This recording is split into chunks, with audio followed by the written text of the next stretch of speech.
Can we settle down?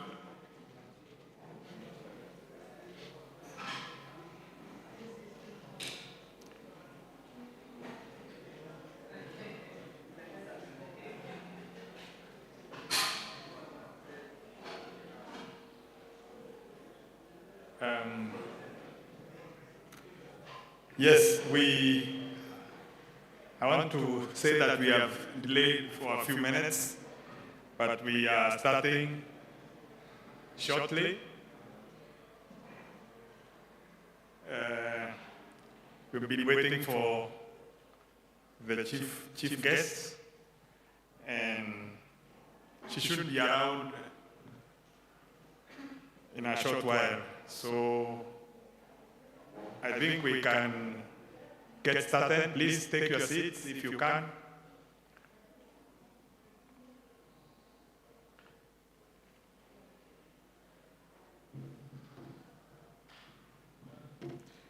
Yes, so I want to take this opportunity to welcome all of us.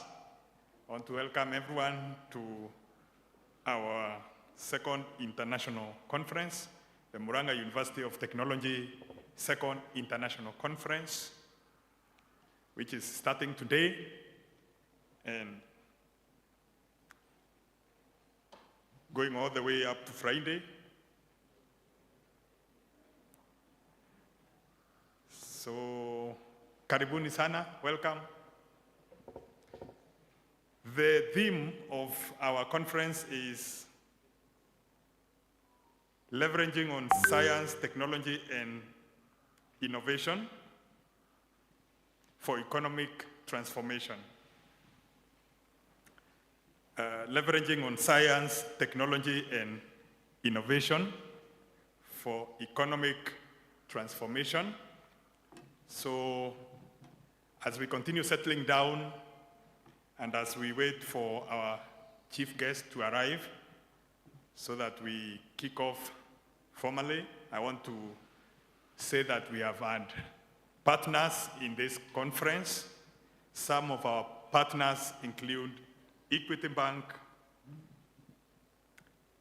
NK Brothers Limited,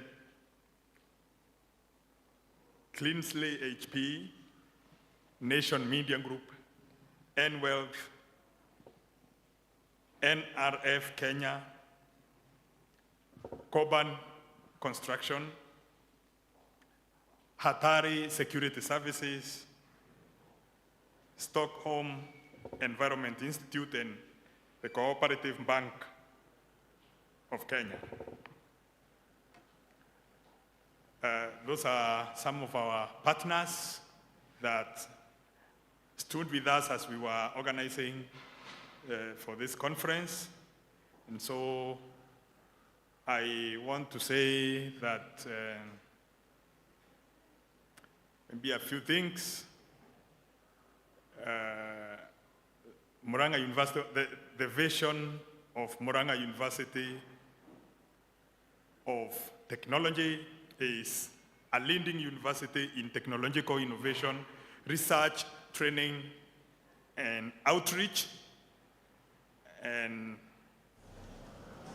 you can see the conference theme aligns very well with our vision. Our mission is to advance knowledge and technological transfer through teaching, training, learning, research, innovation, consultancy, and community engagement for sustainable development. And our core values are responsibility, integrity, transparency, and accountability. And finally, our motto is innovation for prosperity. So, once again, I would like to say welcome to our second international conference.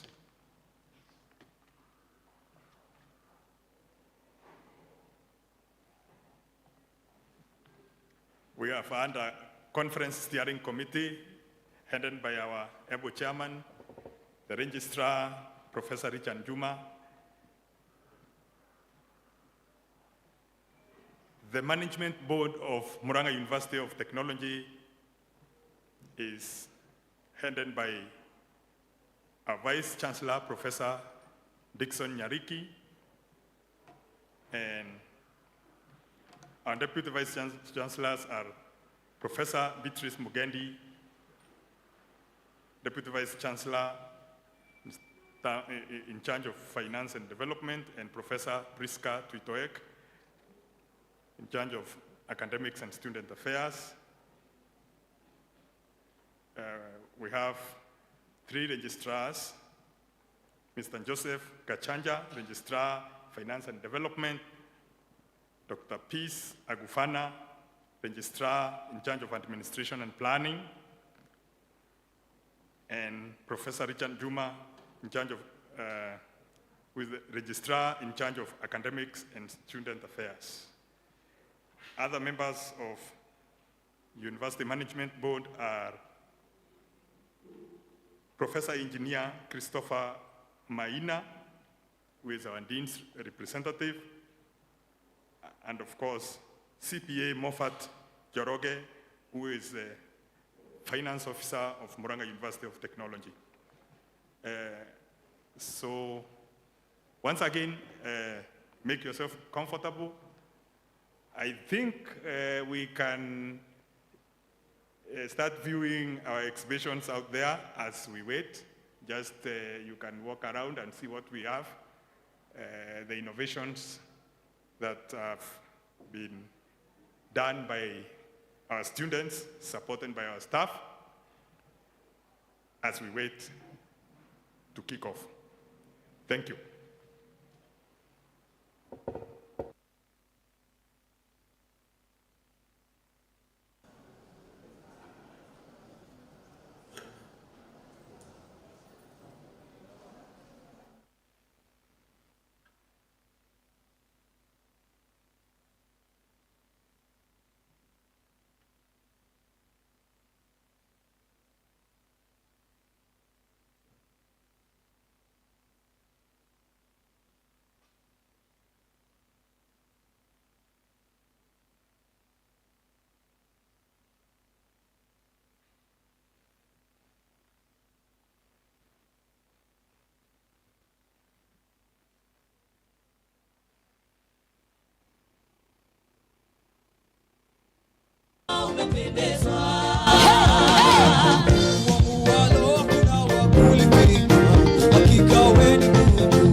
Yes, I want to announce that the chief guest has already arrived, and so we will be starting in a few minutes' time.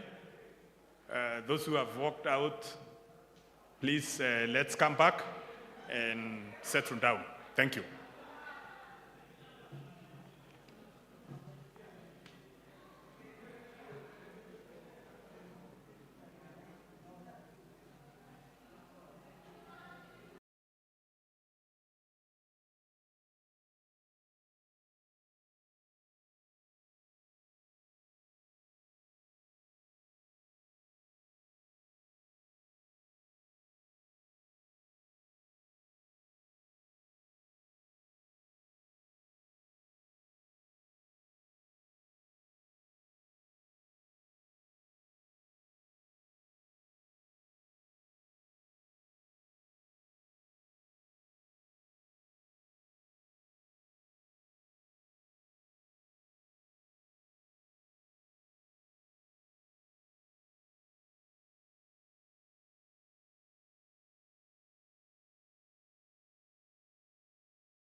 anda subal ginyando tu langa ba marara gandai nungu sama ise yel gereban suwa de mataranya gandai kai bodulu tunjare andenya ko mai se yo sungolyo madere do yalamrani al mare da do emishe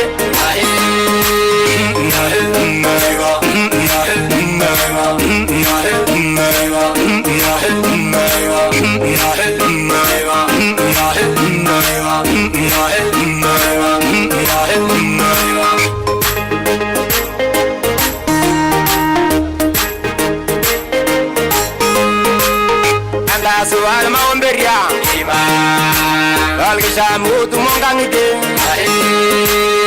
inada girinyo gininda yasabai tungurul marai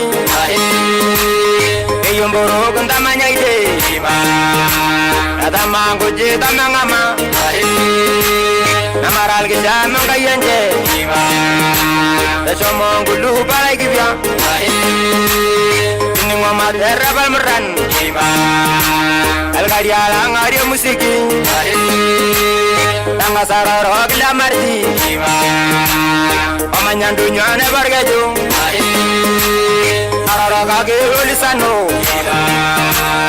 pamanyamuru ayangala yai ngulomuru ayamashini arara kage lorosila ngulomuru ayala gibya arara kaga lamrani sobatu malu soyan amanyamuru ayolonyo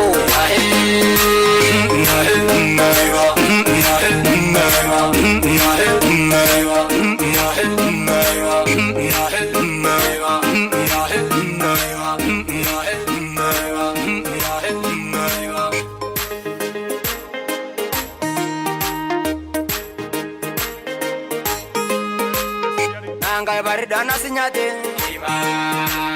Panang sobat na yametai Ya sobaku tunjelare Lalu turanya dalam malanui Namanya muru ayang gerasya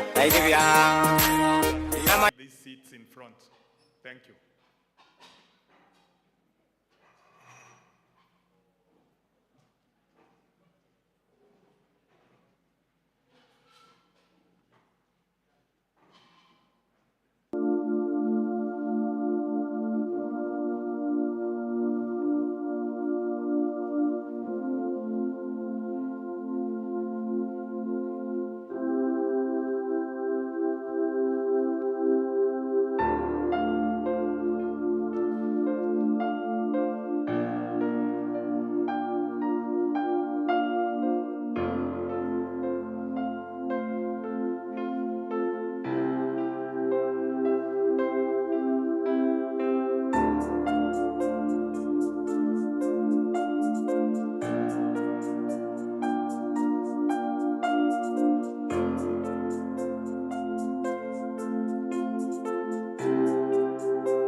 1 2.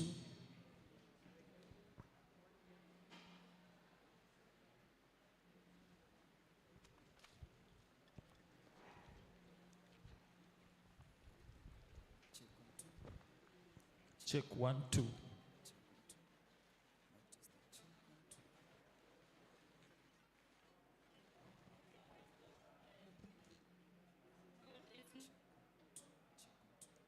And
Check 1 2.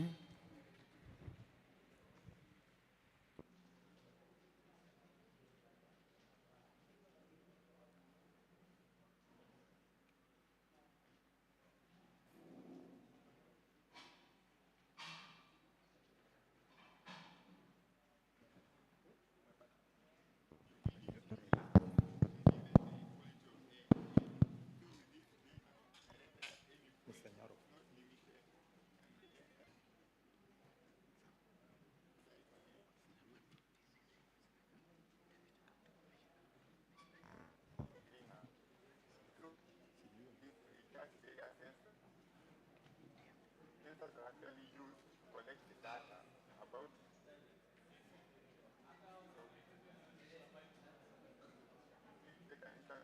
currently the temperatures and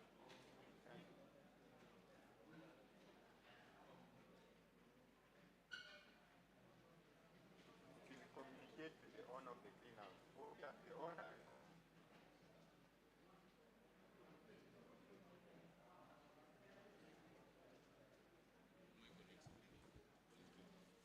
So when the farmers actually bought greenhouse, he or she is registered, and then his or her contact details are taken.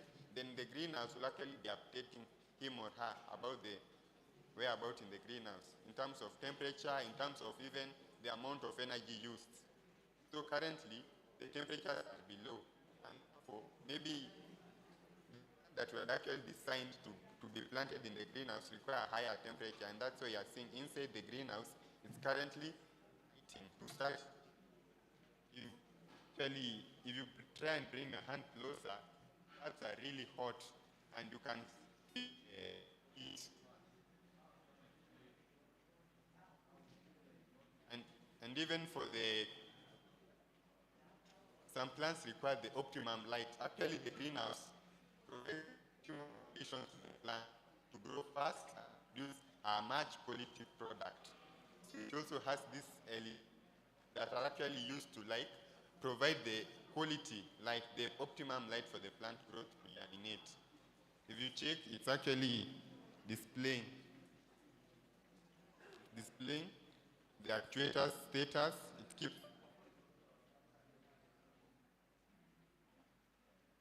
It has some signals because it's a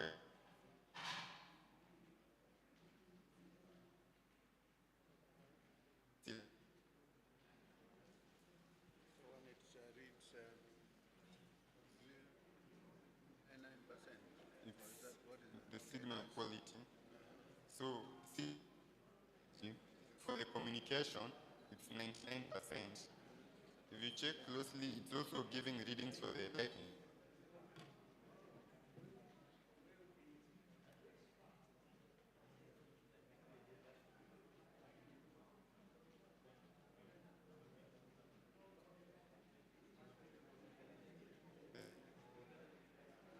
So it actually set it.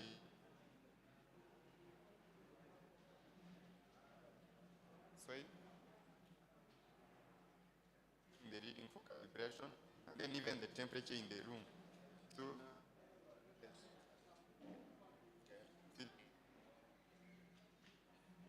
adjusted. Thank you.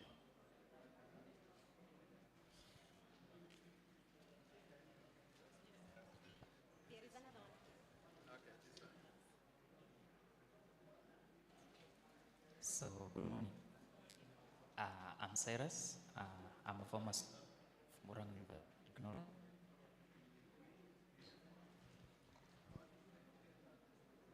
University of Technology.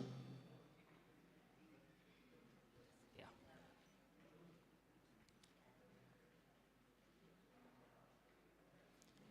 And what happened is when I was still here,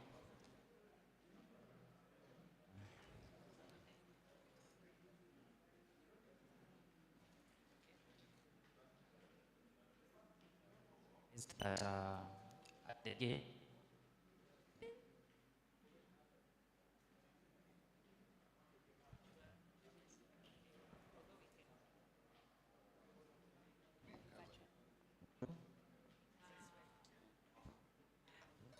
so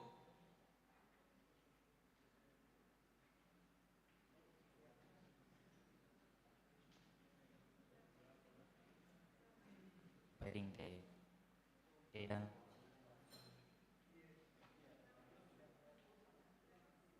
and calculate the car once fees for making of the system. That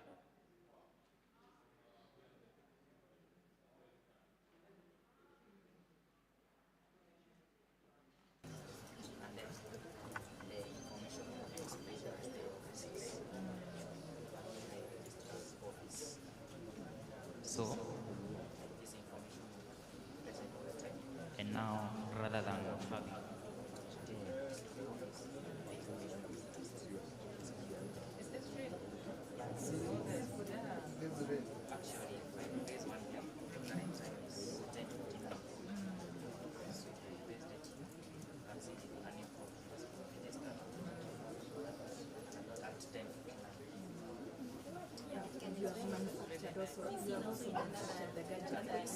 other gadgets.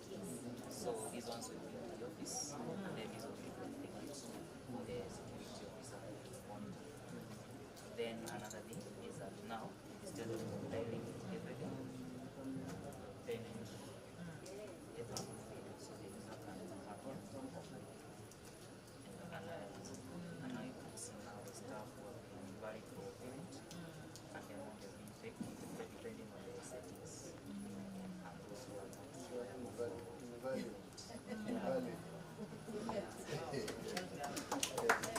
This has been built, yes. This has been built. Yes, yes. Are you incubating this? This is what we need to do. Yes, Incubation. Yes, exactly. Yes. Yeah. Yes. Thank you. You have another one? There's another one here. Oh, this one.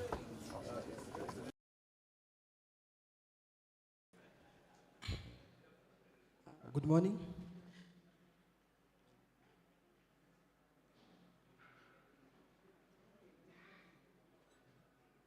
I'm sure from the first point, there is a and within this. So here I have it's a simple, it looks simple, but it's a system. I think institutions have a problem with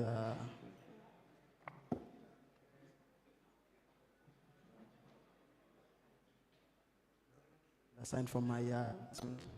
And then there's the requirement for a student to sit for an exam at the end of the semester, which is 75%.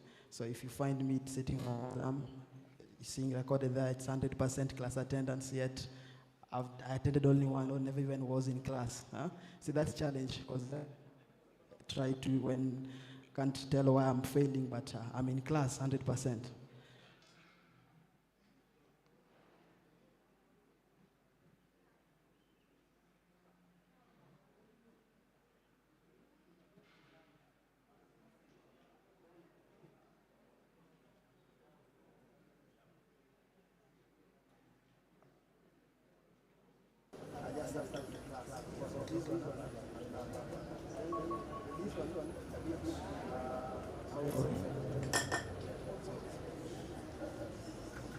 They can turn it, the website,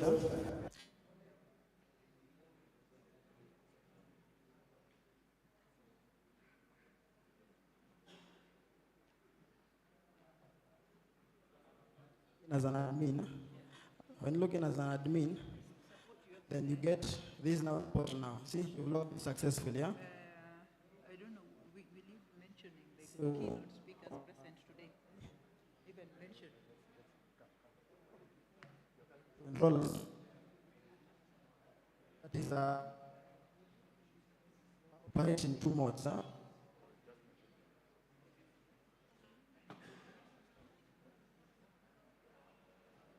So when you log in,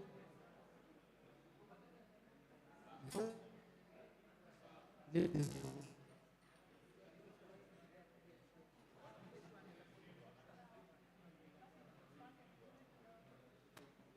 yeah.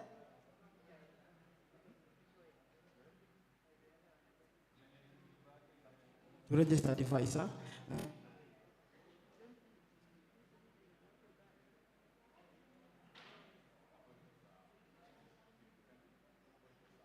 Once when admin logs in, huh? You can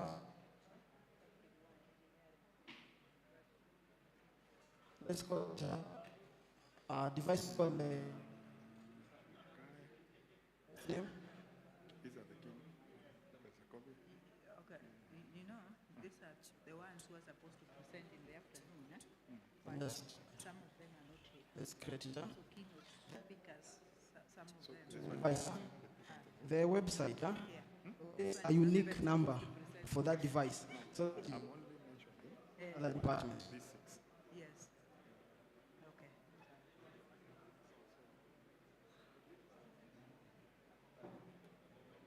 Location. Any department will be used.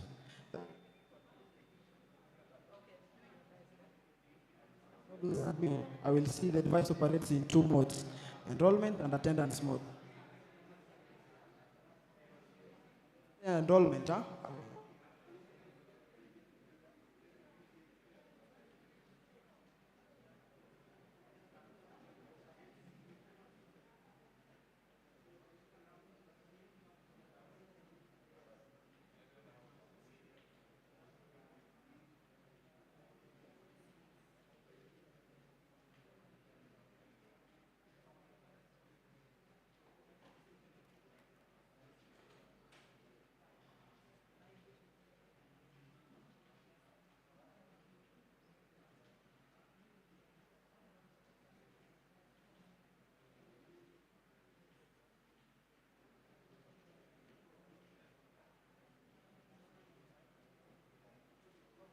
Once the lecture reported to school, lecture is supposed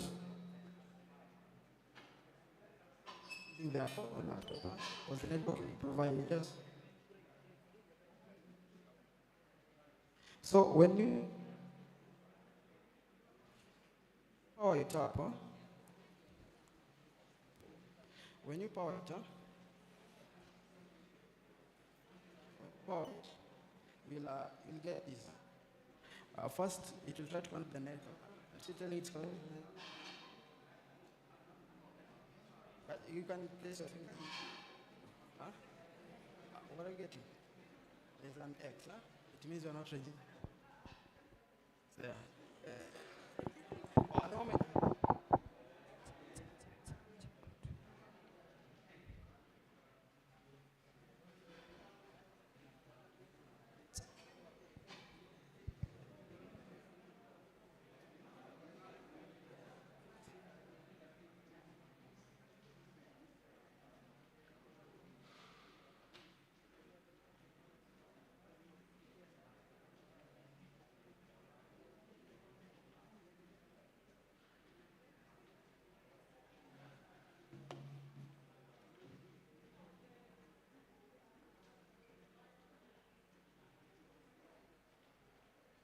So steering committee members, please, let's take seats at the front. And These are the data that you want, other members of by staff for our department. Now this is for the come to the admins. front. Maybe you want the all users. Then which department do you want? Let's say test department. Then you come and choose the date, time out based on time out or time in. So you'll check students who came to class and never signed out or came to class and both did. Then you will send it, export it to Excel. There's that feature in our system here. Yes. I think. Hello, good morning everyone. So my name is Washira. I'm a 5th year student. I'm doing BSc Electrical and Electronics Engineering. Here I'm working on a drone. This drone is a farm surveillance system. We can use it to detect crop diseases and pests. We can use heat cameras to detect moles, rodents. Yeah. So this drone, we are working on a large scale. We want to work on a large scale because this is just a prototype of the drone, because we want to train it how to fly. That's the most crucial part of the drone. Yeah. So that's the most crucial part of the drone, because it has to be stable in the air. Now this drone, with further upgrade, we can have it to fly on a waypoint mission, where it can fly through a determined path. You don't have to fly it manually. So you can integrate systems like sprayers, fertilizer application, and foliar application, such things. Okay, we can also integrate drone delivery. Maybe with higher payload, we can deliver farm produce to certain places. Maybe seeds. Yeah, we can take pictures of areas that we don't want to reach by ourselves. Maybe we can set a drone to a certain coordinate, and it flies automatically.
How far can this go?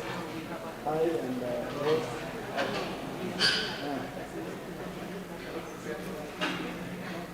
Otherwise you need flight, you need plane.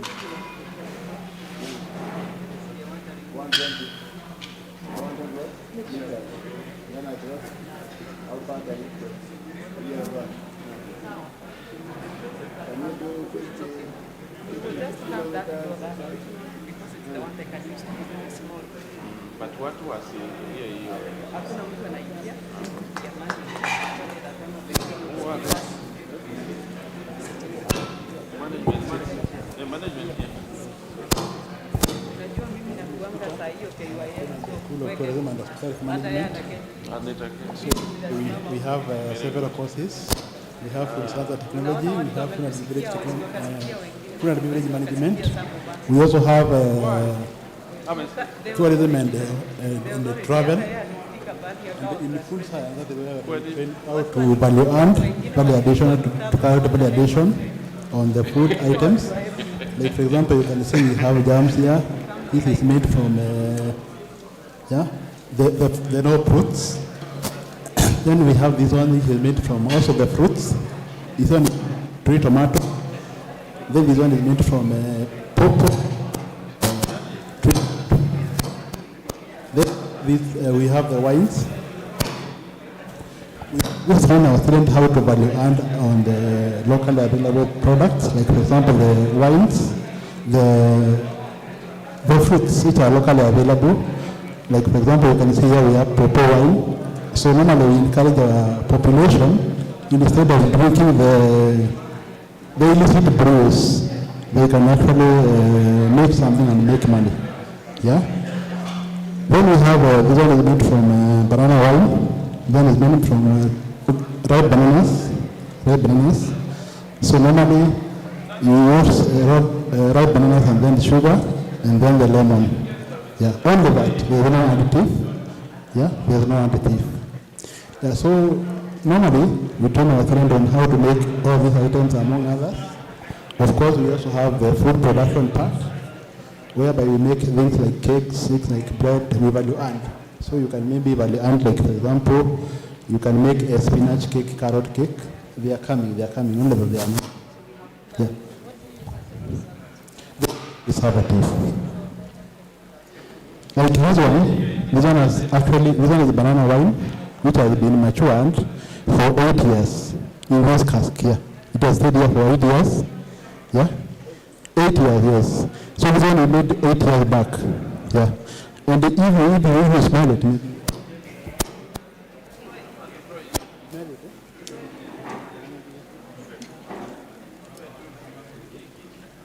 is actually wine, banana wine. So then maybe we also involve our student in how to prepare cocktails. Yeah. So maybe our student here, she's one of our students. We'll teach you the service of these cocktails. Yeah. Hello, good morning. My name is Kimani. I'm a student of hospitality management for THEA, and that I've prepared.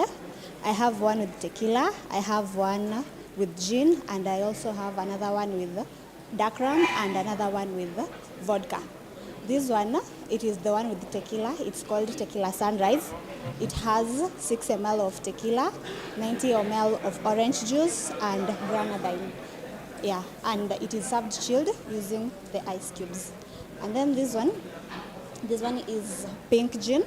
It contains 90 ml of gin and 3 dashes of aquas bitter. And then this one is Cuba Libre. It contains 60 ml of dark rum and 60 ml of Coke, and it has lime.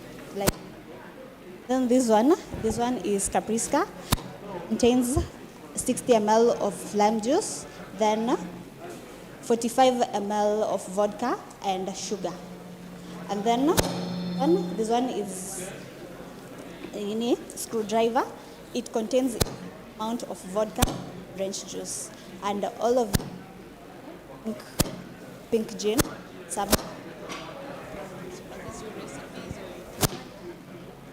This we have a call book where so we them. Yeah, we also have food and beverage service, whereby we train our students how to serve. If you go to a classic hotel like Norcross or maybe Kembiski or Serena, you find that they serve these, they utilize these items. So maybe.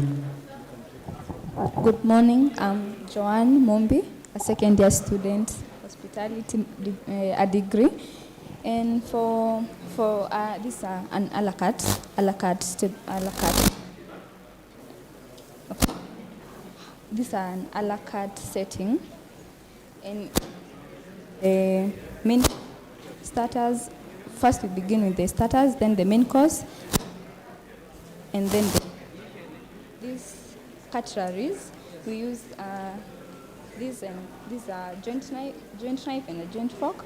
This for the main course, and this is a joint fork. I mean fish fork and a fish knife. This for the hors d'oeuvres. These are cold starter. Yeah, like a cucumber salad, and this for the soup. In case you have a starter of a soup, this, and this for the sweet course, like a cake. Yeah. Then this the napkin and the water tumbler, the wine glasses. Yeah, in case you want. Yeah, you are welcome.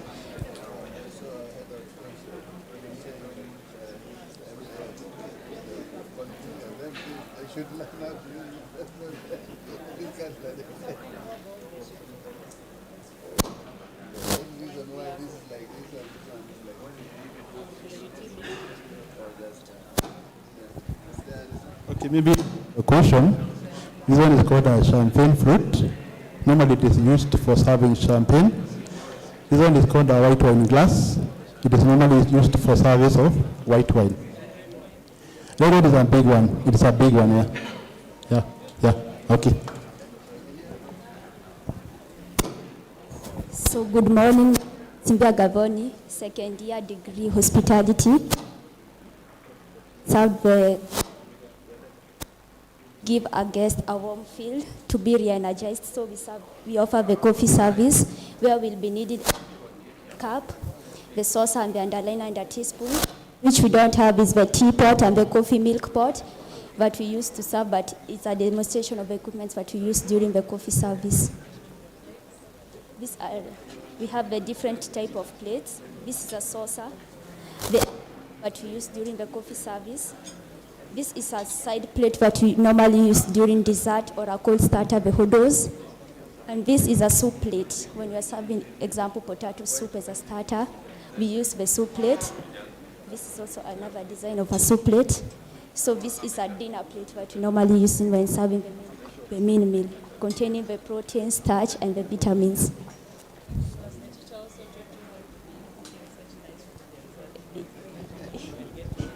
Yeah, and as for now, baby, we have 2 semesters of practice. We've been doing it.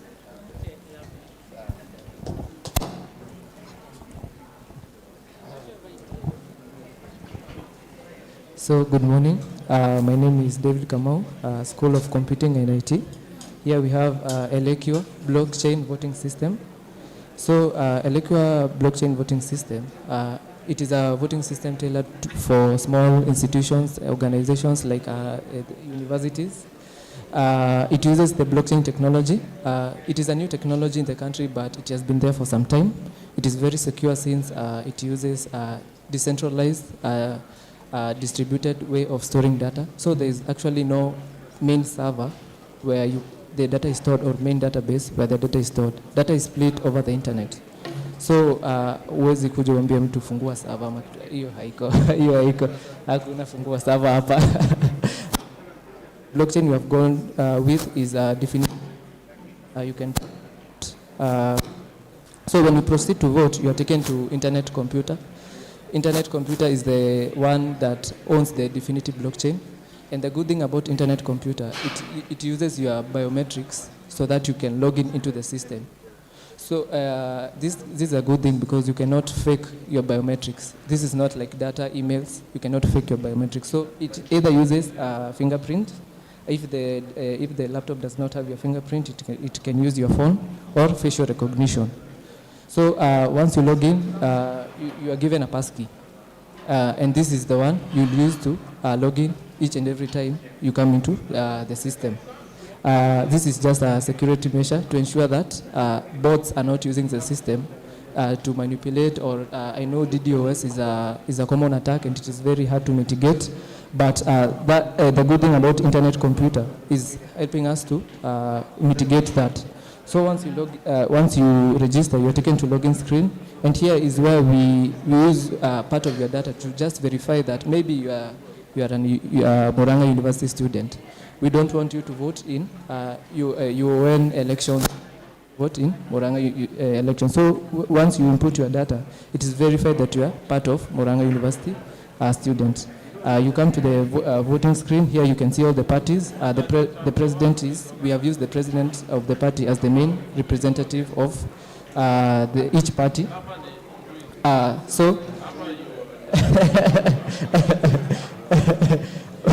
Okay, so you come to vote.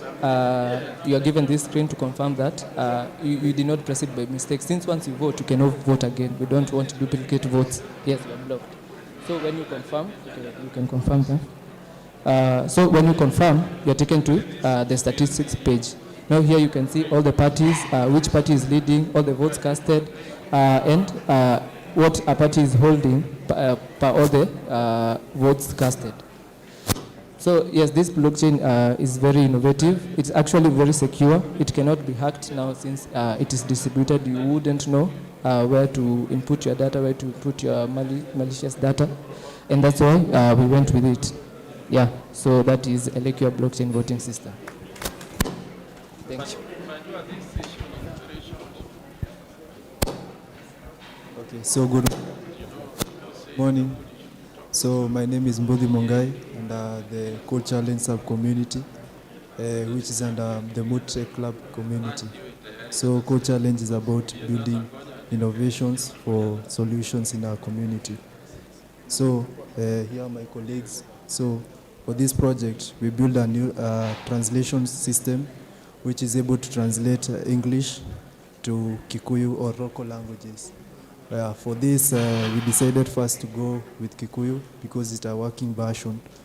So for this, we borrowed our inspiration from the ChatGPT, which is used also which can also translate or be used as a natural processing language system.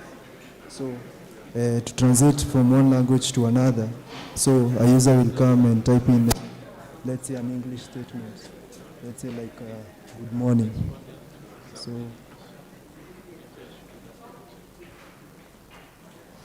when he presses enter,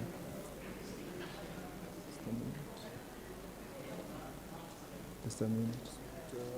Yeah. So after the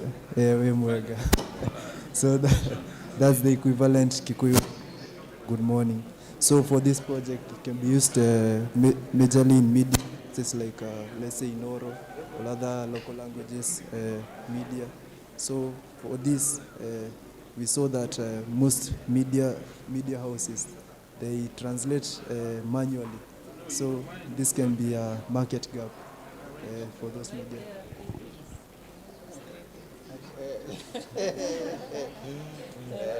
I can also, I may want to learn to do.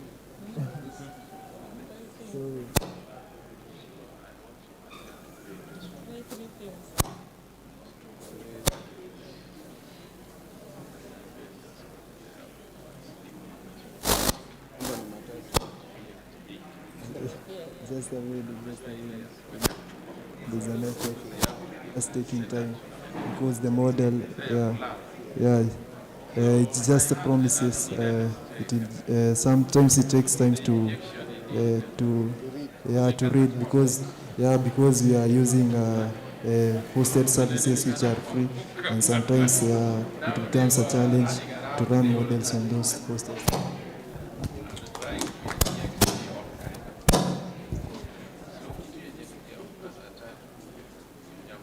So it's a neural machine translator. So it translates English. Translate. Is it these are the moment the estimated services so the services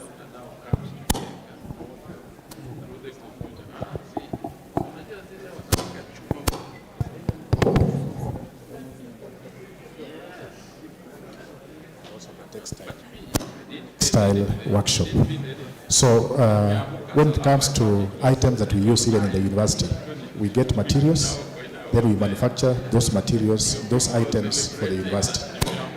So this seat, this is a seat that is used in the diet for the students.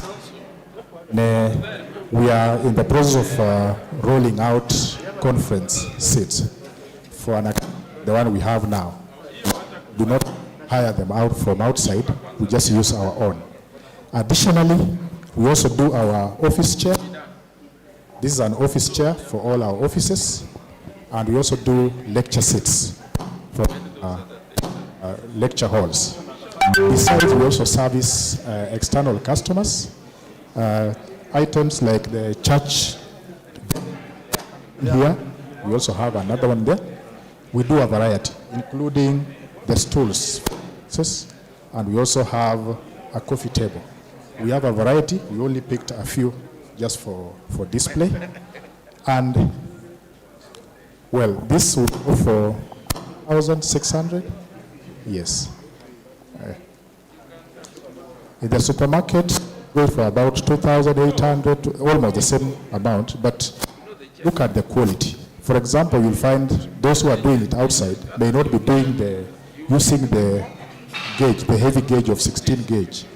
They use the 18 gauge, which is lighter, and may not be durable as expected.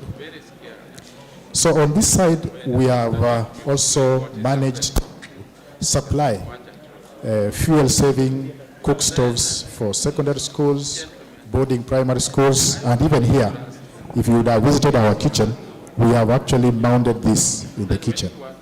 Literally, that's what they are using, and it's a fuel saving. We use very minimal fuel and also cook now a large amount of food using that minimal fuel. 3D. Yeah, we are in the process of, yes, we are in the process of doing that.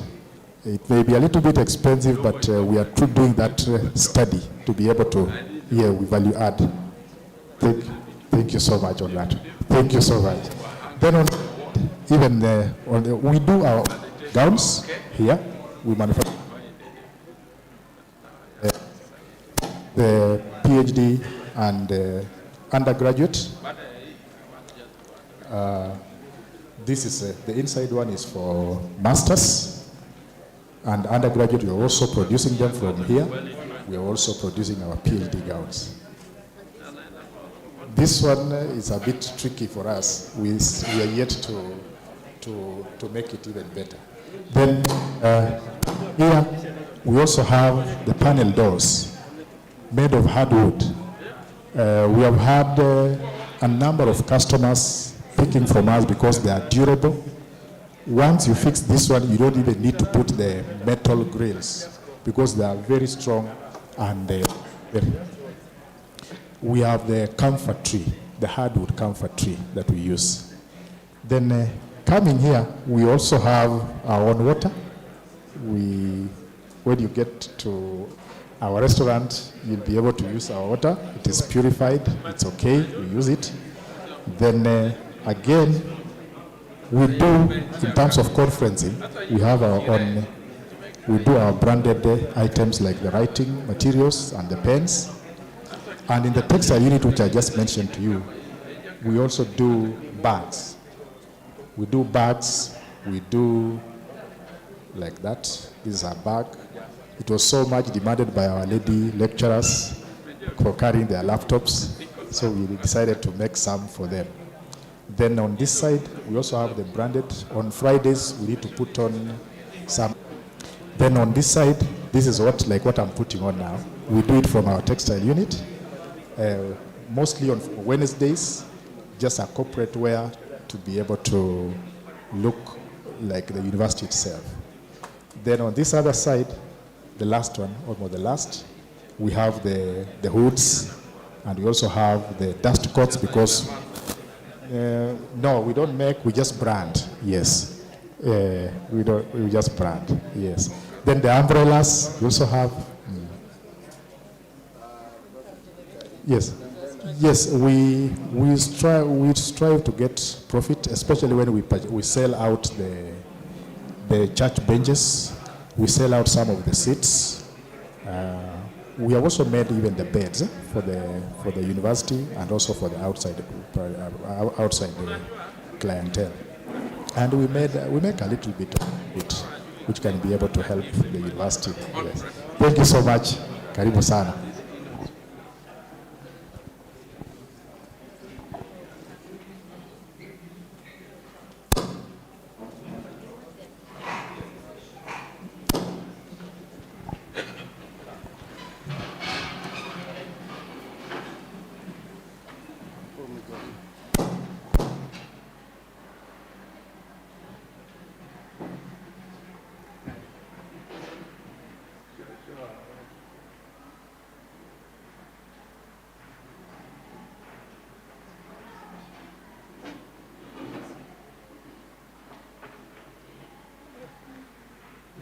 Please let us remain standing. Let us remain standing for a word of prayer from Dr. Jacob Asige. And then after the prayer, we will have our national anthem and the East African anthem. Dr.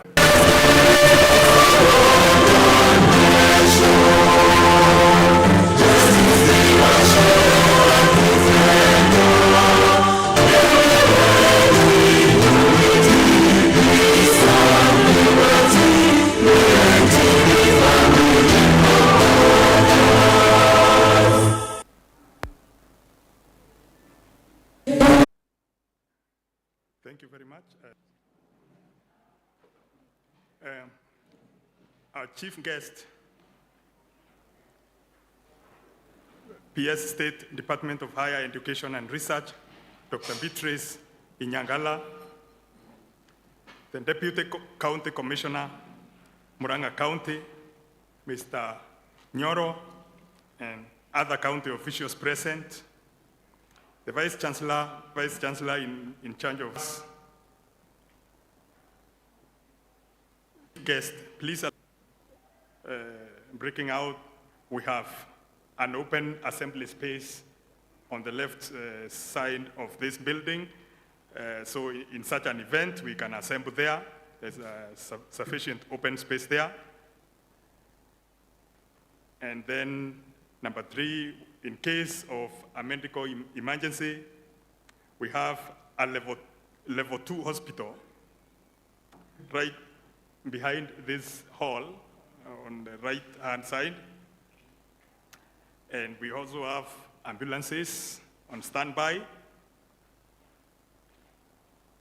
behind this hall as well. We have ushers.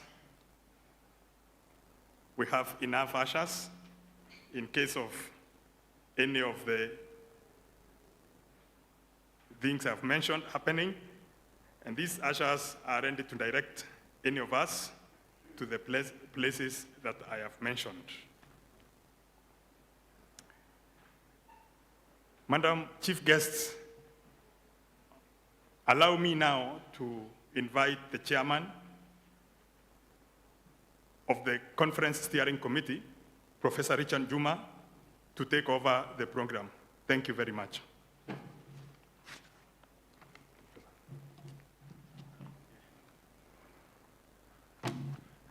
Madam Chief Guest, the PS Higher Education and Research, and the Deputy County Commissioner present, the Vice Chancellor, Murang'A University of Technology, the Deputy Vice Chancellor, Academic and Student Affairs, our keynote speakers who are over there,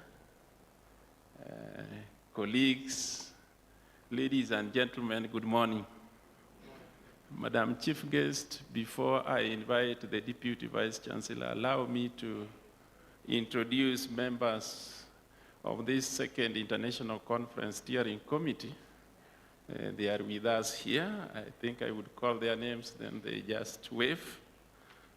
We have Professor Sylvia Opio. You could stand up.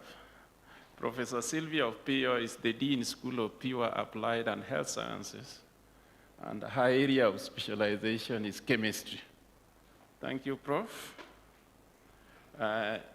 We have Professor Engineer Christopher Maina. He is not with us here, but he will attend online since we have a blended conference. We have Professor Dorothy Amwata. He's an associate professor in range management and also the Dean School of Agriculture and Environmental Science, Professor Amwata. We have Dr. Kennedy Muna.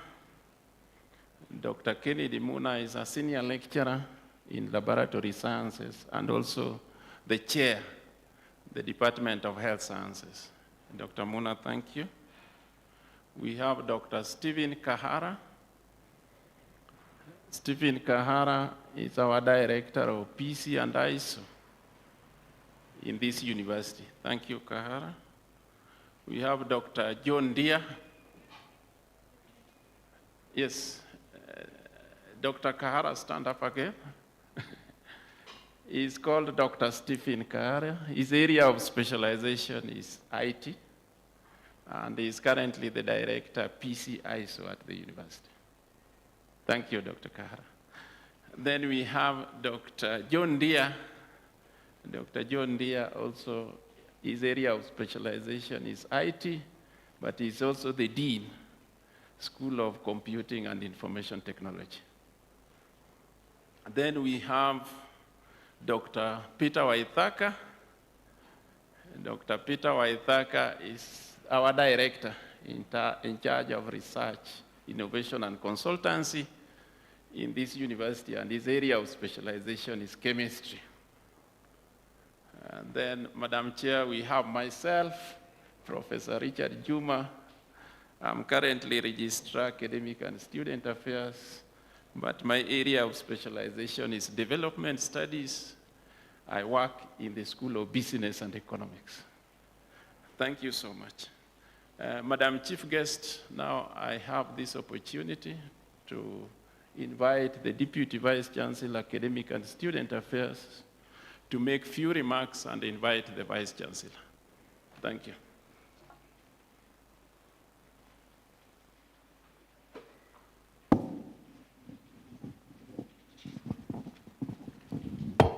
Thank you, Professor Juma, for those remarks and introduction of our conference committee.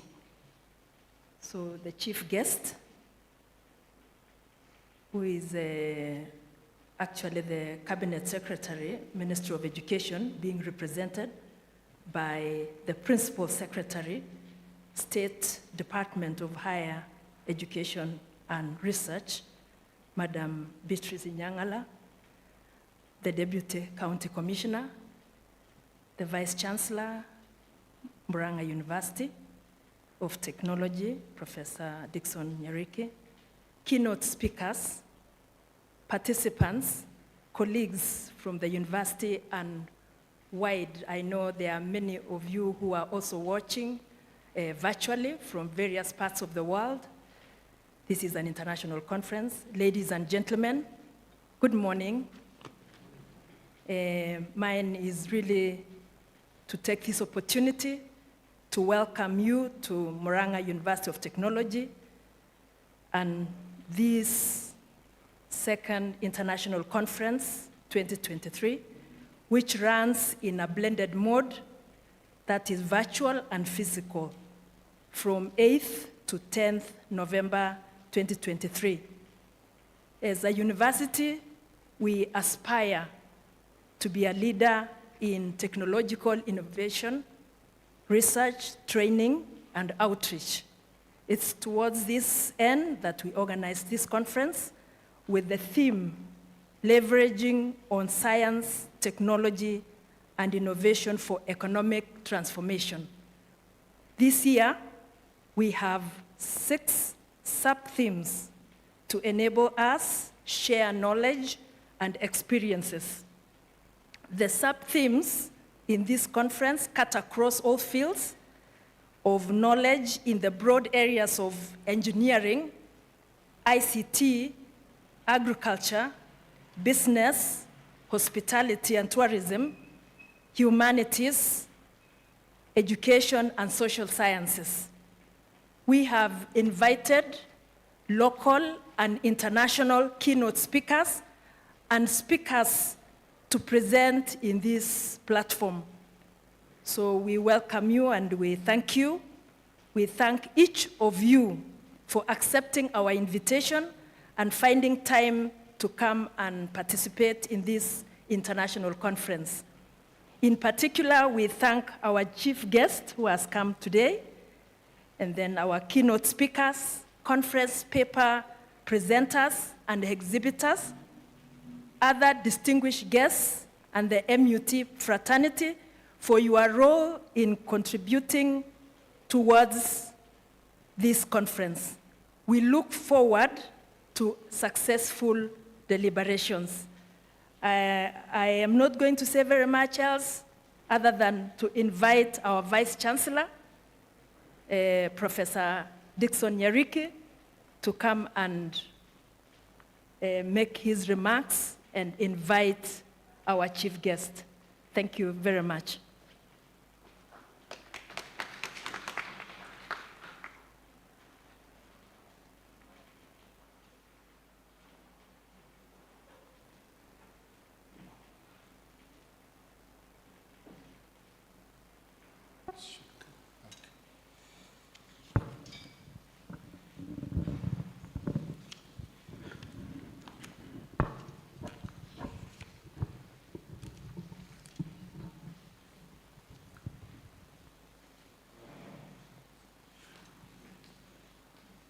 Good morning, all of you. Yes, before I read my remarks, I'd like to recognize some of our guests, and I'll start with Dr. Beatrice Nyangala. She's going, of course, the PS, Higher Education, State Department for Higher Education and Research. I think that is the department. Of course, she's going to do a speech. And I think a number of you, expected the minister to come, the CS, because he had told us during our graduation ceremony on 29th September, but he has sent his principal secretary, who is also able and is going to do what exactly was going to be done by the CS. And by the way, our PS is a PhD, so she's an academic, she's an academician, so she's one of us, and so I think she's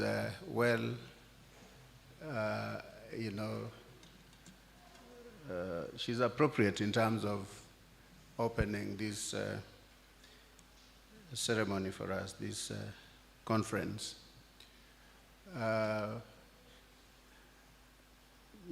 Madam Chief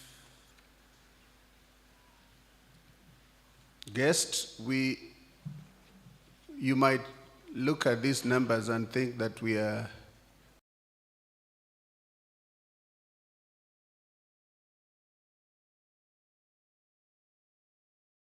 a lot of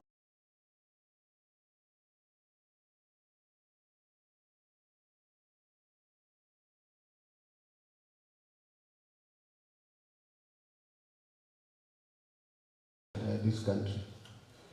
So the next guest I want to recognize is Thomas Nyoro. Thomas Nyoro is the Deputy County Commissioner, seated there. John Ngatia, CIPU, Murang'A East Sub-County. Mary Waku, Sub-County Police Commander, seated, I think, somewhere.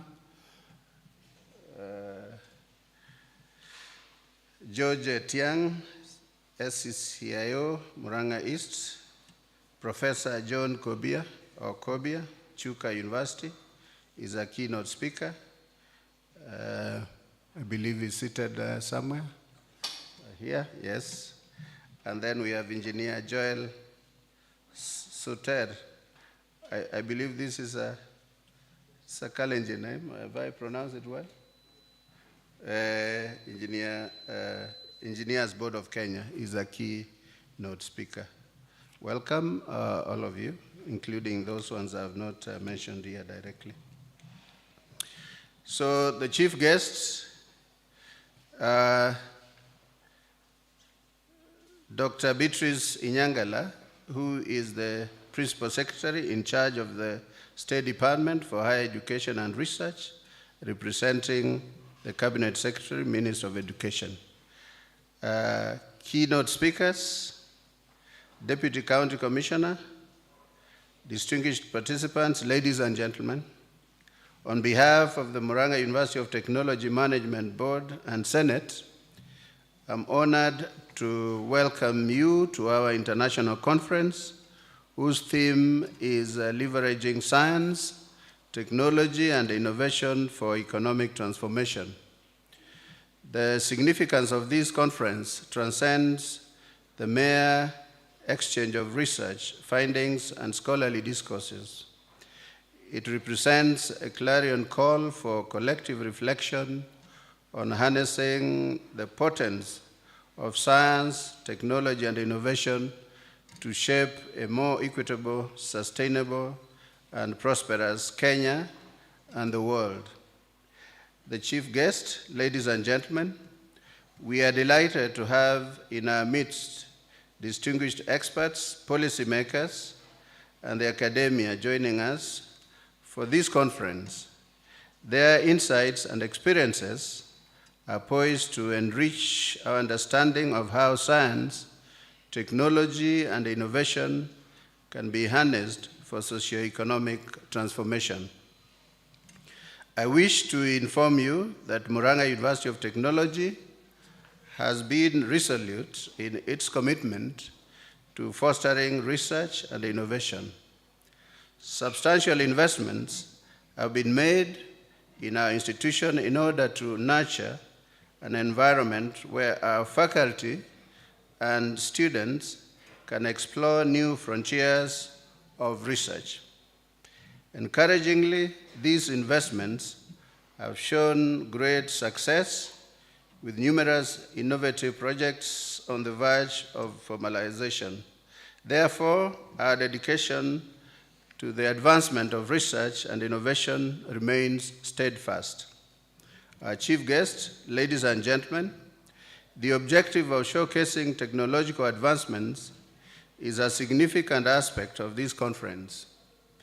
We would like participants to be brought up to speed on the latest innovative ventures in the areas of interest and to explore the latest breakthroughs that can transform our economies.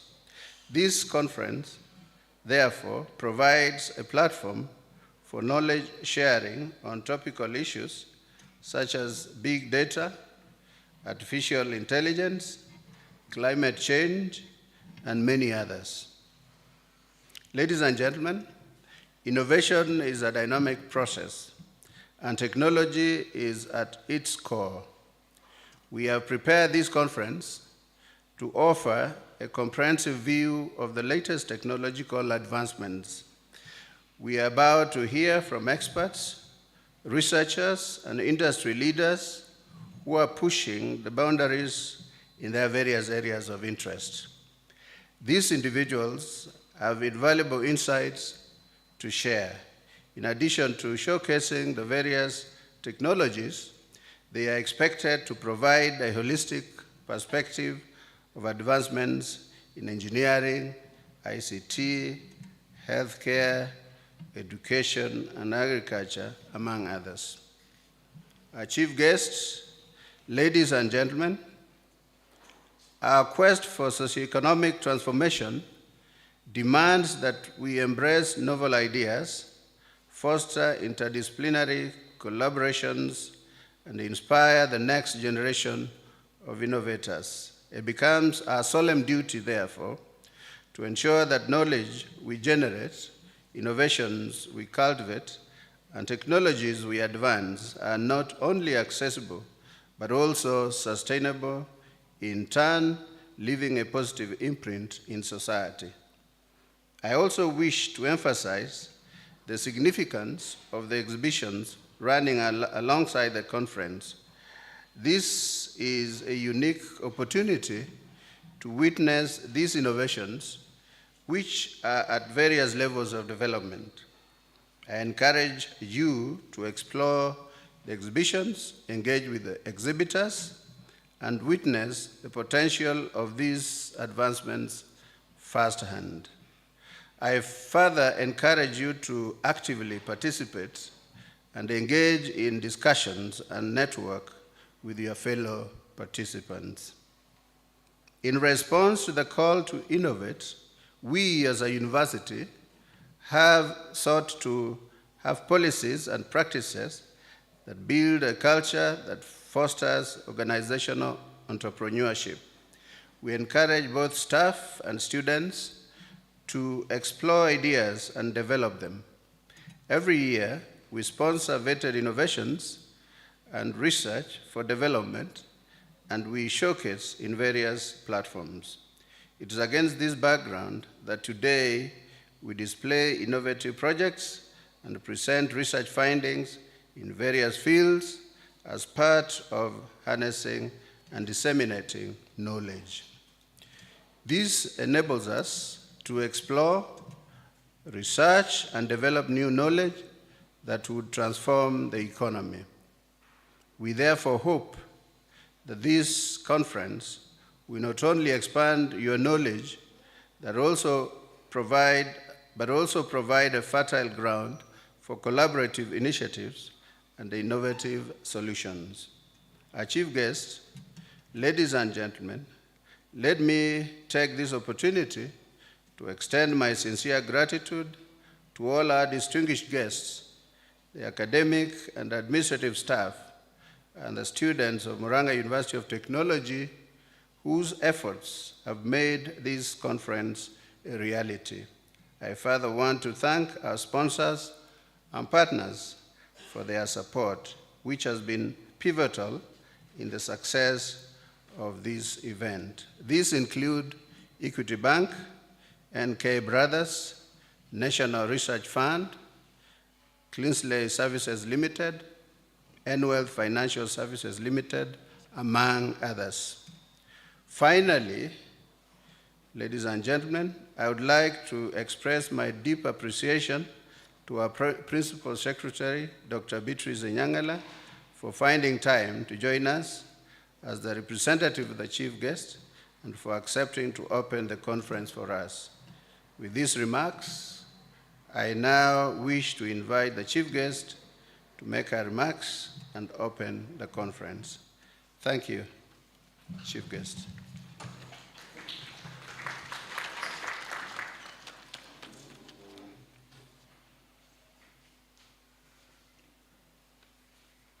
Please be seated.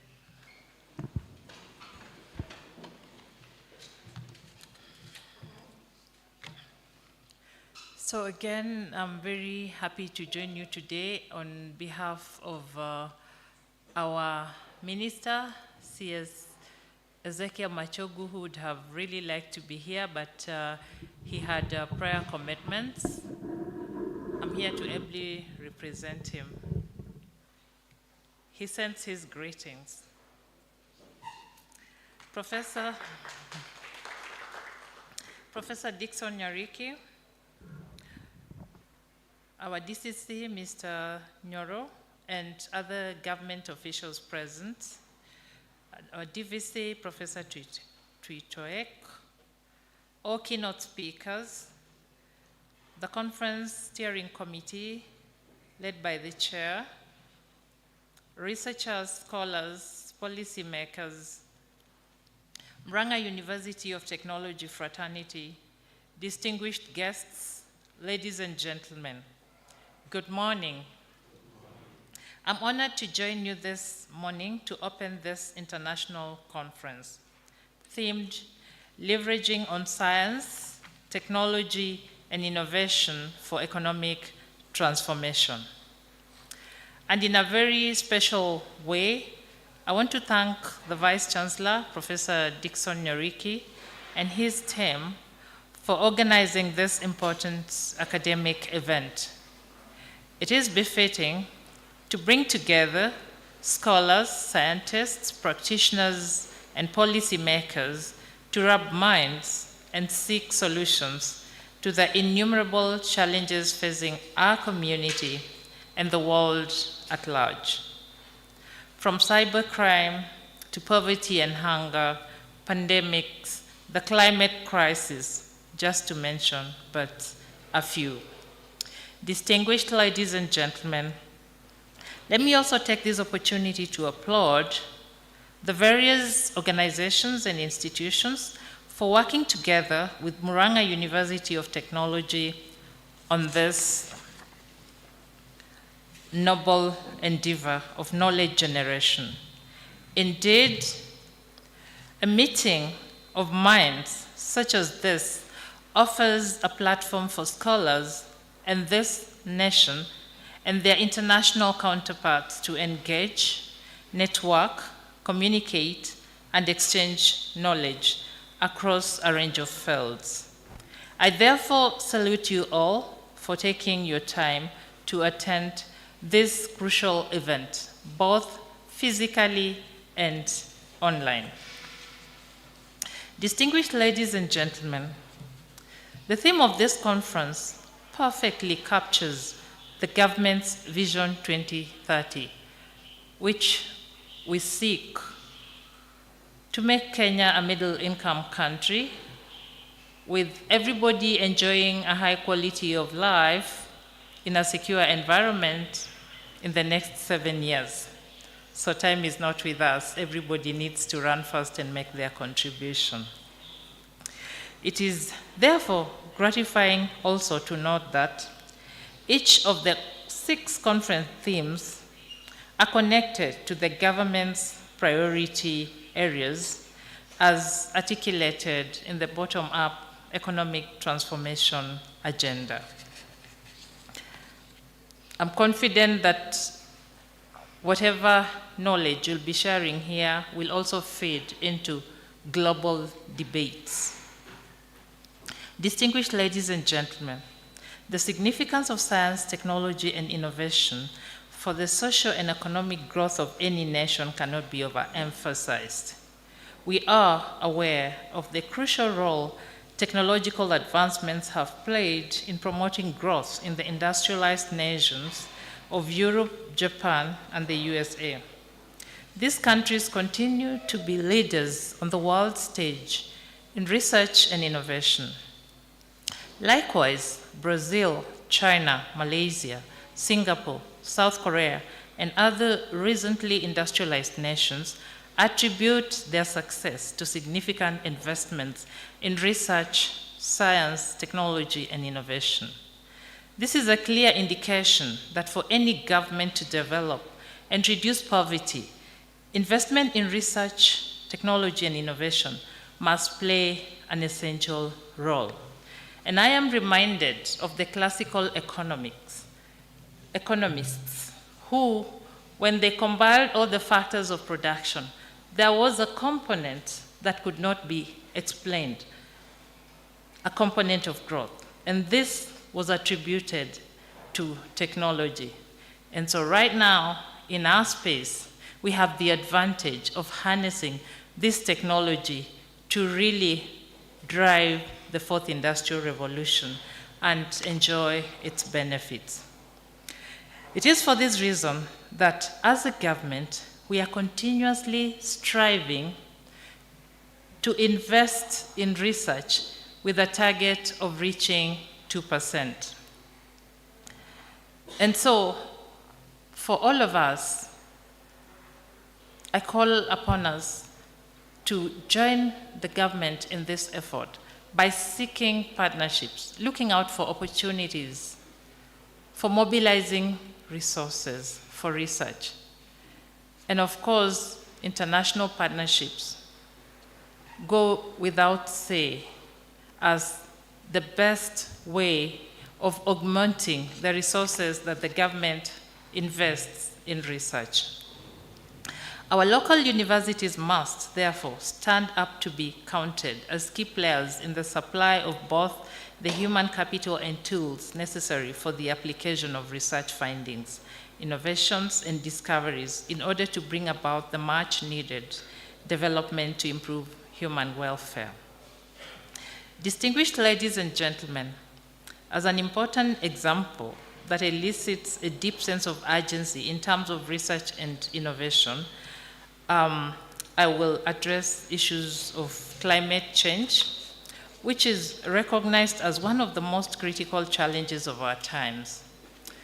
The 2023 United Nations Intergovernmental Panel on Climate Change report urges the world to move entirely to renewable energy by 2050 to mitigate the devastating effects of climate change.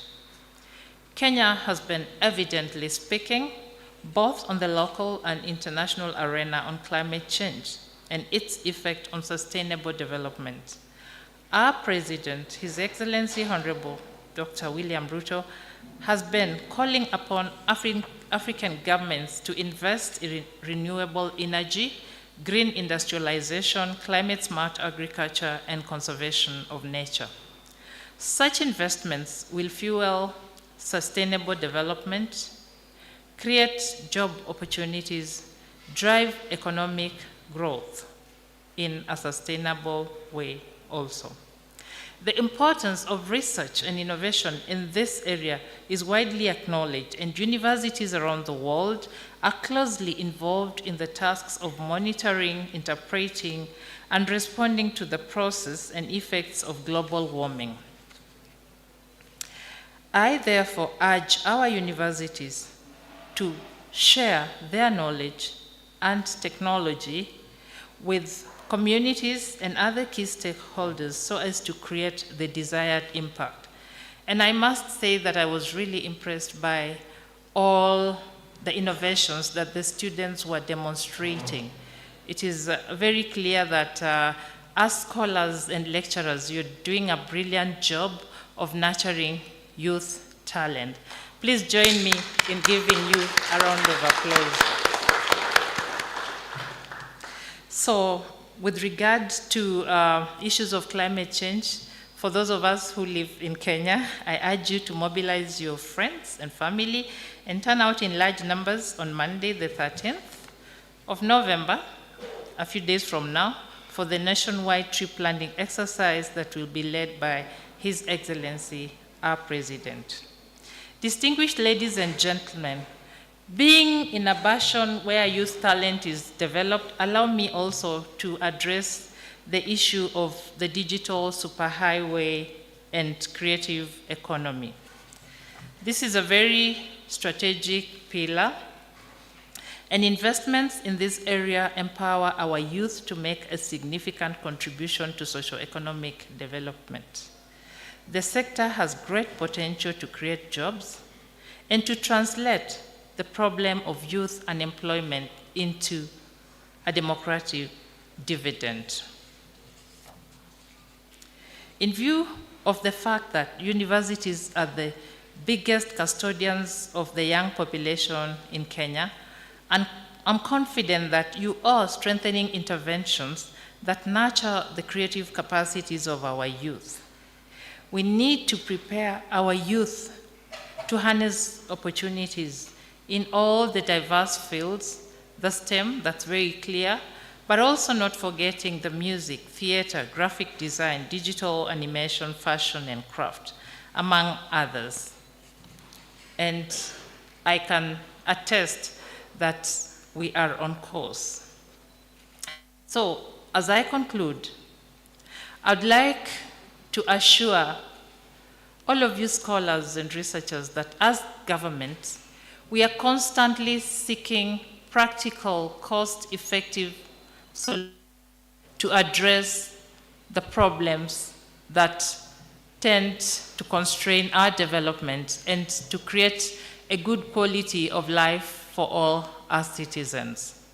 And so, whatever research findings that you produce, whatever innovations that come up, like what I have just witnessed, we as government are very, very keen to draw on your knowledge, to formulate appropriate policies, and also to create programs across all sectors of the economy that will spur economic growth and social transformation.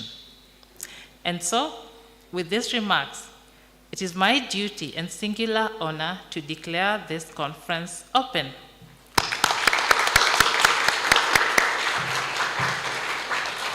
Thank you very much.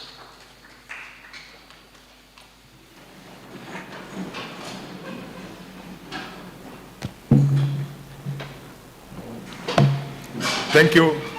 Thank you very much, Madam Chief Guest. Madam Chief Guest, allow me to make a few announcements. We have refreshments for guests down at our science complex right after this. And then we have, in the afternoon, we have our afternoon session where we will have 6 keynote speakers making their presentations, and they will present in this order. From 2 to 2:30 p.m., we will have a keynote speaker, Professor T.S. Dr. Rusli bin Haji Abdullah, Department of Software Engineering and Information System, Faculty of Computer Science and Information Technology, University Putra, Malaysia. And then from 2:30 to 3 p.m., we will have Professor John Kobia, Professor of Kiswahili at Chuka University. I will be chairing this session. My name is Professor Geoffrey Muchiri. And then from 3 p.m. to 3:30 p.m., we will have our third keynote speaker, Dr. David Amdavi, Executive Director, Biodiversity Africa Trust and coordinator of the Ecological Organic Agriculture Initiative for Africa, followed by Professor Robert M. Mokaya, OBE, FRS, Professor of Materials Chemistry, and Vice Chancellor for Global Engagement, University of Nottingham, UK, coming in at between 3:30 and 4 p.m. And then our fifth keynote speaker will be coming at 4 to 4:30 p.m. And this is Mr. James Kimani Mbui, Chief Executive Officer, Amica Savings and Credit. And these 3 keynote speakers, the session will be chaired by my colleague, Professor Dorothy Amwata. And then finally, we will have our last keynote speaker coming in at 4:30 to 5 p.m. And this will be Professor Andre Willis.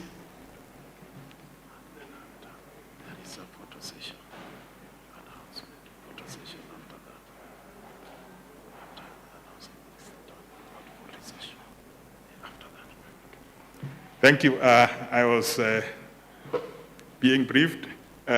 So we will have Professor Andre Willis, Professor, Department of Journalism and Communication, Utah State University, USA, award-winning scholar in communication for social change. So again, this final session will be chaired by myself, that is Professor Geoffrey Muchiri. After this, we will have a photo session at the lower side of this hall. And let me say, Madam Chief Guest, that and everybody else, that you are all very much welcome to grace this afternoon session where we will have our keynote speakers making their presentations. Thank you. At this point now, I would like to say that, to request all of us to stand so that we can have our national anthem. Thank you.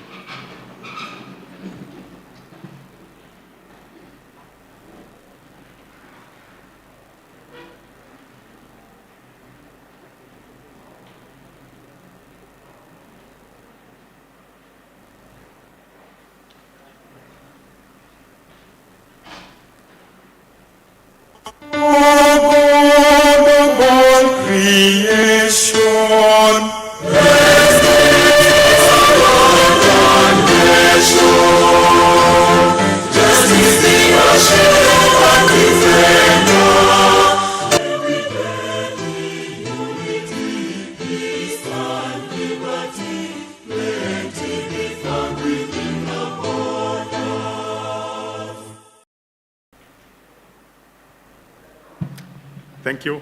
Thank you very much.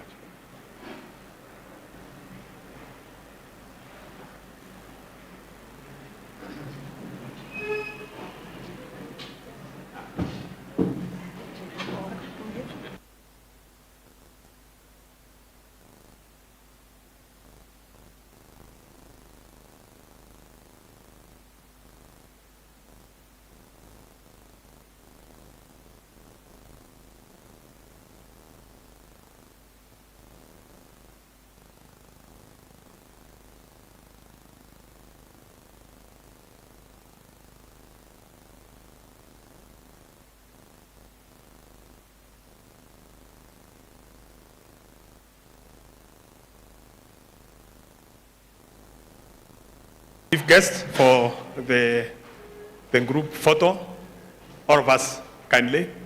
Thank you.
evolutionary algorithms in emerging systems, ICA EES 2014, Nurul Islam University, India 2014, 12th WSEAS International Conference on Software Engineering, Parallel and Distributed System, SEPAND 2013, University of Cambridge, United Kingdom in 2013, and Malaysia Software Engineering Conference, MAISEC 2013. He is part of the technical advisory group of UPM Student Information System from 2009 up to 2012, and currently committee member of Malaysia Software Engineering Interest Group, MAISEC, that he has been appointed since 2007. In the course of his service, he has received more than 12 research and collaboration grants as principal investigator at national level, such as MOHE, MOSTI, and MDEC, as well as at the international level, such as from Japanese universities. He has also gotten some tasks of consultation from international universities and local industries in helping them, such as Saudi Arabia universities, to evaluate their staff for promotion, Malaysian IT Development Council, respectively. Besides that, he has served in journal editorial boards as well as journal reviewer and national and international levels. Furthermore, he has also been involved as a chairman as well as committee member for many conferences at national and international levels. Ladies and gentlemen, it is now my duty to invite Professor Dr. Rusli to make his presentation. Welcome, Professor. Okay, thank you very much for the lengthy presentation about myself. So let me share my slide for sharing of my keynote speak by today, Professor. Yes. Okay, can you see my slide? Yes, we can see you. Maybe you can load. Yes, we can see your slides now. You can see my slide now, huh? Yes. Okay, thank you very much. Okay, can you see me? Yes, we can see you also. Please okay, thank proceed. you very much. Alright, Bismillahirrahmanirrahim. Assalamualaikum warahmatullah. Thank you very much and welcome to the international conference organized by Murang'A University of Technology. I'm very happy to share some of my knowledge regarding on the recent technology so-called as Fifth Industrial Revolution. So my title today actually is ICT and Engineering Application for Fifth Industrial Revolution. Okay, if I make it as a slideshow, is it okay?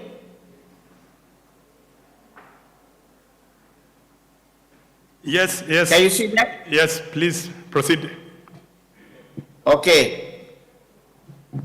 Okay, as I mentioned to you, fifth generation IR 4.0 representing a transformative era where emerging technologies such as artificial intelligence, Internet of Things, and blockchain, and many others covers to reshape industry and the society. So in this presentation, I will explore or discuss the role of information technology in driving the fifth industrial revolution with the specific focus on engineering application. So the integration of ICT as well with the engineering principle enable to create of the so-called smart and interconnection or interconnected system for fostering unpredicting of level towards efficiency, sustainability, innovation across any domain, right? So this is also associated with the symbol relationship between ICT and engineering in ushering of the fifth industrial revolution, IR 4.0, right? Okay, so in my speech today, I would like to share with you the introduction, the role of fifth revolution of IR, and then I will talk more about issues and challenges, and also conclusion, right? So as I mentioned to you just now, fifth generation IR 5.0 is a concept that envision the next phase of industrial and technological advancement in building upon the foundation based on the previous IR 4.0, right? So once we talk about IR 4.0, of course, they will involve IoT, they will involve artificial intelligence, big data, virtual reality, and many others, right? So this kind of characteristic can be integrated of the cutting edge technology and convergence of various fields or domain. So that's why in this context we want to see how ICT and engineering can play a critical role in shaping the IR 4.0 in terms of their perspective, right? Okay, since we're talking about ICT, so these are the related issues or the related kind of technologies based on IR 5.0. Number one, big data analytics, as I mentioned to you just now, artificial intelligence and machine learning, IoT, and then connectivity in terms of 5G, right? And cyber security. So these are the most important related technologies in the context of ICT. Another issue is something related to the engineering. So when we talk about engineering, they are involved robotic and automation. And then there will also involve biotechnology and nanotechnology. And the most important right now is renewable energy and sustainability. And also something related to transportation and aerospace system. And the last one, of course, we're talking about engineering in terms of smart infrastructure. So these are kind of engineers and also kind of scientists of information technologies to work together to bring the people or to bring the society in related to application which we can make use the benefit of IR 5.0. Okay? Now, let me go in detail to understand the technologies that is involved. Three things that I mentioned to you just now: engineers, data-driven innovation, and the last one, the significancy investment in terms of people productivity, sustainability, and of course, the most important thing is the quality of life of our society. Okay, let me see the first one. The role of fifth industrial generation or fifth industrial revolution as an enabler of ICT engineering application. So number one, if we're talking about this kind of role, so we can see in terms of their capabilities actually, right? Not just their capabilities, but at the same time, in terms of their boundaries, in terms of push and pull of technology, in fostering interdisciplinary for their collaboration, as well as to address the pressing on global challenge. So let me see one by one. Okay, in terms of role of fifth industrial revolution enabling ICT and engineering application, we can see number one, the role of industrial revolution and enabler in terms of advanced technology integration. This is kind of very beautiful manner once we talk about IR 5.0, right? We're talking about integration of advanced technology, something related to blockchain, IoT, AI, quantum computing, and many more. So this integration create new possibility for IT and also engineering application in order to work together in order to come up with the quality of life. That is number one. Number two, we can see the role of fifth generation as enabler in terms of interdisciplinary approach, meaning that it encourages a collaboration and interdisciplinary approach where experts from ICT, engineering, and also in other fields to work together. To work together for what? To work together in terms of to lead the development for the purpose of innovation. Yeah? To come up with a solution of innovation. So that's why somehow, as I mentioned to you previously, we try to come up the solution in terms of smart infrastructure, for example.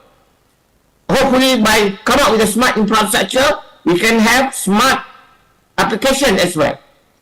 And then the third one is very important when we talk about fifth generation role as enabler in ICT and engineering application. We can come up with a concept of digital transformation, meaning to say that this transformation can be included to adopt digital tool. Not just digital tool, but also come up with an automation, data-driven decision making, something like we talked just now about data science, right? Data analytic and data science. And this also can give a lot of benefit to the community of practice, especially in related to the engineering and ICT. That is the third one. The next one, in terms of accelerating of the innovation, meaning to say that we can have rapid technological advancement characteristic of fifth generation. This is can come up with new application and new solution more quickly than the previous era. For example, right now we have something like a solution of innovation like robot, for example. We can come up with a chatbot or softbot, something like ChatGPT. This is new technology we can communicate with or come up with a new innovation. And then we can have advanced connectivity. Of course, we're talking about 5G connectivity. And also, by using 5G, for example, we can create real-time data transmission. It's something like what we did by today. We can have virtual conference from anywhere in the world, right? Doesn't matter where we are. Whether we stay in my country, and we can also stay at anywhere. So this is kind of, we based on the technology, something like we have remote control, right? And also, of course, the most popular one right now in terms of connectivity, we can have Internet of Things or IoT. And then we can see the role of IR in ICT and engineering in terms of data utilization. This is another thing. We can see the role of IR 5.0 in the context of ICT and engineering application to leverage data for insight, prediction, improve decision making, and distributing to the development of smart system. This is I talking about smart system and also smart services. Meaning that when we're talking about smart, it is involved intelligent system, right? Intelligent system and also intelligent service, something like that. Meaning to say that service actually is not just normal service, but we can have something like virtual service or e-services, something like that. Okay.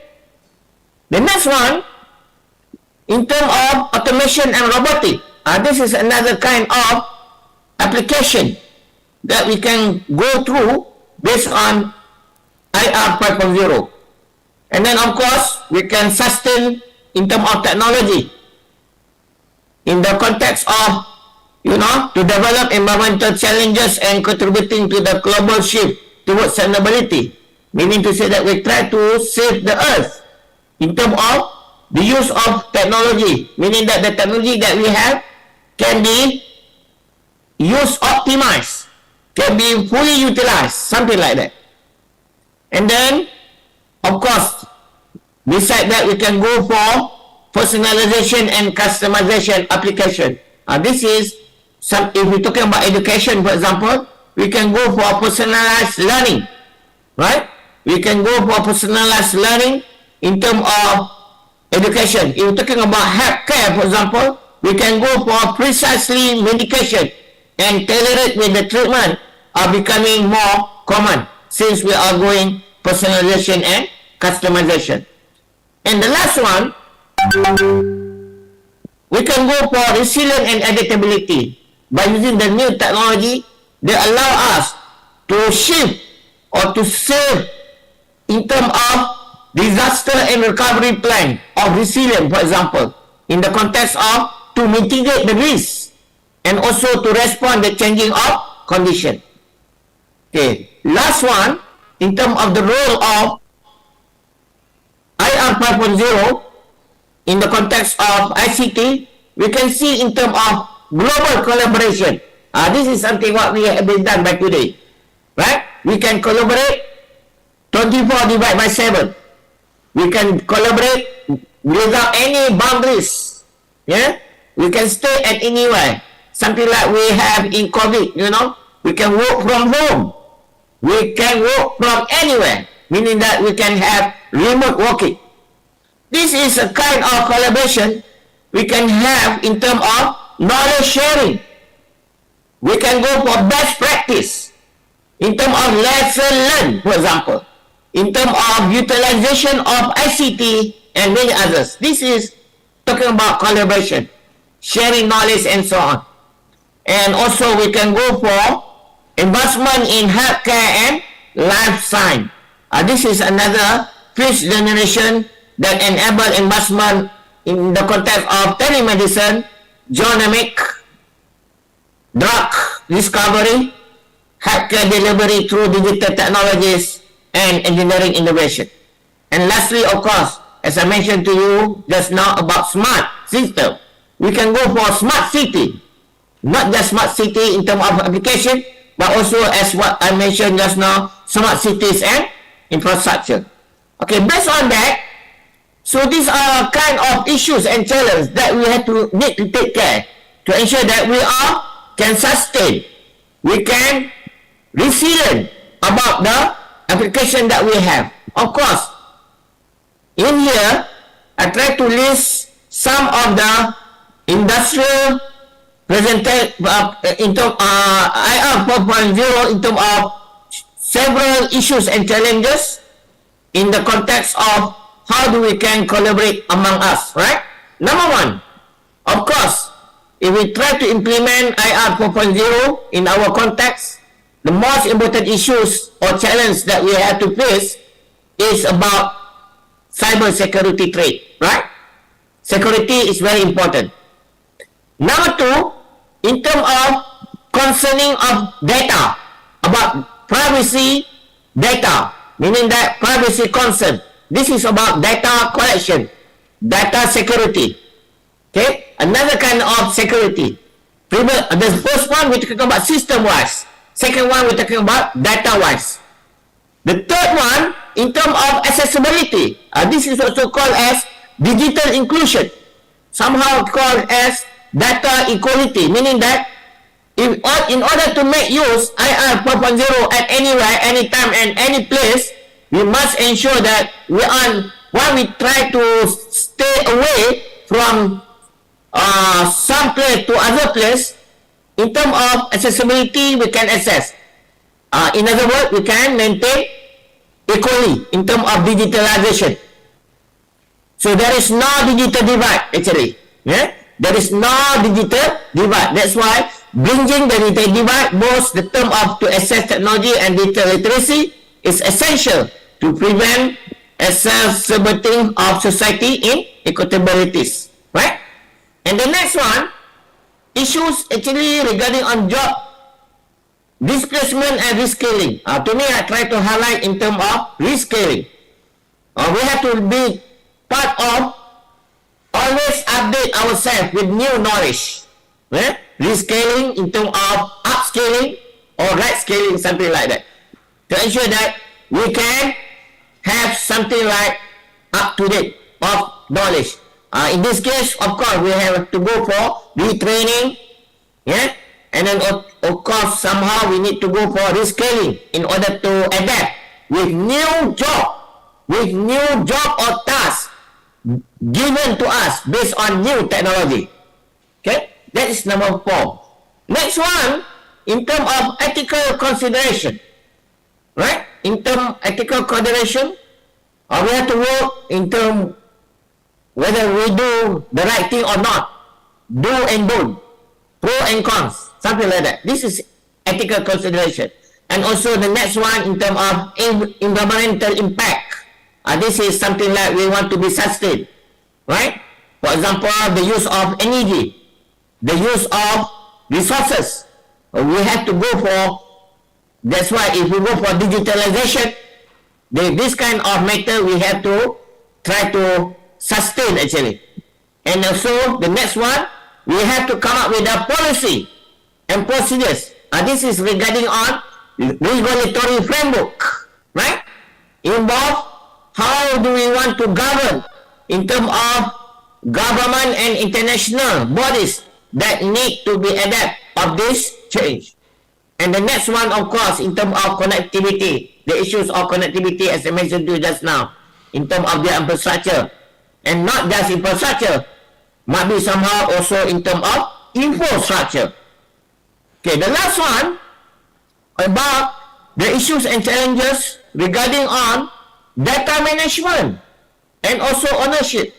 This is to maintain that a part of the ethical consideration in terms of IPR, intellectual property right?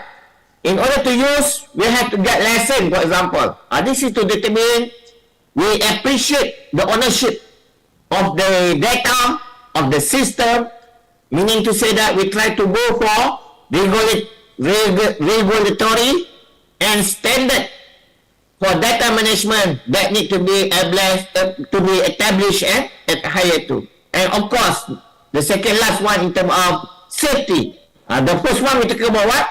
Security. Now we're talking about reliability and safety, meaning that reliability and safety of the critical system, particularly in the sector like healthcare and transportation.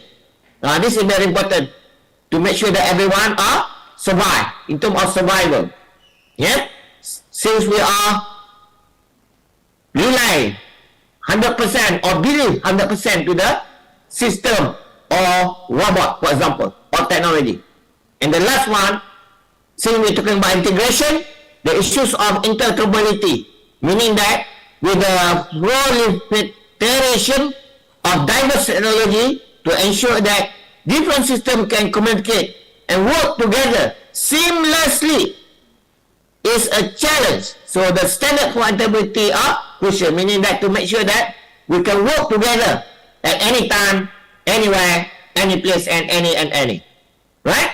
So at the end, as a conclusion, so the application of ICT and engineering in the context of fifth industrial revolution representing a profound and transformative force that is shaping our industries, societies, and also the global landscape, right? So this revolution will characterize the integration of cutting-edge technology that has been remarkable advancement in nearly every aspect of our life. ICT and engineering serve as a backbone for this transformation that drive us towards innovation, offering solution to the complex challenges. So lastly, in the context of iPhone 5.0, ICT with its powerful tools such as AI, artificial intelligence, data analytics, and Internet of Things empower us to collect, to process, and to interpret vast amount of data and transform it to actionable insight, so that the engineer as well, on the other hand, can design and can build physical and digital infrastructure that bring this innovation to the quality of life. So with that, together they can facilitate the development of smart system, sensible technologies, and interconnect network that find that different of this era. Okay? With that, I think I want to end my presentation. Thank you very much. Back to you, Professor. Thank you very much, Professor Dr. Rusli. Thank you for your presentation. Yes. The participants have followed keenly. I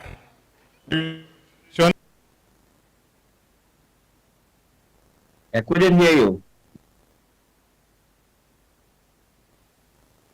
As I also followed and I was able to pick a few things. You talked about ICT and engineering principles and saying that they are critical in the 5th industrial revolution, and identified key technologies of 5th industrial revolution as being big data, AI, 5G, quantum computing, robotics, and nanotechnology. You also gave some benefits. The ones I captured are enhanced connectivity, digital transformation, and also some challenges, especially cybersecurity threats and job displacement, among others. So once again, thank you very much, Professor Dr. Rusli. I think I will invite the conference participants to ask a few questions in the remaining time that we have, and then so that they interact with you a little bit. I will allow Professor Richard Juma to ask a question as he comes, followed by Dr. Stephen Kahara and Mr. Kevin Agina, in that order. Yes, thank you, Dr. Rusil, Professor, for very nice exposition of how ICT and engineering has actually helped. I wanted to check in terms of the AI, artificial intelligence. In Africa, it is a big challenge, basically in African universities. I know you have talked of so many advantages of the AI, but in the universities, we have a challenge. For instance, what you mentioned in terms of the ChatGPT, how to control it in terms of examinations and assessments. What is your view in terms of mitigating its effect? Thank you. Okay, very good question about that. ChatGPT actually is a tool, for everyone actually. So in my university, or especially in Malaysia, my university, University Putra Malaysia, and also our colleague in Malaysia context, we are not allowed, we are actually encourage people to use ChatGPT as a tool for us in teaching and learning. But at the same time, we provide them is something like guideline, right? In order to make use, to allow them to use in teaching and learning, especially in the context of assessment. For example, we are also to make sure that people, in terms of to use that ethically, to use ChatGPT ethically or AI ethically, in the context, for example, in what we call it, plagiarism, for example. This is kind of technology, also that we can make sure to ensure that the technology actually not just become as to support us, but we also at the same time can allow us to maintain and to sustain of the future education development. Right? I think that's all I can say. Thank you. We can have the next question. Okay, thank you very much, Professor, for your nice presentation. My name is Dr. Stephen Kahara. I followed keenly through your presentation, and I'm very much interested in how the fifth industrial revolution is an enabler in smart cities and infrastructure. I also want to extend my thinking and also check with you on the impact that the fifth industrial revolution will have on the modern day education system, particularly when we talk about maintaining standards. Of course, we have heard of the issue of the chat GTP as a challenge. How do we then, in that kind of an environment, continue to maintain standards, particularly in the university education sector, amidst these disruptive technologies? Thank you. Okay, thank you very much. Again, for disruptive technology, or somehow we call it as the emergence technology, like AI, for example, that I try to relate with you something related to the smart cities and environment, for example. Yeah. So this is a kind of the future that we need to go, especially when we talk about smart city. We have the facility of technology like IoT, right?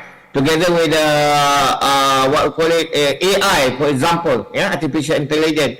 So we can make it good system in terms of not just looking for the software like ChatGPT, but we can go for something like, drone, for example, yeah, in terms of monitoring system, yeah, by using the sensor system, yeah, and this is a kind of system that we can make use to ensure that, of course, we can see in terms of pro and cons, but we try to analyze, is it the pro more better than cons?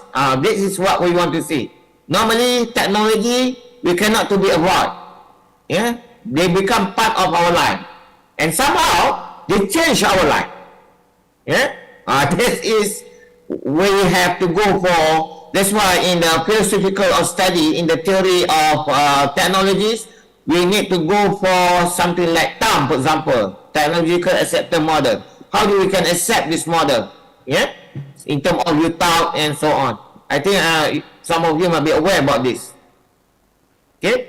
I think that's all for my little bit sharing for the purpose of disruptive technology. Thank you very much, Professor. I will allow Mr. Kevin Agina to ask his question.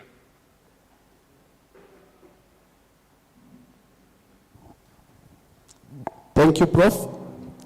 My name is Kevin Agina Nyango. I'm a PhD IT student. Professor Geoffrey is my mentor. I'm in software engineering and software metrics specifically.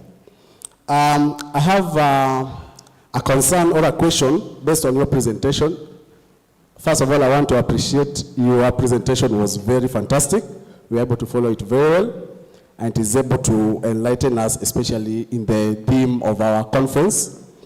The question here is, when we look at the industrial revolutions, and now we are talking of the fifth industrial revolution, and if you look at how the progression of the industrial revolutions are coming, we see that the fifth industrial revolution encompasses the notion of harmonizing the human-machine collaboration with a specific focus of the well-being of the multiple stakeholders. Now, my concern in terms of this revolution is how prepared, according to your assessment, how prepared do you feel we are to embrace this change in this revolution? Are we, in terms of how prepared are we in terms of this revolution to the change in this revolution is bringing on board? Are we in a position where we are going to let the machines take over the human being activities? In other words, do you feel we are ready for this change that the fifth industrial revolution is bringing on board? Thank you, Prof. Okay, you're talking about how what? Can you repeat again? How what? How well we are prepared to embrace this change that this current industrial revolution is bringing on board, depending on the... Okay, good. Okay, I got your point. Thank you. Okay, basically, if we're talking about IR 4.0, basically this is a part of so-called as the emergence technology or disruptive technology, right? So let me share with you something related to the so-called as big data, for example. Yeah, big data. So the big data that we have right now, we can see not just looking for their data that stand alone, yeah, as a system, but now we're talking about the system as part of the integration. So meaning to say that we're talking the big data right now. We have also to relate the new kind of technology like data science, for example, yeah, to make sure that people can make use the data that we have, not just for purpose for ourselves, for the current one, but we can also use for data prediction, meaning that data recommendation for the future and so on. And this is a kind of something that affect or that embrace in our life actually, yeah, need to be take care. That's one. Second one, in terms of somehow talking about Internet of Things, for example, yeah, we can see how the system is working right now in order to collect data, right? From the sensor that we have. And then from the data also we can make use data for data analysis and connect it back to the data science by using the big data that we have, right? So if we're talking about this one as a kind of comprehensively technology, basically we are not just looking for one section as a one component. We have to go for everyone, meaning that to consolidate between AI, between big data, between IoT, and of course the most important things in technology of the future actually is talking about interconnection or interoperability, something that use 5G, yeah, 5G connection. Okay, this is what we are looking for the future, meaning that we are something that we want to believe in the second life. If we have a time, we can go for the Google, try to type for second life. Second life. This is what will happen for the future. Okay, thank you. Thank you very much, Professor Dr. Rusli, for those comments. We have come to the end of this session. There were many other questions, but in the interest of time, I will have... Okay, you can, okay, you can make use my email, yeah? Thank you very much. As I admit. Before I let you go, on behalf of Murang'A University of Technology Management, I want to thank you very much. And I hope we can engage more between our university and your university and, yes. and exchange more. I think it would be unfair if I don't say that I am an alumnus of UPM, and Professor Dr. Rusli was one of my internal examiners. I thought I would not get a PhD, but I got it. He was gracious enough to grant it. That is personal. Thank you very much, Professor, and shukran. You Thank you very much. Choose to stay, or you are also free to go and do other things. This is the prayer time, Margaret prayer time, so I have to go. Yes, thank you very much. Okay, thank you very much again for everyone. If you have something, so I hope that we can collaborate after this. Yes, you are free, and we hope you will share your slides with us. Yeah, I will. Thank you. Okay, bye. Bye. Bye. Can we have the photo session? Sorry? Can we have the photo session together? Photo session.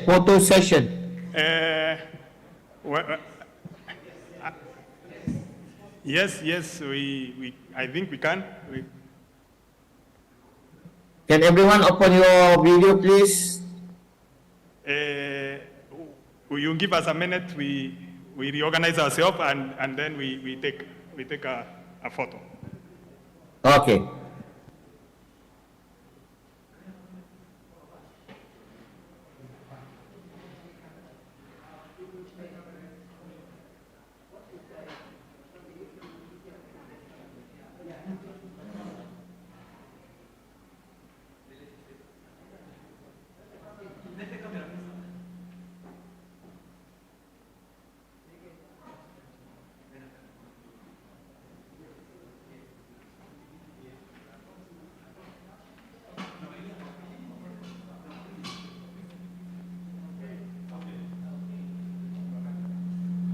This is also good. Okay.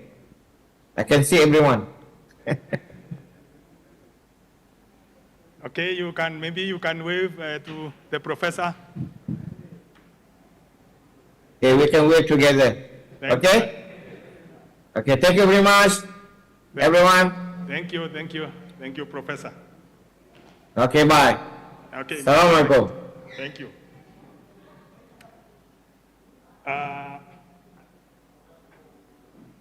You done?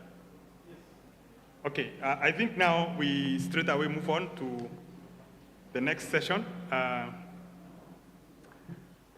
Our second keynote speaker is Professor John M. Kobia. Professor John M. Kobia is a professor of Kiswahili at Chuka University. He has served in various administrative positions such as Director, Igembe Campus, and Dean, Faculty of Arts and Humanities at Chuka University. Professor Kobia is an accomplished scholar and researcher.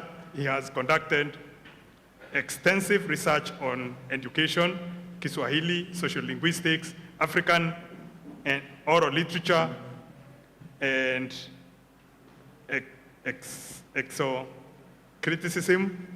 eco-criticism. Professor Kobia is the editor-in-chief of the Luma, a peer-reviewed journal of Chama cha Kiswahili cha Taifa Kenya, that is Chakita. He has over 60 publications in form of textbooks for various levels, book chapters and articles in peer-reviewed journals locally and internationally. He serves as a reviewer for many international journals. Professor Kobia holds a PhD in Kiswahili from Kenyatta University, an MPhil degree in Kiswahili from Moi University, and a Bachelor of Education degree, Kiswahili and Geography from Moi University. Ladies and gentlemen, you join me to welcome our second keynote speaker, Professor John Kobia. Welcome, Professor.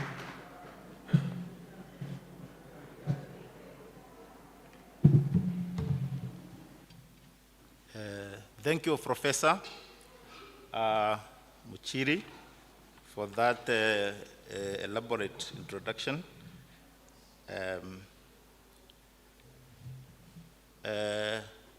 Our Deputy Vice Chancellor in charge of academics, the chairman of this session, the organizing committee of this wonderful international conference,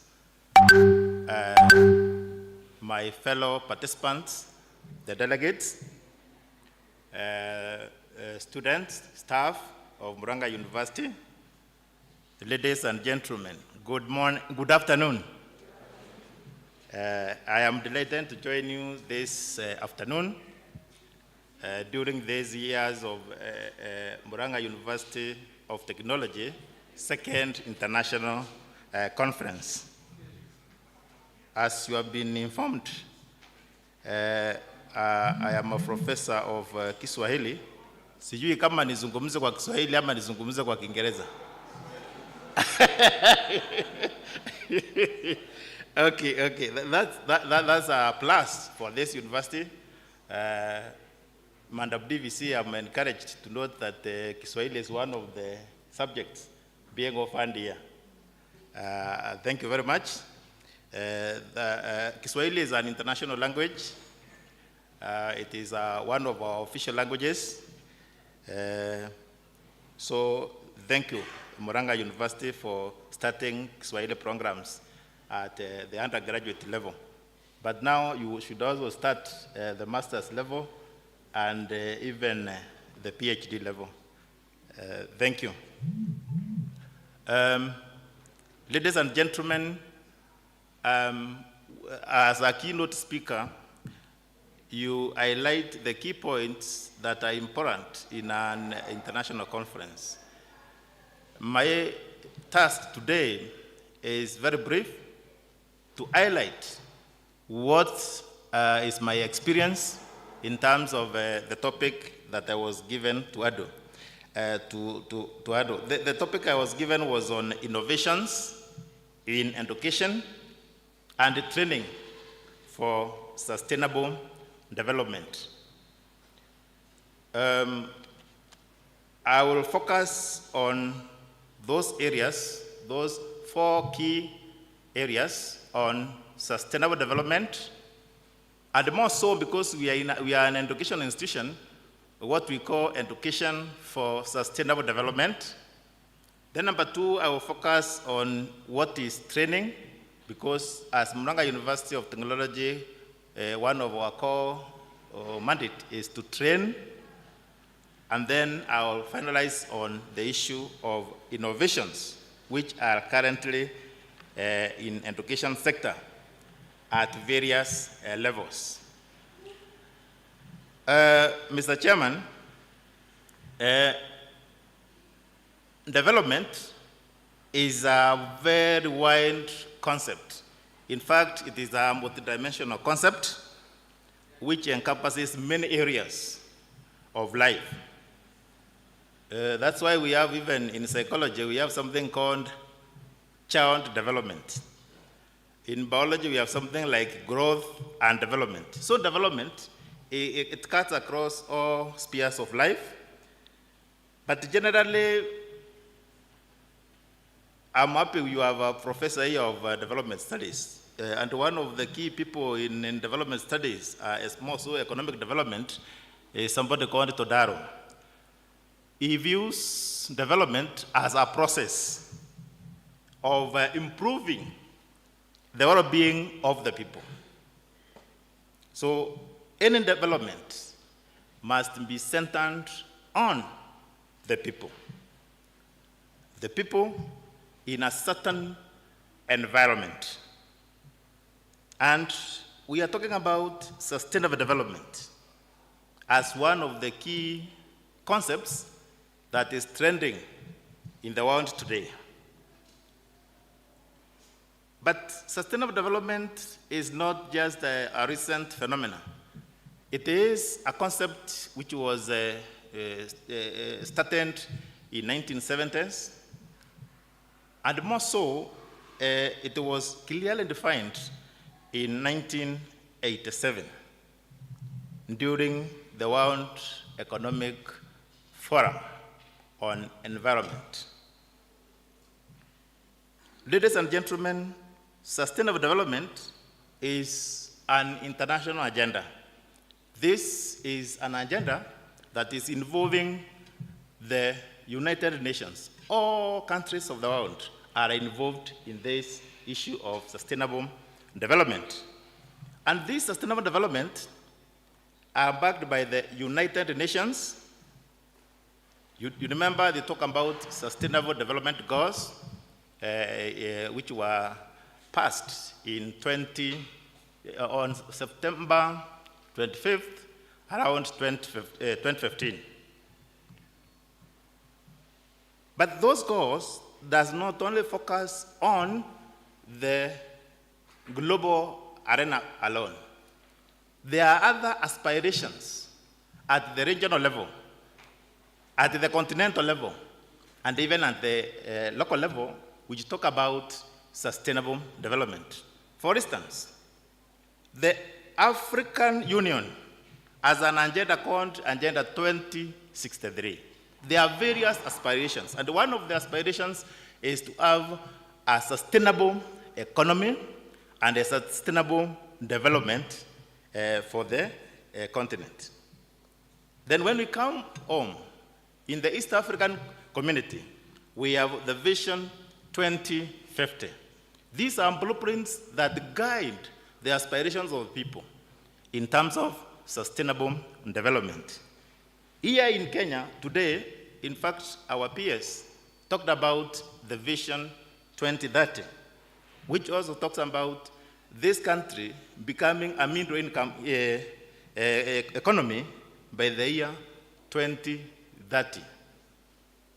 And more so, the current government has the agenda of bottom-up economic transformation agenda. They talk about how to live in a sustainable way. They talk about having sustainable economies, sustainable communities. I have a lot of confidence in the which will take place on this during this conference, and I hope that the presentations and the discussions will embrace these aspirations of the sustainable development. Now, as I mentioned, there are 17 sustainable development goals which were adopted by the United Nations on that date of 25th September 2015. These goals, they are called Sustainable Development Goals. They were developed because the Millennium Development Goals, which were set to around 8, they were not able to attain. So they focused on these ones so that they can be attained by the year 2030. It is good to remind ourselves of these development goals, even in our own different disciplines, because I'm informed we are in different disciplines: economics, ICT, science, humanities, and education. These sustainable development goals, they can be used and they apply to all disciplines in this university. So the sustainable development goals are 17. I don't need to mention them, but I can mention 1 or 2 or 3 or 4. Number 1 is to end poverty in all its forms, everywhere. Poverty remains a key challenge in many developing countries, Kenya included. Number 2, end hunger so that you can be able to achieve food security. We are talking about food insecurity in our country. We are talking about El Nino. Yet, this rain that is raining now, after maybe 1 or 2 months, we will be talking about hunger. We will be talking, and we have a lot of rain. What is happening? We should have innovative ways of tapping these natural resources that God has given us so that we can be able to alleviate hunger and fight food insecurity. Number 3, it is attain healthy life for all at all ages. We want everybody to be healthy. Number 4, and which is key to this presentation, is about quality education and what we call lifelong learning opportunities for. That's where the government focuses on 100% transition. Now, all these sustainable development goals, they talk about gender equality. They talk about secure water. They talk about affordable housing, like the one our government is focusing on. Currently, everybody who is paid by the government, and even in private sector, is paying housing levy so that we can be able to achieve this. So when you see your payslip that something has been deducted on housing levy, you are trying to help the United Nations and the government to achieve objective number 7 on affordable housing, promote sustainable industrialization, reduce inequality within the countries and even within the counties, for the countries that have counties, promote sustainable consumption and production, also the use of natural resources in an effective manner. And then we're also talking about just society, cohesive and peaceful societies. All these goals are geared towards a better life. So the Sustainable Development Goals are universal, but they can be localized according to the various levels and the various needs of the society. Ladies and gentlemen, what is sustainable development? I have talked about all the sustainable development goals, but what is this sustainable development? What is this sustainable development?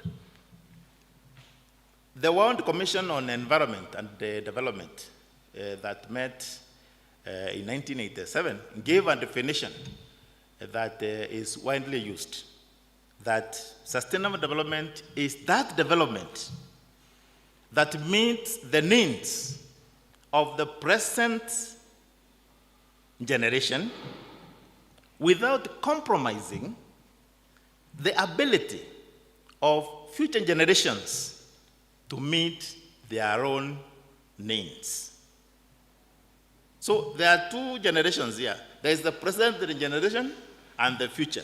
So whatever you do, whatever kind of development that you do, it should be able to cater for the needs, your needs, and also the needs of other people who will come in the future will not be affected.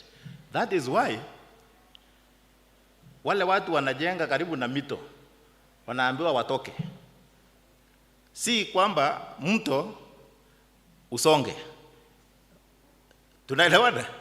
That because ukijenga karibu na mto, the waste will affect the current generation and even generations to come will have no water. Ndio watu wanaambiwa don't musikate miti. So that this generation, when we're talking about development, sustainable development, we are not talking about today. We are talking about today and the future. That is why it's called sustainable. Something that can be kept for future generation. So when we talk about sustainable development, it has various dimensions. It has the economic dimension. That is number one. It has the social dimension. It has the environmental dimension. And also number four, it has what we call the institutional dimension. So the economic dimensions talks about the economic well-being of the masses, of the people, trying to reduce poverty, trying to have a sustainable economy that will be able to sustain the people of various countries. It also talks about the creation of various employment opportunities for the youth, for the women, and also for the marginalized. That is the economy. On the social dimension, it talks about ensuring that we have a healthy community and a just community that respects the rule of law, that respects human rights. This one talks about fighting hunger, having quality education. So our focus here as universities is on quality education. It also talks about having gender equality. The environmental dimension talks about taking care of our environment so that we can have sustainable communities now and in future. The institutional dimension talks about the various industries and also the infrastructures The infrastructure includes the buildings, the roads, all those constructions that we do. They must not affect the environment in a negative way. Any construction that we do should be sustainable. That means it can be used by the current generation and also the generation to come. Ladies and gentlemen, universities play an important role in the development of our country and beyond. As we have noted, the Sustainable Development number 4 emphasizes on quality education as one of the key goals of sustainable development. In fact, education, that's why most governments spend a lot of money on education, because education is the enabler. Education is the key driver of all the 16 sustainable development goals. Without education, people will not understand what is required in matters of human rights. People will not understand in matters of anger. So education is very important. And universities, Murang'A University included, should be in the forefront in championing sustainable development. I am happy to note that this university, when I was going around, I saw a lot of innovations which are geared towards the sustainable development that we are talking about. Mr. Chairman, I am happy to note that sustainable development goal on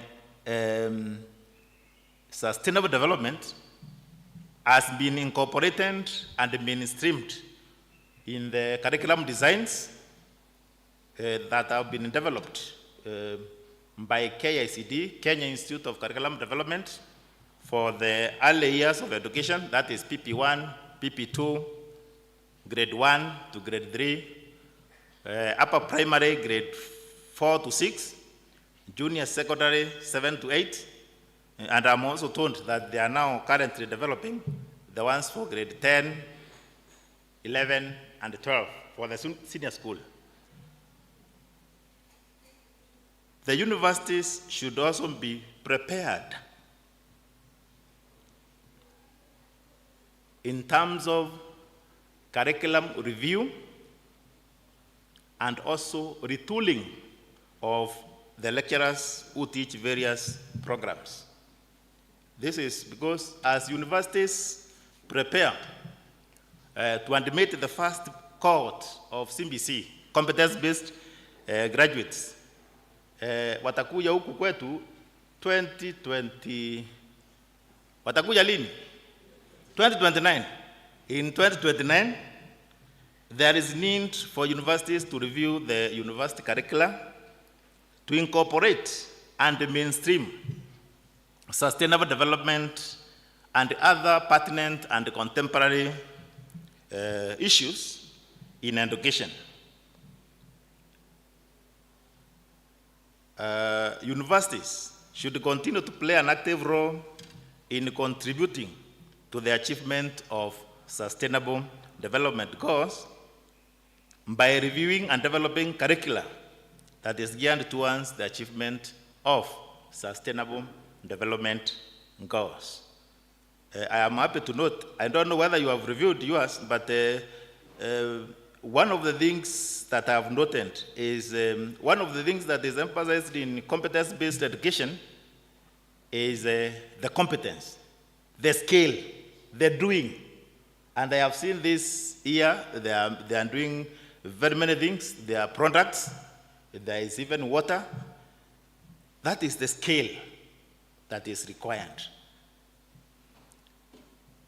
The Constitution of Kenya 2010 prioritizes sustainable development as one of the national values.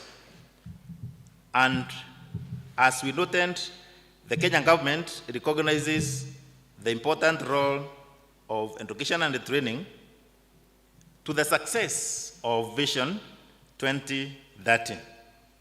And that is why Vision 2030 singles out education and training as the vehicle that will drive Kenya into becoming a middle income economy. My fellow conference participants, education is a continuous process. It is a continuous process of acquiring and developing the desirable knowledge, specific skills, positive attitudes, and values to enable an individual to develop into a good, responsible member of the society. So what we are saying is that education is continuous. And education has those 4 things that I've mentioned about the knowledge. You acquire knowledge on a certain area, if it is ICT, if it is electrical engineering, then there are some skills that you are also supposed to have very specific to that discipline. And number 3, there is the issue of developing positive attitude towards that discipline, and you value that discipline. And finally, it's about values. The CBC, the competence-based education training that we are going to encompass as universities as we go on, talks about values, talks about value-based education, because we want to train somebody, an engineer who is ethical. We want an engineer, a nurse, who respects other people. Those are the values. It's the value-based education that are the things that are going to be incorporated.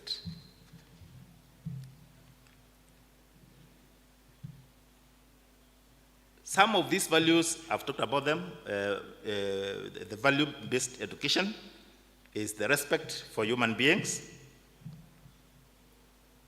responsibility, honesty, tolerance, hata kuvumilia. Even when you are provoked, how do you react when you are provoked? Tolerance. These are the things that we do. And then care for the environment, because the environment is key to our survival here on Earth. One of the great educationists, those who are educationists here know this person, and John Dewey, defines education as the power by which man, at that time when they were defining, they were not gender sensitive. So they talked about the man. But here you can also say man stroke, a woman, is able to control his or our environment. So the education that we get should be able to assist us to care for our environment, so that this environment will assist us. In sustainable development studies, we talk about, especially the goals, we talk about leaving no one behind. Let us all be in this bus called Sustainable Development Goals, so that we will not be left behind. Let us study these goals and see where can we fit in this. And we participate actively in the achievement of these Sustainable Development Goals for the betterment of humanity. Mr. Chairman, allow me to talk about something about education for sustainable development.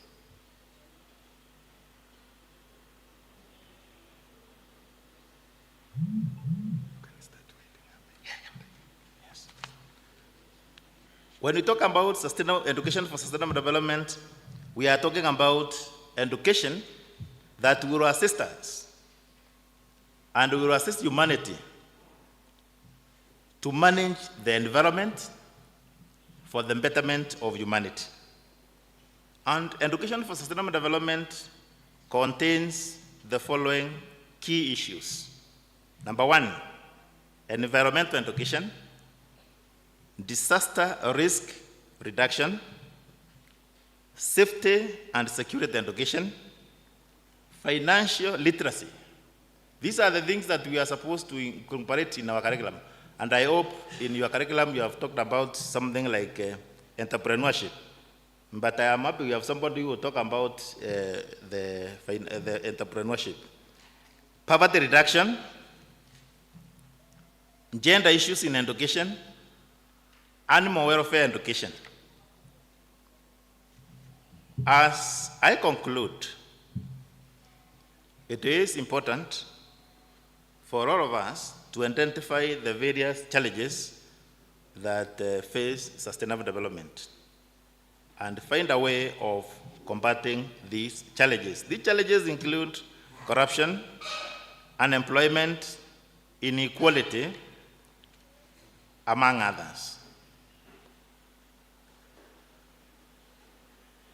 Lecturers have been identified as important facilitators for empowering the next generation with knowledge, skills, values, and attitudes on sustainable development. It is important that these lecturers and teachers inculcate to the learners a positive attitude on sustainable development by encouraging critical and creative thinking through innovative teaching and learning experiences to the students. There are various innovations that have taken place in the sector of education. One of them is the educational reforms that you are now aware of, that we are changing the system from the 844 to the 26333 system, and the emphasis on integration. How ICT is supposed to be integrated in education, more so on what we call the digital literacy. There is a lot of emphasis on that. And in the area of language, we are developing various programs. Like we have developed in Kiswahili, we have developed a program called Salama. Salama is short for Swahili Language Manager. This program is used in translation. So if you have a text in English, it can be, you run through that program, it can translate the work for you. These are some of the innovation. Of course, there is the issue of the open university. The open university these days, we are talking about e-universities, e-learning, ODEL, especially when we had the COVID-19 pandemic. That one came very early and it assisted many universities. The issue of e-libraries is also key as a key innovation because of what we call, like now in most universities, they have the LMS, the learning, the LMS, the MyLoft. These are programs that are geared towards assisting in achievement of sustainable development goal on quality education. Mr. Chairman, there is need for retraining and retooling lecturers through innovative pedagogies for the competence-based education and the training as we prepare to receive the first cohort of CBC graduates in 2029.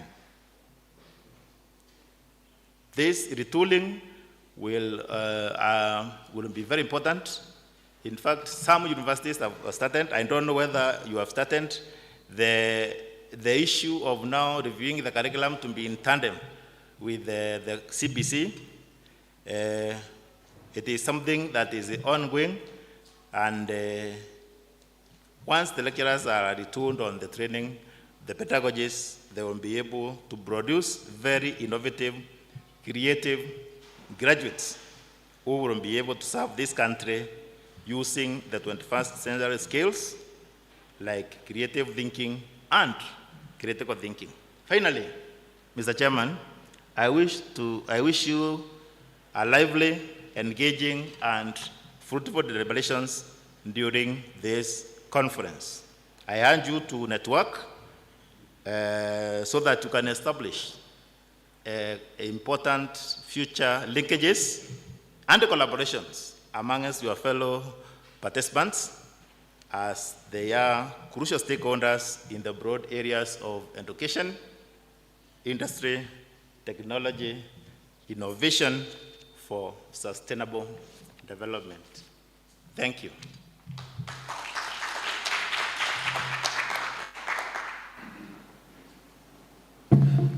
Thank you very much, Professor Kobia, for those insightful comments.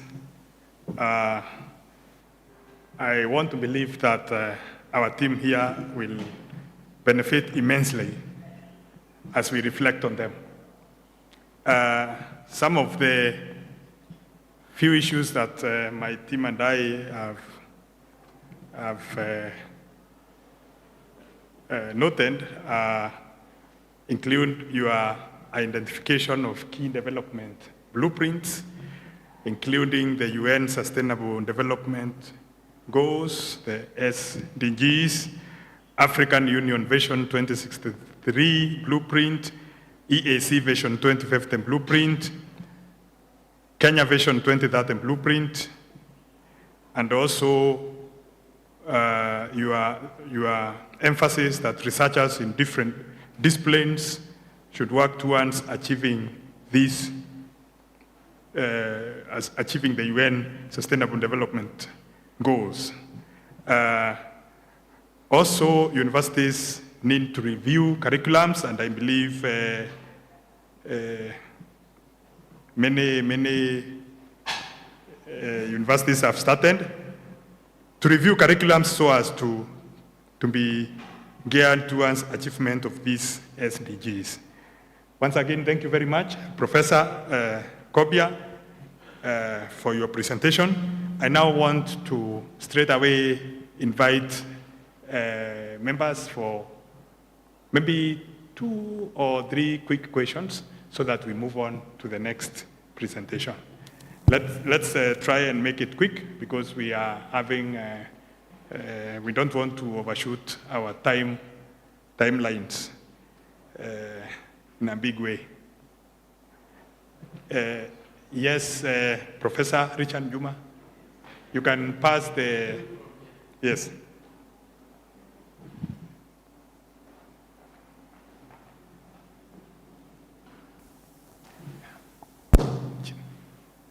Down at the bottom. Yes. Prof, thank you so much. Where I come from, we don't understand Kiswahili, neither do we speak. So I expected you to speak in Kiswahili, just to hear, but not to understand. Yes, but that notwithstanding, Prof, we had a very serious discussion with the earlier presenter. And it came out that, according to his presentation, it's like this thing we call artificial intelligence. It is a catalyst to development. In your own view, you can either comment or you reflect later. But in your own view, do you think it is a catalyst to development in the context of the transformation taking place in the education sector in the world? Maybe we can take maybe 2 other questions, and then the professor can take them at the same time.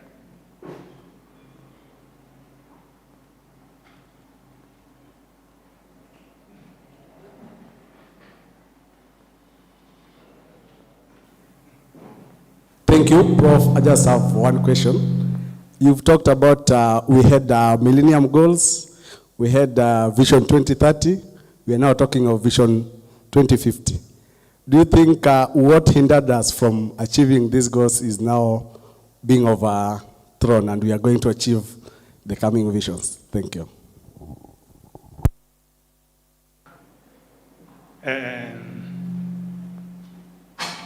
Okay, I will allow one.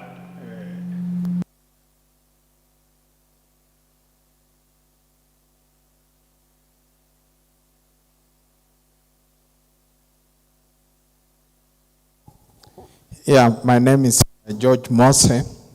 My question is just to add to what Professor Juma said, asked that the world is really moving towards this artificial intelligence.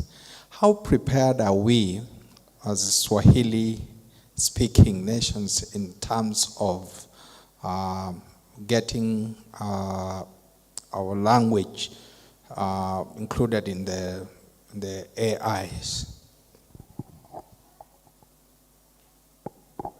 You may now take those.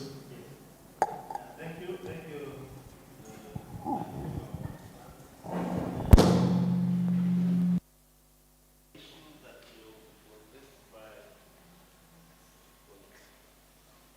The issue that was raised by Professor Richard Juma, yes, artificial intelligence is the way to go.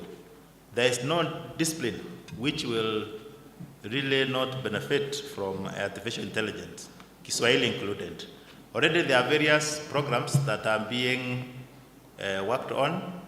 I am tying that with the last one, the programs in Kiswahili. The artificial intelligence, there are programs that are being developed, but they are being tested. So we are at that level.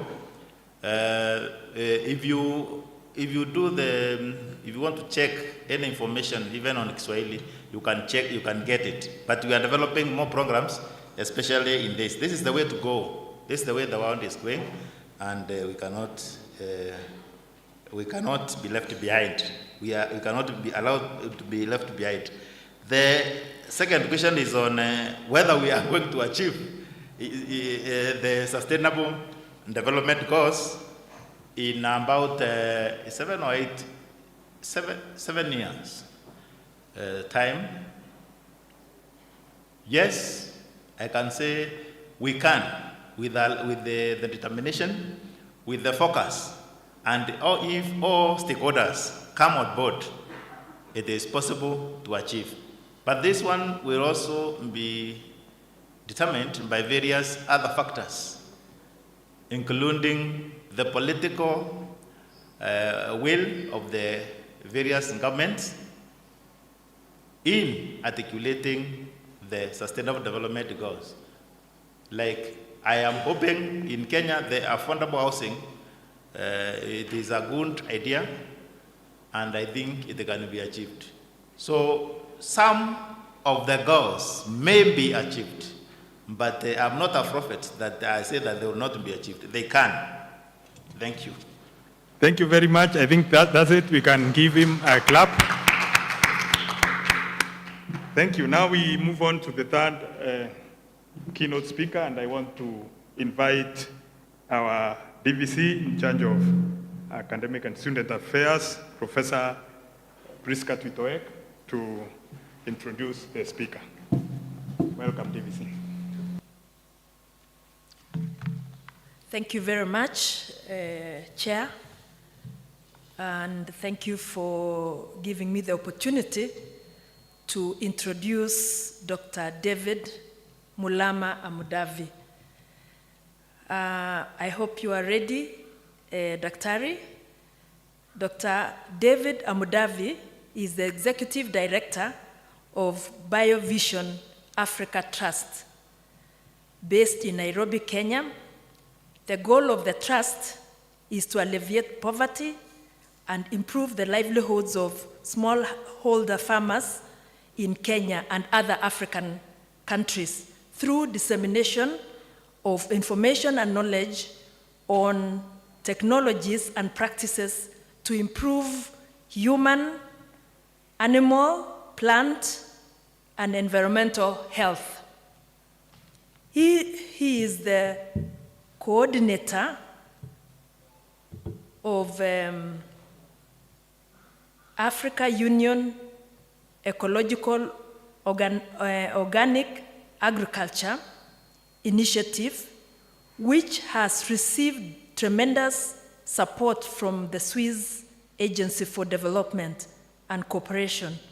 And he is also the coordinator of the East African Knowledge Hub, which is part of the Continental Knowledge Center of Organic Agriculture in Africa project, supported by the German Ministry of Economic Cooperation and Development through GIZ or GIZ. Before joining ISIPE, as a senior scientist with the mandate of steering their farmer communication program and to establish BioVision Africa Trust. David was a senior lecturer in the Department of Agricultural Education and Extension in Egerton University, Kenya.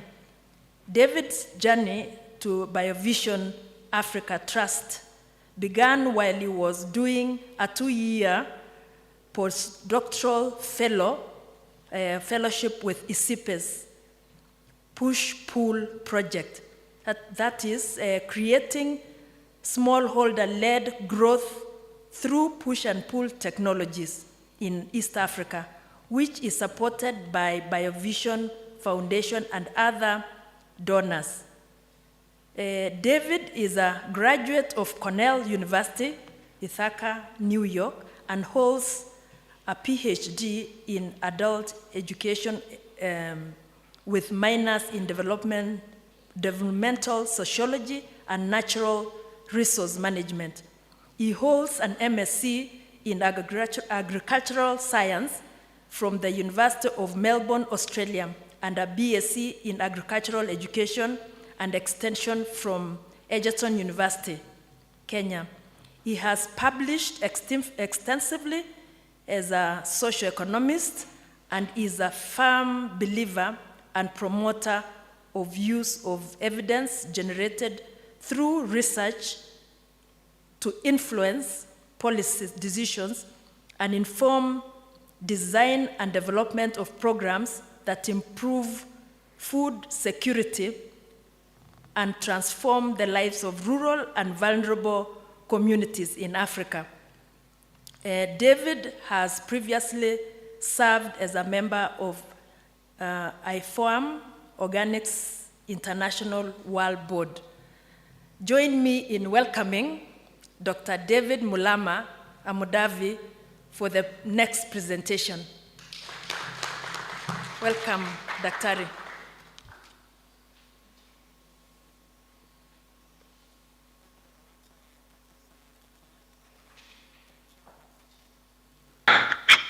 Distinguished guests, ladies and gentlemen, I have the pleasure to make my presentation from Dodoma, where I've also been in another conference as a keynote speaker, and I've just had to leave that conference to come and give my presentation here right now.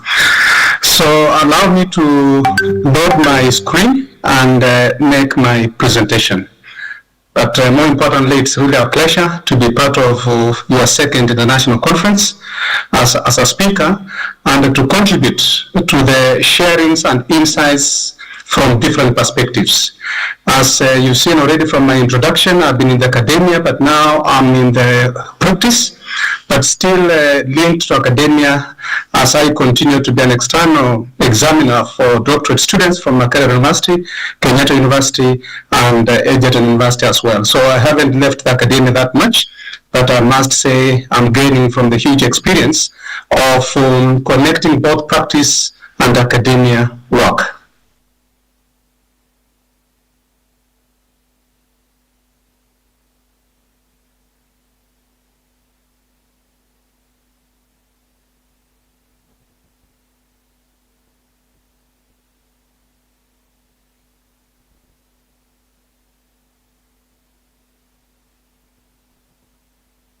I'm trying to load my presentation.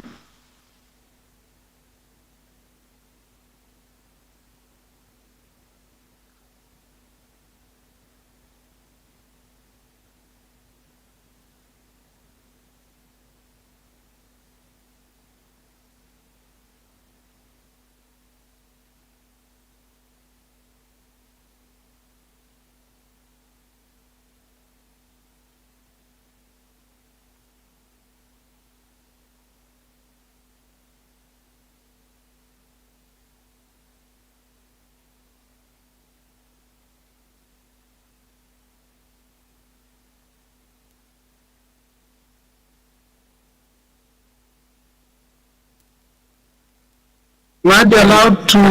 Daktari, you are a co-host. You can just share your screen.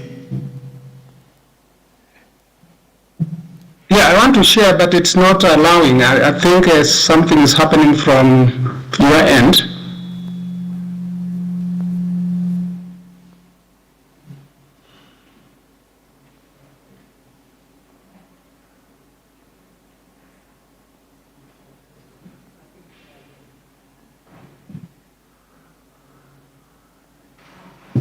Please try again. Maybe you can try again. Yeah, I'm doing, if there was anyone who is having already a presentation or something, you should bring it down and then I'll be able to put up mine.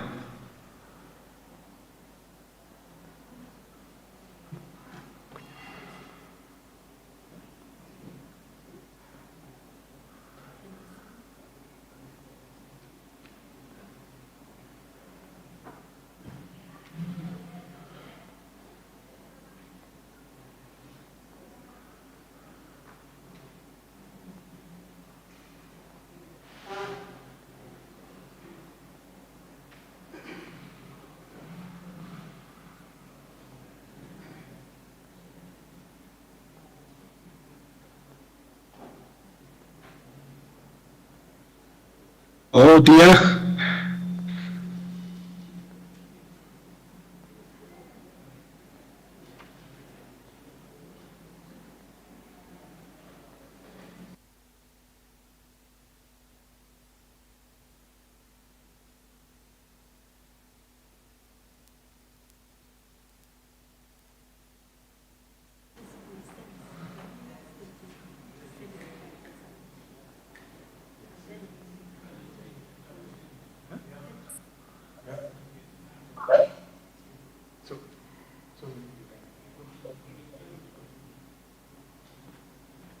Dr. I think you can continue. We have received the presentation, right?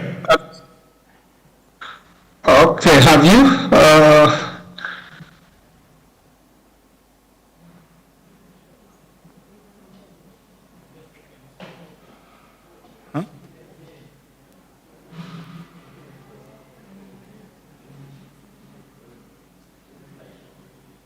Unfortunately, it's not appearing on my screen share.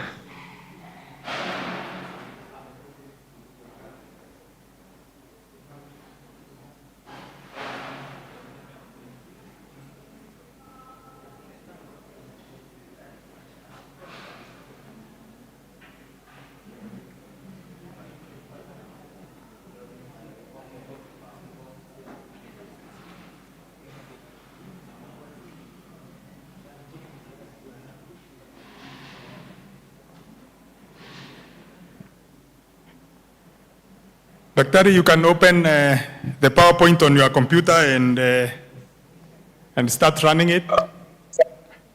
Okay. I'm not, let me see whether, can you see it? Not yet.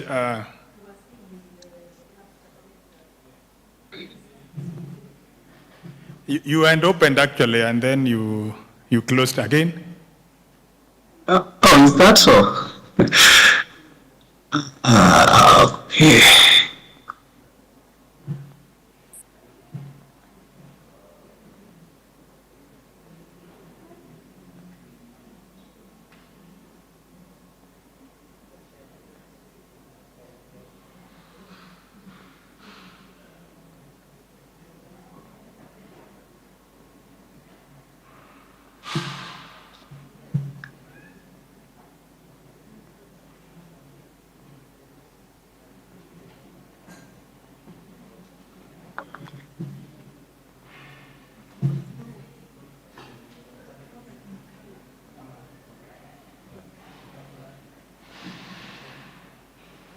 I think to save time, is it possible I just email to the same email, you open it from your end?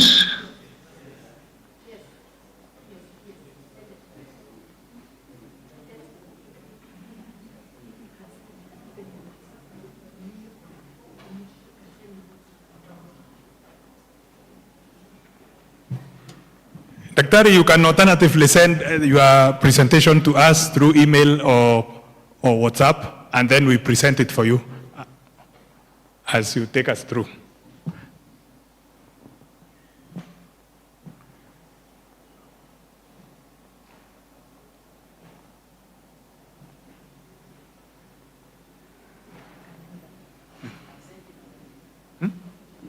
I've sent it to you, the same invitation address of MUT.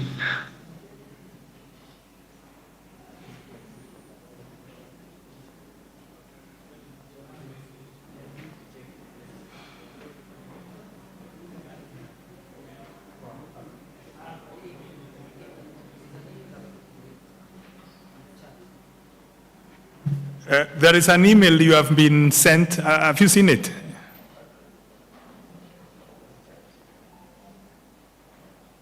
Just now, let me check.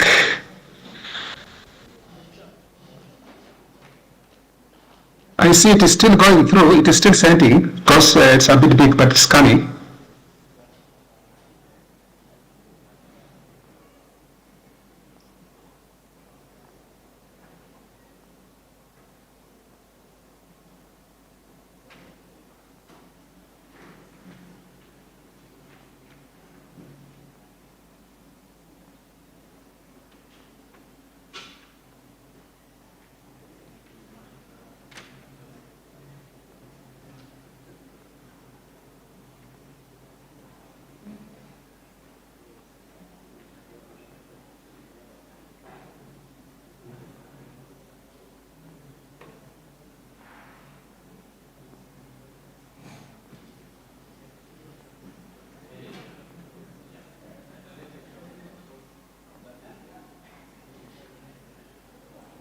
Okay, I think it has gone through now. Can you open it for me?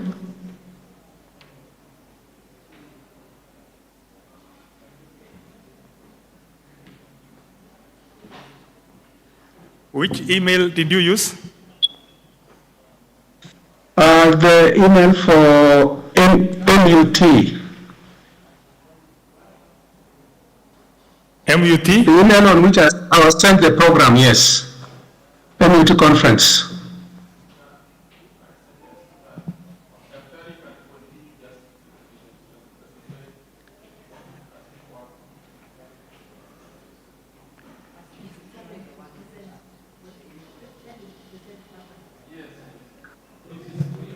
Dr. I think as we wait for it to come, you can actually present verbally, then we will follow.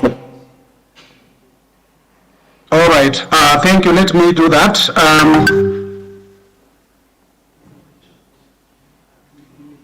Yeah, thank you, everyone. I'm sorry for this. My presentation is going to be based on what we need to do to improve our the role of science, technology, and innovation for sustainable agriculture, food and nutrition security, and focus more on that, and in particular, how we can make our country food and nutritious secure. Now, I have a quote from Thomas Jefferson, which says, agriculture is our wisest pursuit because it will in the end contribute most to real wealth, good morals, and happiness. And of course, that means how we treat our agriculture in this country. And of course, I've just been talking to Tanzania in the region for East Africa, and even the whole of our continent. It's extremely important. And recently, I've just been part of the team that has been looking at the 4th biannual review report, which has been looking at how our African governments have been making contributions towards the agricultural sector in recognition of the role that the sector plays, not only towards food security, but also towards the socio-economic development of our countries. And whereas we say we would like our countries to invest about 10% of our national budgets to our agriculture, actually majority of the African countries, Kenya being no exception, we tend to actually spend far much less than 10% in our agriculture. And that is a big concern for me. And also for those of us who would like to see an African food secure continent. And I appreciate Professor Tuteki's introduction about my organization. I had a slide just to show what it is, what we are about, and I'm glad she has made that introduction, so I won't go much into saying what it is other than saying it's a Pan-African organization established in 2009 but becoming very operational in 2011. and it is based within the International Center of Insect Physiology and Ecology, that is ICIPE in Nairobi. Its major aim being to contribute to alleviation of poverty and the improvement of the livelihoods of smallholder farmers, and particularly women and youth, not only in our country, Kenya, but also in other African countries. We have a strong comparative and competitive advantage in terms of knowledge management and working with partners to build capacity of farmers for uptake of interventions or technologies around the 4H important areas of human health, animal health, plant health, and environmental health. So the question which we really strive a lot in terms of the research work we support, the innovations we support, and technologies we support are towards ensuring sustainable agriculture, ensuring healthy diets for our people, and reducing the pace at which climate change is causing havoc not only in our country but also in most of our African countries. Now, with that vision, and the goal of sustainably improving the health and the prosperity of people in Africa while conserving the environment with agroecology and other practices of sustainable agriculture, it becomes very important then to look at our agriculture in the lens of how we can transform our food systems to ensure that the attention that we give to the environment is extremely important. And I really like the previous speaker for saying environment is key to our survival here on Earth. And indeed, if we ignore that, then we will really go wrong in our agriculture. Now, some of the areas around which we focus on, and I won't go a lot into the details, are areas that address some of the developmental challenges that our country and African continent, so to speak in general, are challenges of low agricultural productivity, food and nutritional insecurity, climate change effects, and climate change is really alive with us, poor livelihoods of most people, information deficiency. Information is an important catalyst for any uptake of technologies and innovations, but this tends to be quite deficient for most people who would actually benefit from some of the technologies, innovations that are coming from our research and other developmental institutions, including universities. And then the low human capacity, which is again in terms of preparing people to deliver much on their mandate. And I really liked the concept by the previous speaker about how staff in universities and other training institutions can be retooled in certain techniques or strategies of delivery. And that is actually one way of addressing a developmental challenge in the area of low human capacity. And then very critically important is lack of enabling policy frameworks and the political goodwill that is required for us to drive research, to drive science, and to drive technology uptake. So we are conscious of this, and that is why on the continent we try to work with various institutions, universities, research institutions, both from national level up to regional level. That's regional research institutions that are all part of the partners we work with. And of course, we do work a lot with the farmer organizations and as well as the private sector. So why are we concerned with ensuring that we promote sustainable agriculture, food and nutrition security with well attended to science, technology and innovation? Now, some work has been done by Stockholm Environmental Institute on the question of what we call planetary boundaries. And in here, I won't go into details, but I would like to say that on this earth, we are supposed to live within certain boundaries that can enable us to engage in the activities that we do, and especially the activities in the area of agriculture, in the area of manufacturing, and so on, without going beyond those boundaries. But as we speak today, some of the very important and critical boundaries that are germane to our own survival have actually gone beyond the limits. The area of biodiversity, if you are to see my presentation later on, it is red, whereas we are supposed to be in green for safe planetary boundary that should guide the activities that we do. And if you also look at the nitrogen cycle, the boundaries have been exceeded. We are in the red. And nitrogen cycle is very, very key to our agriculture. And a very important area also is in the area of the climate crisis. We have gone beyond the safe boundaries, and that is why climate change is a huge factor of influence to our agriculture today. Hello, just come a again? moment. Hello? Yes, we are able to see your presentation now, so kindly, we are able to see it, so you can use it. Thank you very much. So I'll be playing mine, and I think whoever is on the other side can play. So I am slide number 4. So why the concern with sustainable agriculture, food and nutrition security. So as I move to the next slide, you also move on your end. I've opened mine. Is that okay?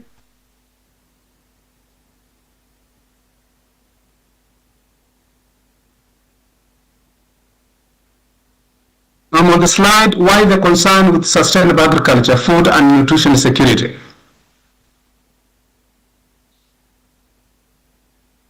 So he's on slide 4.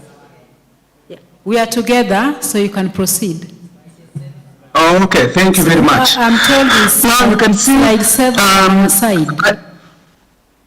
Yes, I'm about to go to the next slide, so you just, I'll tell you next. When I do that, I'll be explaining on my next slide. Okay, thank you. That will be easier than me telling you. Or would you rather I tell you we do next, so that I get guided by your own? Maybe we should do that.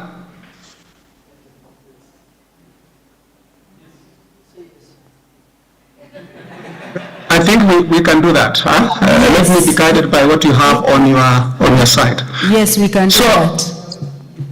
Yes, thank you.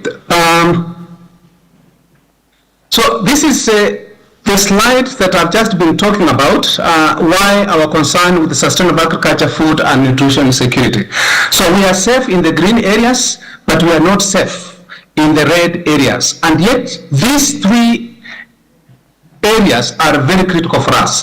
The moment we lose our biodiversity loss, that means our flora and fauna, the basis of our life, the basis of agriculture, is destroyed. And also once we have our nitrogen cycle being beyond the safe limits, again we are affecting a lot our agriculture. And that actually tends to be translated in the red of the climate crisis. That's where the climate change is, as we all know, with increased carbon emissions into the atmosphere, and we're having less of the carbon that we need to be in the soils where it should be largely. Next. So some of the challenges we are facing today in Kenya are challenges towards food and nutrition security. One, we've just been through some of the most challenging challenges which are actually facing our food systems.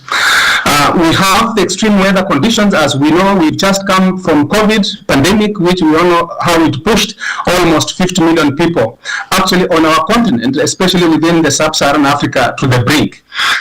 And some of these climate-induced shocks have really affected lots of food systems, and some people are now beginning to recover.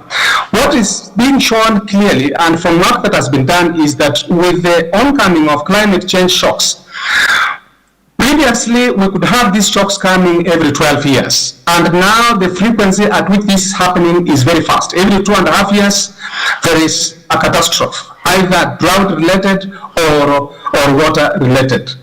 Now, another challenge we are facing today is the global price shocks, and these are also coming from the very unstable markets, which are caused by geopolitical factors beyond our control. We know what is, we import our fertilizers, chemical-based inputs, the fertilizers, the pesticides don't reach us in that time, and if they do, then we find they're either coming late and farmers don't really get them on time, and this consequently affects our agriculture status. And the management is also another challenge that we are facing, and this is not just a question of food security in terms of fighting famine or hunger, but also things related with our health, and nutrition is an important challenge that is facing us today. Next slide, please. In terms of the geopolitical the challenges that are facing, if you look at price volatility, is quite extreme in most of the countries.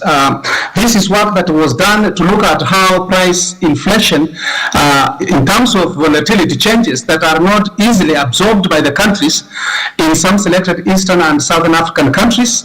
And Kenya, we were doing reasonably well at 9%, but you can see quite a lot of our big countries in Africa really getting affected quite a lot. And again, this is some of those geopolitical shocks that affect our countries in terms of our agriculture, in terms of our food prices, and finally in terms of our consumption capabilities. Next slide, please.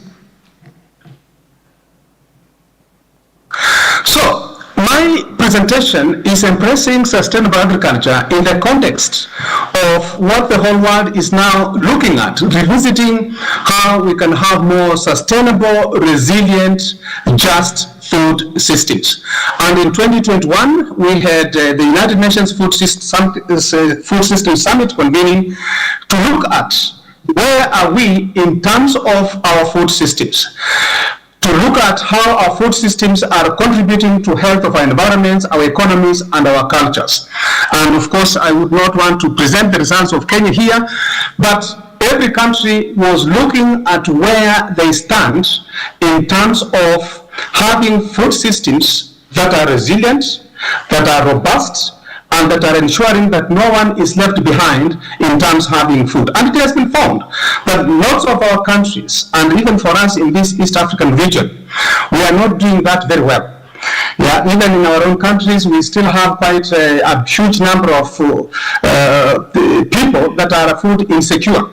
And indeed, if we go with the just vision of leaving no one behind, this is one area that we shouldn't leave anyone behind, to have access to food, and food in terms of nutrition as well.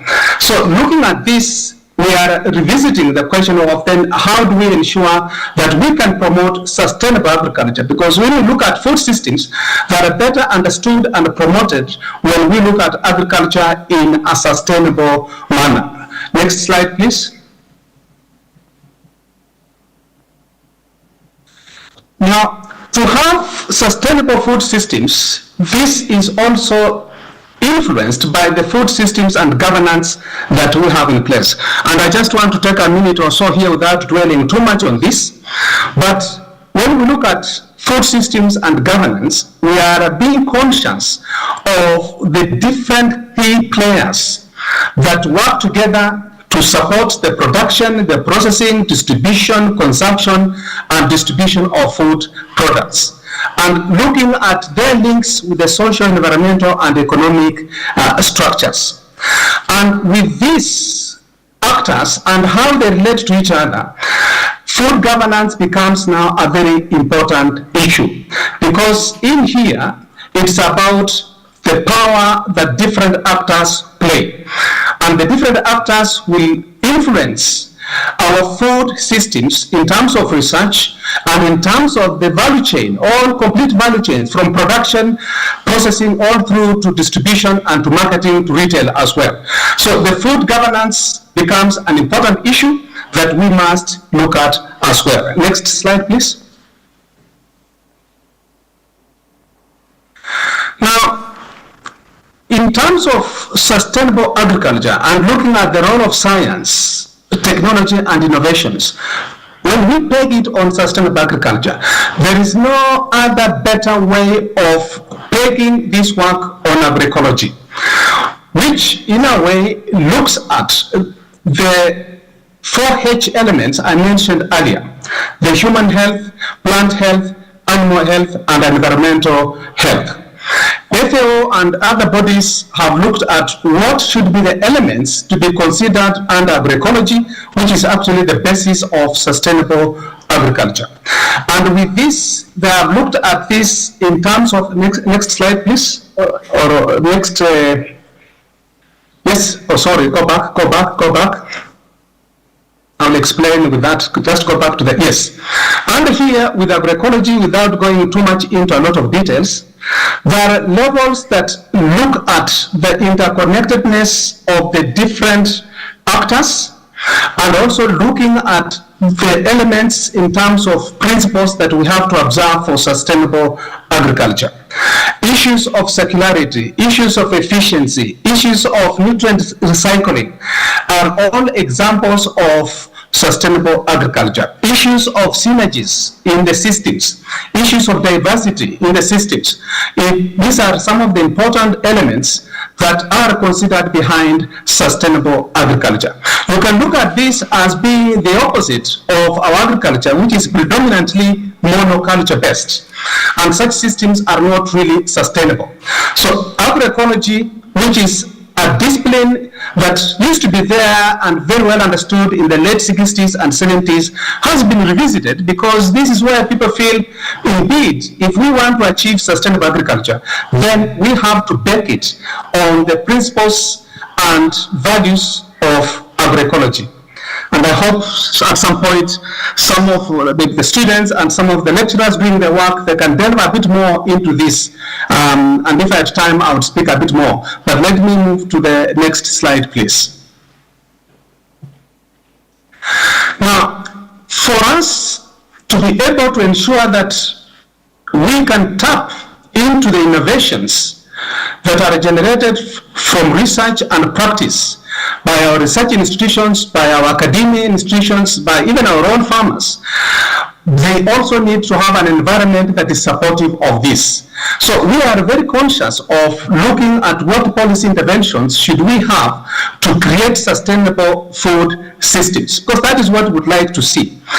And what you see in red, beginning with the Roman 1 to the right, this is supporting transformative systems while improving their performance. It's about how we can create more sustainable systems that first and foremost have systems that are stimulating demand for more sustainable products, meaning people are conscious about what they are consuming. And being conscious of what you are consuming also means you are conscious of how what you are consuming is produced. And the next level also meaning you are interested in incentivizing, giving incentives for improvements in all the systems. And that is actually where we would like to be. And the fourth one on the left is another important area where we look at legal requirements and industry norms. This is where we look at what standards should we have in place to guide our agriculture. Now, we would like to move more to the right, where we look at sustainability on various dimensions, and at this point I may not go into a lot of the details for sustainability in terms of dimensions, in production, in sustainability, in resilience, and so on. But for now, we want to say we would like to move our agriculture at national level consistent with the desired global agriculture and food systems that are more sustainable, moving towards the right. Sustainability is very, very, very, very key. And with agroecology founded agricultural systems, this is how we can actually achieve sustainability. And supported by coherent policies, enablers, this is achievable. And of course, policies are one thing, and as you'll see a bit later, they require investments as well. Next slide, please. Now, if we have to make transformations in our sustainable agriculture and nutrition, we need increased adoption of practices, technologies, and innovations that are regenerative and self-sustaining and restore the landscapes. This has been demonstrated by different institutions.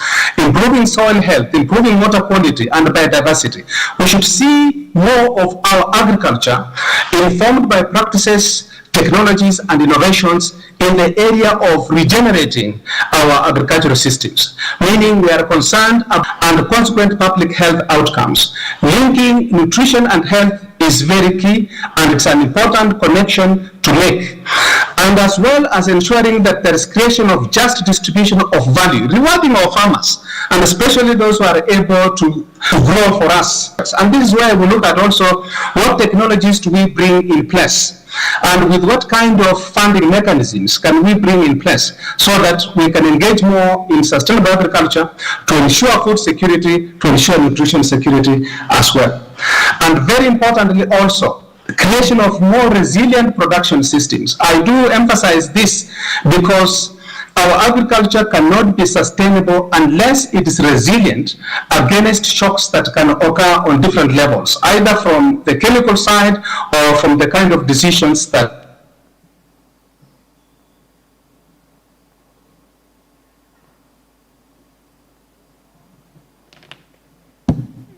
Hello, we have lost you.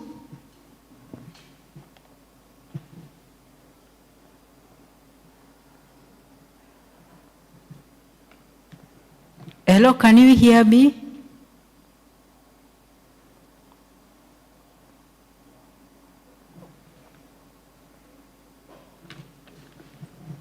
Hello, can you hear me? Maybe I've lost his network. Oh.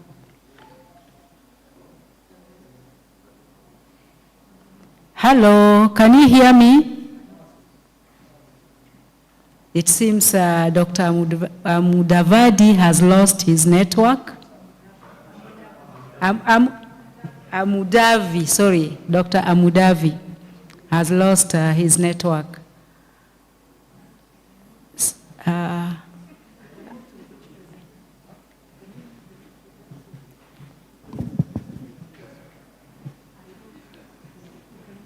He's back. Hello, can you hear us?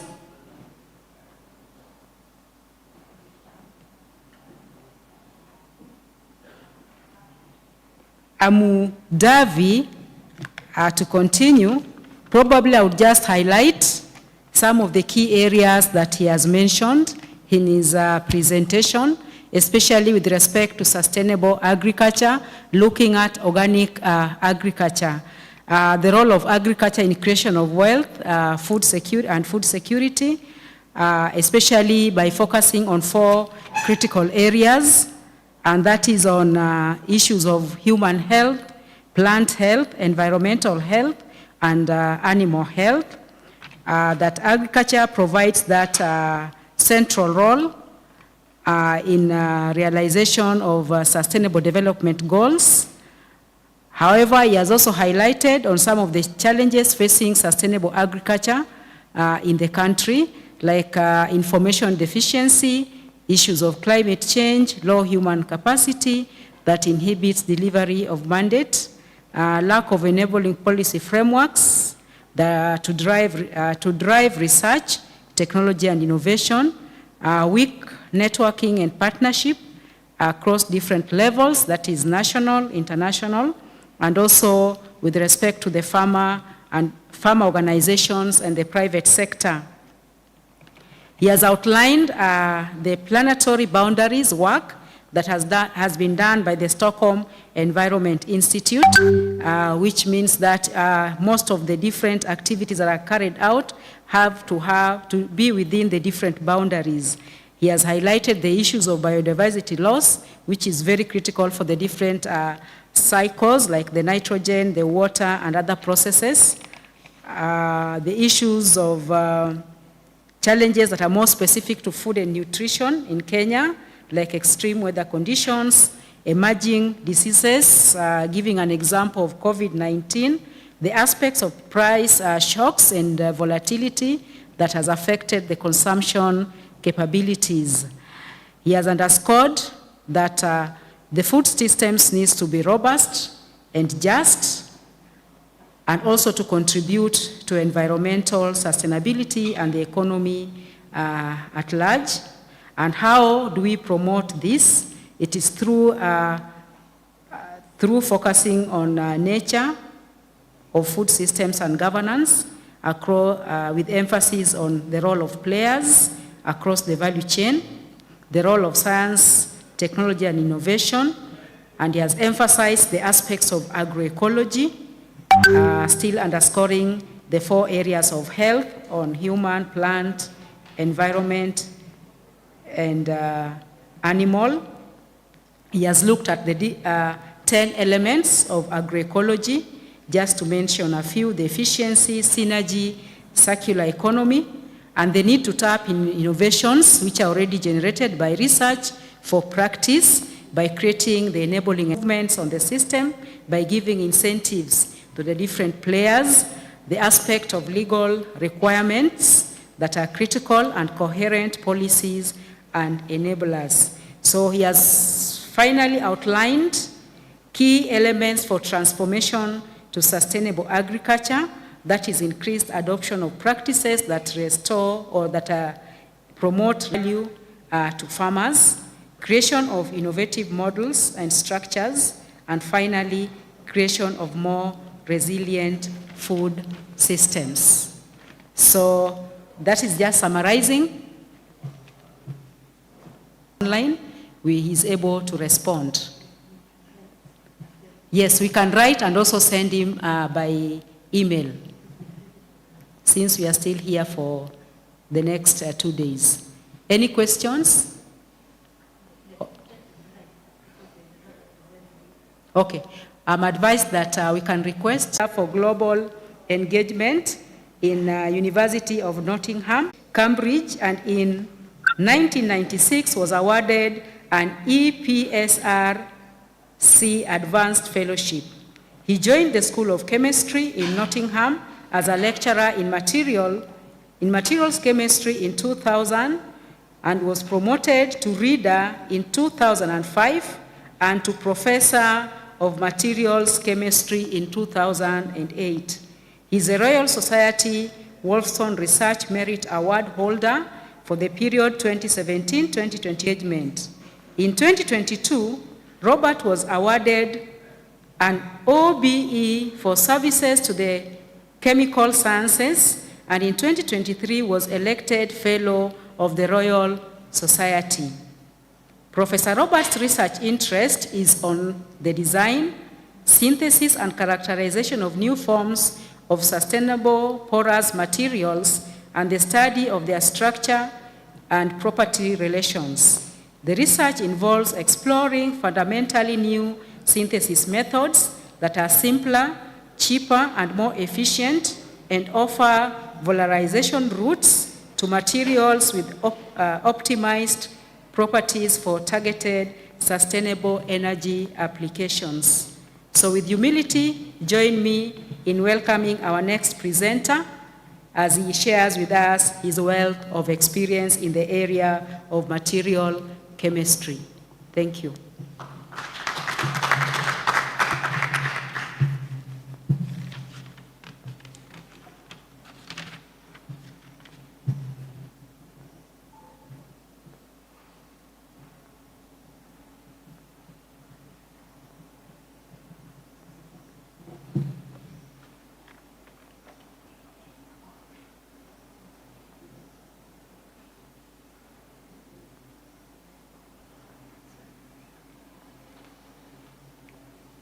Professor, are you online?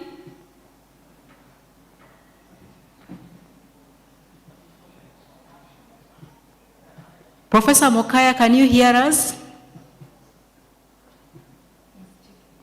Okay.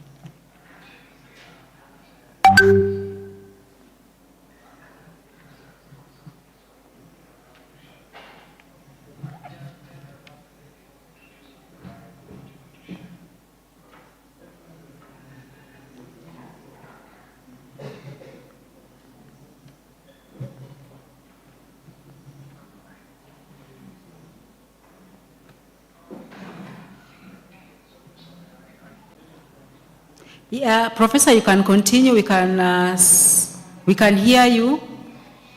I think you can hear me. I'm sorry, but I needed to just sort out access. Can you see my screen? Yes, we can see your screen.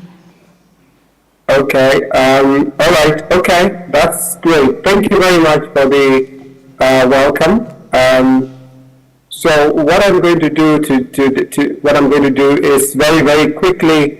Let me just go back to the beginning of the presentation.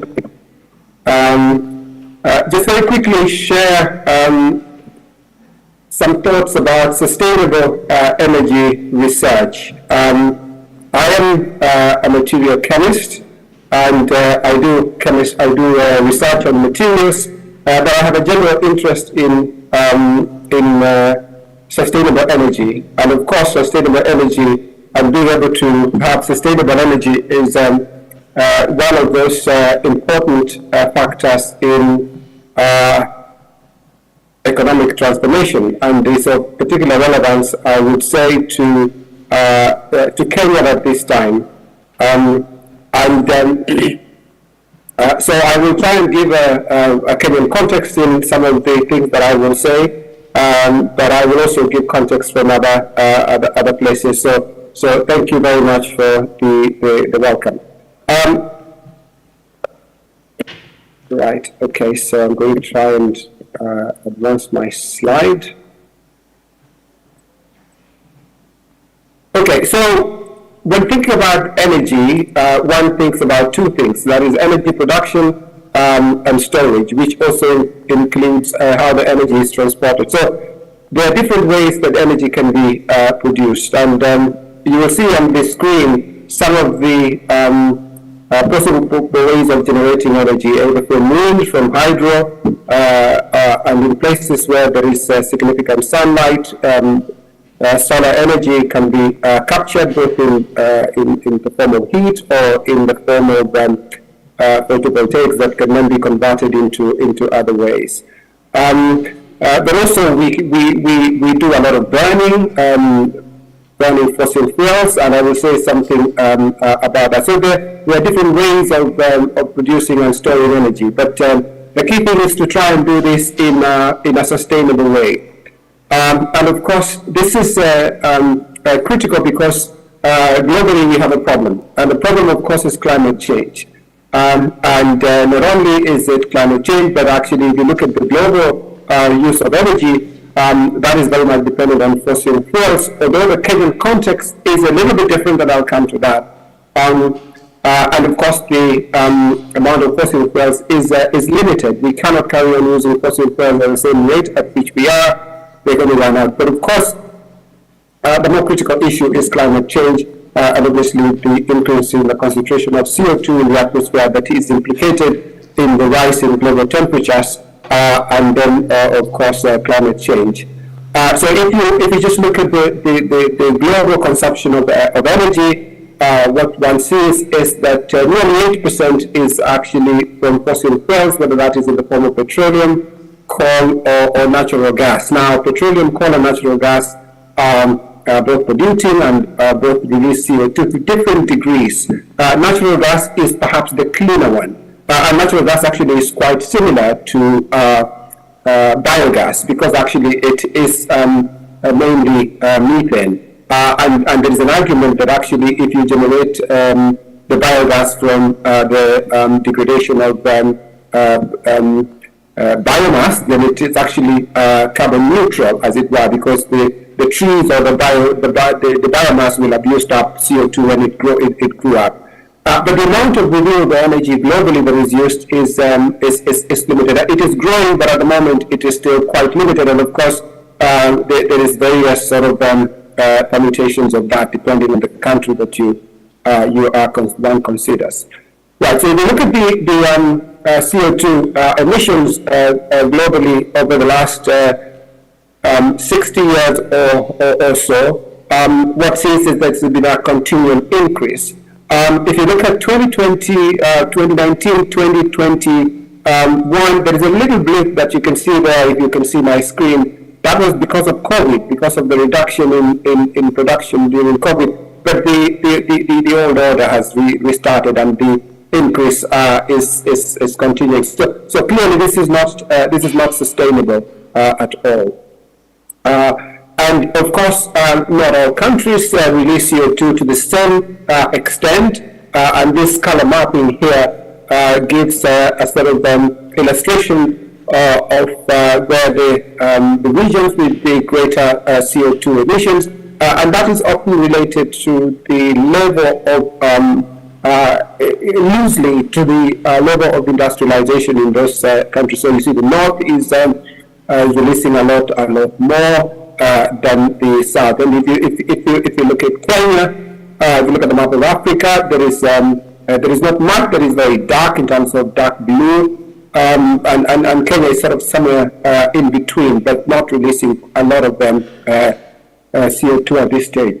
But the point is that regardless of where the CO2 is coming from, it needs to be released because we are affected essentially equally by the negative effects of CO2, regardless of whether we are actually producing the CO2 ourselves or not. Right, okay, and if one considers where the fossil fuel in the form of oil reserves is, again, that is unevenly distributed, and clearly, you know, we do know that this, the production of the availability of this form of fossil fuel can very much be affected by geopolitics, and will affect different regions in different ways.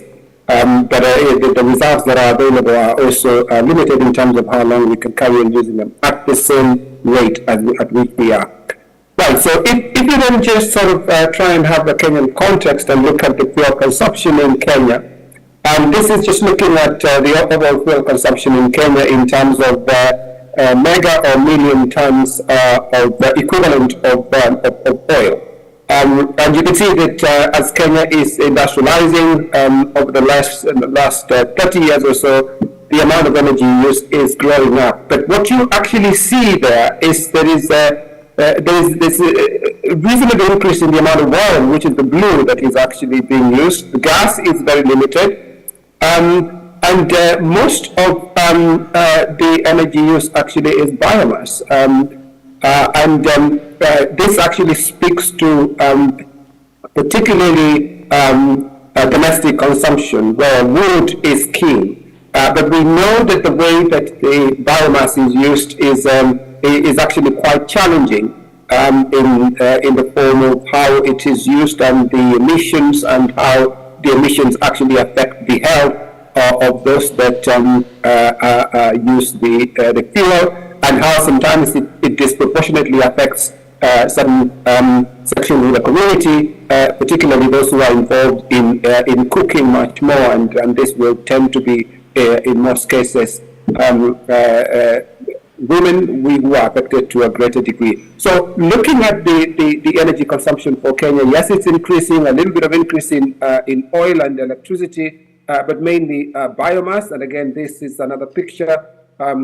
This go over from 2000 and 2017. Again, you see that although the amount of biomass being used, and this is wood, is decreasing somewhat, still it is by far the largest source of particularly residential and commercial energy consumption in Kenya. But clearly we need to move away to a biomass that actually is cleaner to use than just the way we burn biomass, whether it's in the form of charcoal or in other ways. Right, so okay, so if you look at scenarios in other countries, and I will give the context of the UK, which I'm familiar with, and this goes back to 1970, the picture is quite different. And it's different because of the activities, the sort of industrial activities that are taking place or have taken place. But the key thing you see in this slide here is that the UK context is that going back to the 70s, the main source of energy was coal. Now, coal is very, very polluting. Coal is actually quite dirty, if you want to think about it that way, and oil. But what you see is while in Kenya the oil consumption is actually going up, in the UK the consumption of oil is almost down to nil, and the amount of coal used has significantly reduced. Now this goes to 2012 actually, and a lot has happened since 2012 to where we are now in 2023, and the drive here has been to move away from more polluting fossil fuels to cleaner forms of energy. And you see there that other fuels is becoming much more significant, and those other fuels will include wind and biofuels as well. But a much more recent picture of how electricity is generated in the UK. This is just how electricity is generated, so it actually excludes how cars are powered and and other ways of using energy. And what you see here is the use of oil and coal has completely disappeared from the national grid in the UK. And so what has actually increased is hydro and solar and wind. The amount of nuclear energy use has been more or less the same. Other forms of energy have increased significantly, but natural gas, which I said is a cleaner form of fossil fuel, which is actually half as bad as polluting as oil or gas, has significantly increased over the last 20 or so years to about 2020. In fact, there are periods when no oil or gas, no oil or coal is used at all to provide energy in the UK, but it is switched on sometimes just to when the demand is very, very high. Now, obviously, the issues being dealt with here are different. The issues in the Kenyan context are completely different, and it is a switch from one form of biomass to another. I would suggest a cleaner way of using biomass. So, in a sense, if you think from a global perspective, there is this desire to move to the sustainable use of biomass as an energy source, and in a sense move away from an economy that is based on geology being fossil fuels, whether it is gas or coal or oil, to one based on biology, which actually is has got shorter time scales and is much more controllable, and with respect to the CO2 allows us actually to recycle the CO2 and be CO2 neutral. So biomass then is seen as a good source of energy when used in a clean form. Obviously, it reduces dependence on fossil fuels, much less CO2 emission, and of course, if it is in country, then the generation of energy from biomass can create local business and local markets. And if it is local, you don't have to transport it. That also reduces transportation costs and makes it even more sustainable. And of course, you can then use biomass that actually is waste, that actually tends to be burned instead of, which actually get burnt and releases CO2. And if you can convert it into a fuel, that actually is much, much better. And I've already mentioned the recycling of CO2. So that then gives us the concept of a biorefinery setup where you have inputs, you have building blocks, and here I am a chemist, so I will think about it as a chemist and what the outputs are. So the inputs are, if you like, agricultural products or biomass, and the examples are given there on the left. And the building blocks are really the molecular, if you like, structure that actually comes from the inputs, whether it's starch, cellulose, lignin, or carbohydrates, and then the outputs are the fuels, either in the form of alcohols or in the form of alkenes. So that gives us the setup for actually converting biomass into a fuel. And one of the best known forms of biofuel is biodiesel, which is the most common and can be easily obtained from oils and fats. And it doesn't matter whether they are animal fats or vegetable fats, but of course, if you are obtaining it from from oils that are actually from soy and biomass, that's even better. And it's very similar to petrodiesel, so it's very similar to diesel that comes from petroleum. For those of you who understand the chemistry, all you need is your oil, you need some hydroxide, sodium hydroxide is used, and you need some methanol or ethanol, and then you can then produce biodiesel. And I'll come back to this later on, where we have actually made materials that can be used to do this conversion. And this is for the chemists in the audience. You have your oils and fats and your methanol, and on the left you need some form of catalyst, and then you get your biodiesel, which is in the form of methyl esters, and you have glycerol, which is a byproduct, but we have uses for glycerol as well, and biodiesel and glycerol are very easy to separate. So rather than biodiesel, bioalcohols, they are a bit lighter in the form of ethanol, propanol, and butanol, and these are generated easily from fermentation of sugars or starch. And I've listed a number of plants there that we are quite quite familiar with, but also can be obtained from non-food crops. For example, orange peels and sawdust that considered to be waste can actually be converted to cellulosic ethanol, which is itself a bioalcohol and can be used as a fuel.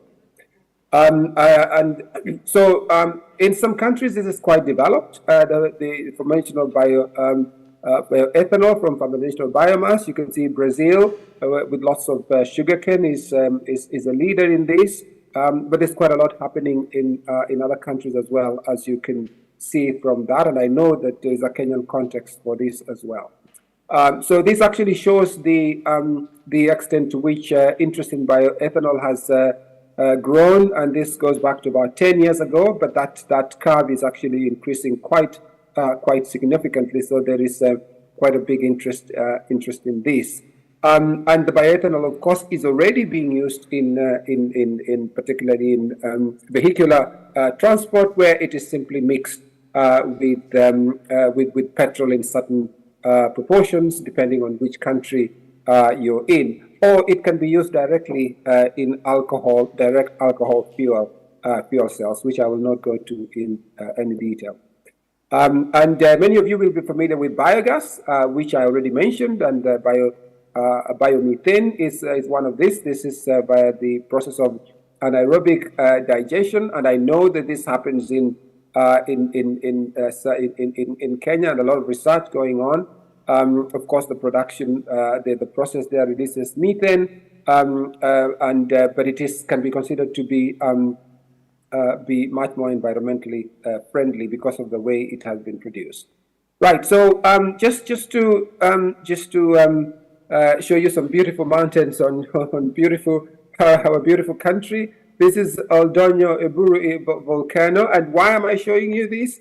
I actually had a student from Maseno University who spent a lot of time in Nottingham, who's now finished their PhD, who prepared some materials that were used to convert biomass into biodiesel. And the volcanic ash that he used actually was from this region. So he went and sampled some volcanic ash. So what we were trying to do there is to use a natural material to make a catalyst that then converts natural material into biodiesel. So trying to make it as simple and as sustainable as possible. So this is what he did. He got some volcanic tuff from the volcano region that I've just shown you, and then washed it in hydrochloric acid to remove any impurities. And what you obtain is pure silica. Now, of course, you can go to the shop and buy silica, but this is silica that actually has been generated naturally. It's cheaper and it's much more environmentally friendly. So we then took the pure silica and we converted it into a zeolite, and then used that zeolite for the conversion of biomass into biodiesel. And this is this is the experiment that actually he did. Prepared zeolites from tropical volcanic ash, and of course Kenya is really in a sense very well known for having minerals that are actually minerals that I have worked with, which actually was very similar to the volcanic ash that we used, and of course magadiite as well, which is very well known and found around Lake Magadi. And these are actually starting materials that can be used for making zeolites for that sort of sustainable energy research that I'm describing. And so what we actually used the biodiesel for is to generate biodiesel from Jatropha cactus, and some of you will be familiar with Jatropha cactus, which there's a lot of that in Kenya, and I know many others are doing lots of research in that. The student has done other pieces of work where he has refined this root as part of his PhD, and you know the efficiency is quite high and very impressive, even better than zeolites that are sort of synthetic zeolites that are prepared in the lab. Okay, so I will just move on and mention one or two other ways of thinking about sustainable energy research. Of course, in Kenya, we need to think about solar because we are blessed with with sunshine. This is solar energy converted via PV photovoltaic cells.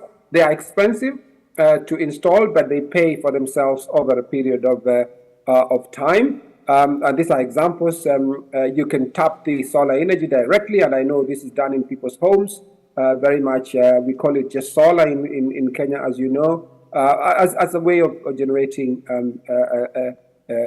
electricity for heat. Or as I've already said, you can capture it using photovoltaics, which and then store the energy. Now, that interest is accelerating, and this just shows what happened up to about 10 years ago globally in terms of investment and revenues. So this is an area that we really need to watch as a country as well. And just to mention, in Nottingham, we actually have a building which is called the Carbon Neutral Lab. It is made entirely of wood, as you can see from the picture on the bottom left. And the roof, you can see the photovoltaic construction of the roof there. So this building is self-sustaining. It is actually, it's carbon neutral in the sense that it does not release any, in the way that it operates and the way that it was built, it doesn't release any CO2. It's CO2 negative. And at the moment, actually, it captures enough sunlight, even in a place like the UK, to operate. And it releases some energy into national grid. And over the period of about 20 years, it will pay for entirely pay for any CO2 emissions that were used up in its construction, whether it's in the transport of material or whatever it is. So this would be a dream if we could get to a place where we have buildings that actually are themselves living buildings and are sustainable in this way. You can imagine that will significantly bring down our CO2 emissions. And this building actually uses about 30 or 35% of the CO2 requirements of a lab of that size. Okay, so just one other thing I'm just going to mention to you is, you know, we are talking about hydro, we're talking about wind, we're talking about other ways of generating energy. We can still burn, but we have to burn the right sort of energy carrying material. And hydrogen is one of those possibilities. So if you look at hydrogen and look at its energy density, that is the energy you get out of burning a certain weight of hydrogen. Hydrogen has got one of the highest hydrogen mass densities. As you can see, they are much higher than methane, ethane, much higher than gasoline, 3 times higher than gasoline. The problem with hydrogen, of course, is that it is very light, it's very difficult to generate, and it is also very difficult to transport. But it would be an absolutely clean energy. If you look at its volumetric energy density, it's also the highest of any of our well-known energy carriers. Again, much better than gasoline and the rest. But the problem, of course, is that hydrogen is a liquid, is a gas, sorry, at room temperature, and it's very light. So getting the required amount of hydrogen stored somewhere to be able to generate the energy is much more difficult than gasoline, which is, of course, a liquid at room temperature. So the idea here is to have a hydrogen economy where you would use clean energy such as solar to actually release the hydrogen from water, because electrolysis requires a lot of energy. And if you're generating your hydrogen from electrolysis that has been powered by electricity from fossil fuels, then it doesn't make sense. So you have to really obtain your hydrogen in a clean way, and there are different colors of hydrogen: blue hydrogen, green hydrogen, and I'm sure some of you will be familiar with that. And of course, once the hydrogen is released, it can be transported, it can then be combusted or in a fuel cell, and all you get out is water and energy. That would really be a long-term solution if we were to solve some of the bottlenecks in terms of production of hydrogen, storage of hydrogen, and of course transportation of hydrogen, so that we are able to then power our cars. And of course, there are cars that are powered using hydrogen. At the University of Nottingham, we have an infrastructure for hydrogen-powered cars that is starting to exist in certain countries, particularly in Europe. And I've already mentioned electrolysis and how you generate your hydrogen, but of course you have to do it cleanly. As I've already said, there's a big issue with how you transport the hydrogen, but I will not go into that detail because my research group does a lot of work on porous materials that are used in this context, like a sponge, to transport gases from one point to another. Hydrogen is attractive because, of course, we've lots of water, so we can get the hydrogen from the water and water. But there are technical challenges in terms of production and delivery, as I've said, conversion and use, and of course, we don't yet have the framework to be able to do this, so there are socio-economic challenges as well. But this is an area that is intensely being explored at the moment. So just to conclude over the next minute or so, is to say that there are other ways that other forms of energy, renewable energy, for example, wind, and some countries are really investing in wind farms, particularly in the UK, where in some cases wind power actually powers a significant proportion of the energy that is in the national grid. And of course, hydropower, which in Kenya is quite prominent because of our rivers, and it can be considered in many ways to be clean. But this also is related to the geothermal energy, and again, that in the Kenyan context is very important. There are countries that have got much more developed systems. For example, in Iceland, because of their geothermal springs, they have enough energy to generate They have enough energy to generate their hydrogen using geothermal energy, which is clean, and they have therefore a very well-developed hydrogen economy. I think that's where I'm going to stop. I will stop there by thanking you, and I hope that I have been able to sort of give you a picture of some of the things that interest me in terms of sustainable energy. It is an overview of some of the areas that are important. There is a bit of a Kenyan context there, but it seems to me that investigations along the line of using biomass to biodiesel and biofuels in the Kenyan context is really quite important. And I hope that we, as materials chemists, can make a contribution in terms of getting the materials that are able to make that conversion much more sustainable and much more efficient. Thank you very much. I'll stop there. Thank you very much, sir. Any question? I'll take 2 questions. Yes, please.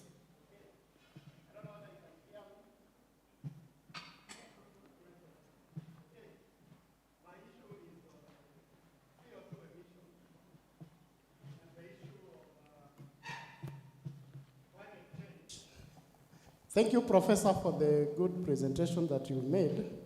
My question is on the CO2 emission and climate change.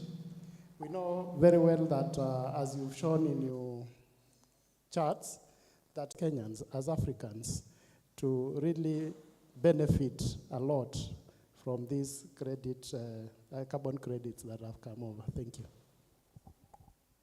Yes, thank you very much for that question.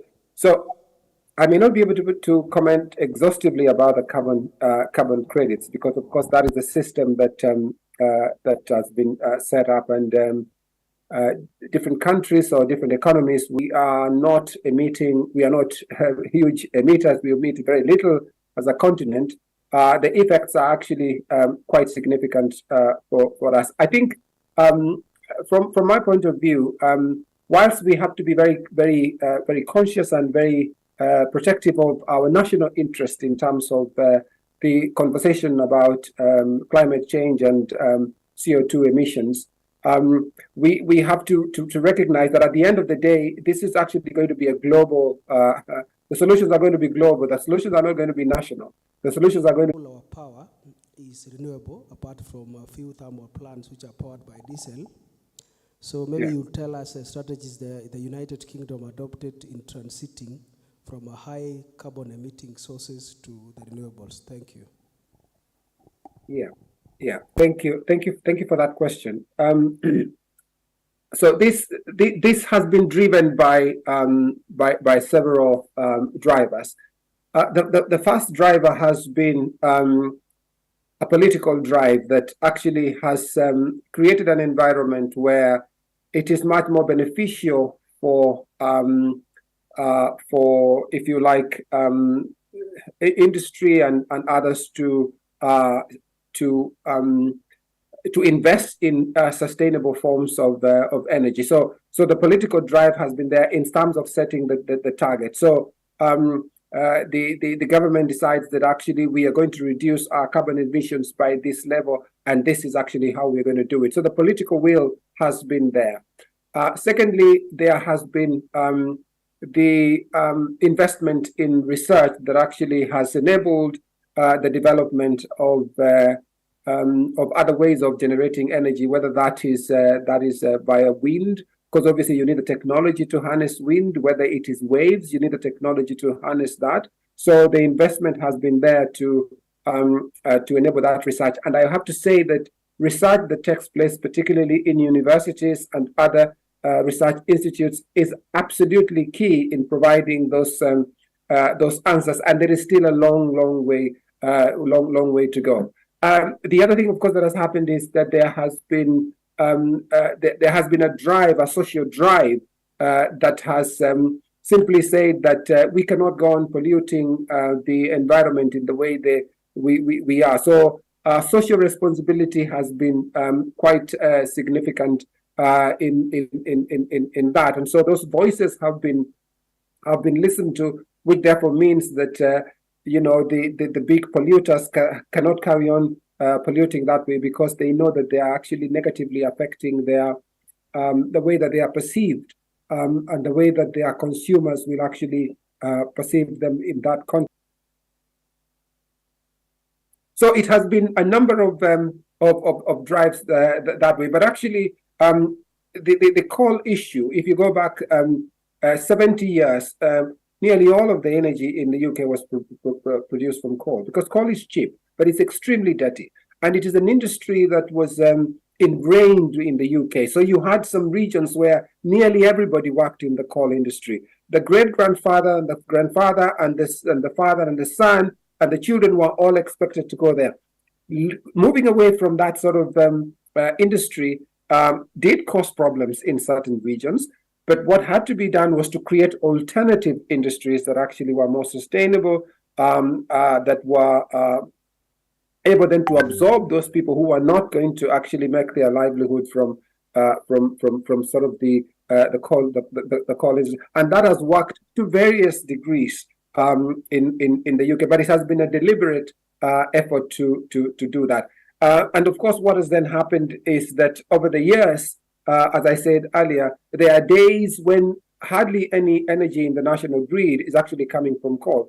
Most of the coal stations have been shut down. There's very little mining that takes place, and the few that are existing are kept essentially there to provide energy when there is a spike in need. So it has been sort of a concerted effort, and I think that's what you need if you're going to move in that direction. And of course, the UK has moved at a particular speed. Other countries that have also been dependent on fossil fuels, particularly coal, have moved in slightly different speeds. Even at this point, there are countries that are actually increasing the use of coal. I'm not going to name any countries, but there are some that are still using an enormous amount of coal. So if you look at the CO2 emission map at the moment, you will see where the hotspots are, and the hotspots will actually be where a lot of coal is actually being used to generate energy. Because as I said, it is available, it's easy to actually access, it is also cheap, but it's very dirty. And it's one that we absolutely need to move away from. Of course, in Kenya, we don't have that issue because we don't have any coal at all. I want to take one more question from our online participants. Are you there, online participants? Any question for Professor Mukaya? I'm told there's none, so we bring this session to an end, and I take this opportunity. There's a hand up from Sylvia. Sylvia's got a hand up, but maybe it's time to move on. Yeah, so yeah, okay, thank you. Sylvia has her hand up. Professor Sylvia? Yes, you can allow her to speak.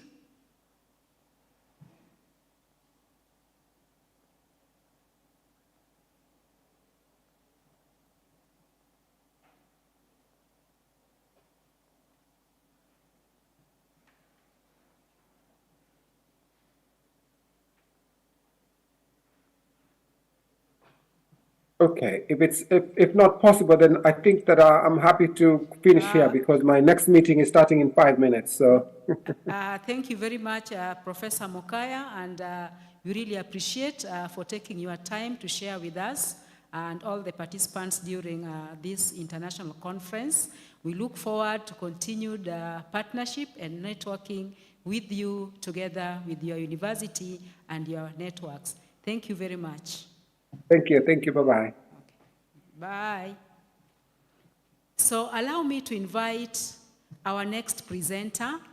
Our next presenter is Mr. James Kimani Mbui, Chief Executive Officer, Amica Savings and Credit. Mr. James Kimani Mbui is passionate and diligent management and leadership expert with over 30 years of experience in cooperatives. He worked with several financial institutions at senior level and has been instrumental in their development and growth. He is currently the Managing Director and Chief Executive Officer of Amica Savings and Credit Limited, Kenya. Under his leadership, Amica has grown its asset base from 1.9 billion to 6.8 billion in 8 years, turned from loss-making to profit-making, and expanded its presence beyond Murang'A County. In 2022, Amica was awarded the best MSME in the Mount Kenya region by the Kenya Revenue Authority. Mr. Mbui is a highly respected figure in the cooperative movement in Kenya. He is known for his strategic thinking, his ability to build and motivate teams, and his commitment to social responsibility. He initiated the formation of Kenya Agricultural and Community Circles, that is KASCA, a lobby group for matters affecting these circles. He has also been instrumental in the formation of the Circle Central Limited, a body that was formed in the year 2021 to provide specialized shared services among circles. He is a mentor to many young leaders in the cooperative sector and the society. His passion for leadership has seen him hold key societal roles such as school board membership and church leadership. In addition to his professional accomplishments, Mr. Mbui is a dedicated family man and a passionate advocate for education and youth empowerment. He's a firm believer in the power of cooperatives to transform lives and communities. He holds a first degree in cooperative management, a master's degree in business administration, marketing option, and other professional courses. He's also a full member of the Marketing Society of Kenya and a graduate of Senior Management Leadership Program from Strathmore Business School. Let's appreciate him as he comes.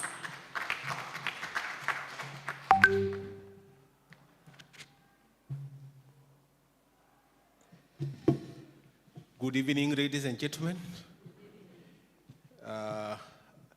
The Vice Chancellor in absentia, Professor Nyariki, Deputy Vice Chancellor, Academics, the University Fraternity, the organizers of this conference, fellow speakers and participants. As you have been told, my name is James Mbui, and I work for Amica Savings and Credit that is based here in Murang'A County. I have a personal attachment to this university, and every time I come to this university, I always remember when we were in primary school in the mid-late 70s, we were all required to contribute a shilling each. Every primary school kid in Murang'A County then Murang'A district was supposed to contribute 1 shilling or 2 shillings. And I remember at some point I could be sent home to go and collect that 1 shilling to build the then Murang'A College of Technology. And I didn't know what this animal was until I came for the music festival, I think in early 80s, just next to the gate here, which is a county hall, which has currently been converted into the fire station. The fire station, I think just this year. And therefore that is when I came and saw this place called Murang'A College of Technology that we were contributing money for.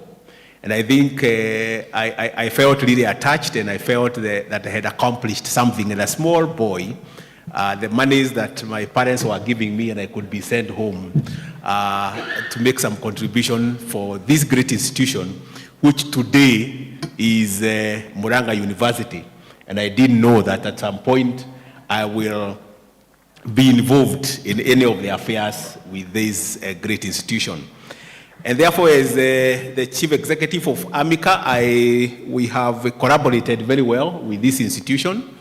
I remember we came for an event here sometimes back, and it was a CSR program for cleaning of the Murang'A town, and we participated as AMICA.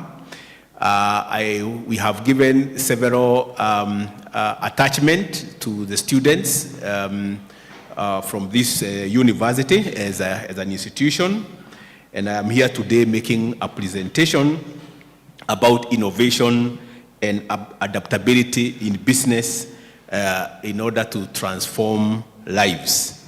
And so I want to get into my presentation that is looking at innovation and adaptability in business for socio-economic development. And I want to start by a quote by Charles Darwin, who said that it is not the strongest of the species that survives, not the most intelligent that survives, it is the one that is most adaptable to change. And I want to start also by trying to define what innovation is. And innovation is about applying processes, introducing techniques, or establishing successful ideas to create new value or offer solution to a meaningful problem. And we'll be discussing more about what AMICA has done in this area of innovation. And when we talk about adapting or adaptability, it is the ability of a business to adjust and to respond to market dynamics in an environment that is volatile, an environment that is uncertain, an environment that is complex, and an environment that is ambiguous. And that is what we call the VUCA world. So adaptive businesses require agility and resilience to survive in such a world that we are calling a VUCA or the VUCA world. And looking at the outcomes, what are the outcomes of being innovative and being adaptable? One is that when you talk about innovation, you are talking about what is driving growth. Innovation drives growth. Innovation helps penetrate new markets. Innovation sets business apart or differentiates businesses. In a business, you must differentiate yourself so that your clientele or your target market can see you as different and can choose you amongst many players in a particular business or in a particular industry for that matter. Adaptability helps businesses to survive and navigate the twists and turns in a rapidly changing business environment. In other words, it builds resilience. And all that brings what we are calling today socio-economic development. And when you're talking about social development, economic development, the outcomes are increased productivity. Increased productivity results to growth in income. It results to growth in revenues. It results to creation of employment opportunities. As Amica, we have employed very, very many young people over the last 6 or 8 years because of what I am just about to show you, because I'm discussing the case or case study of Amica Savings and Credit. It results to higher returns on investments for investors.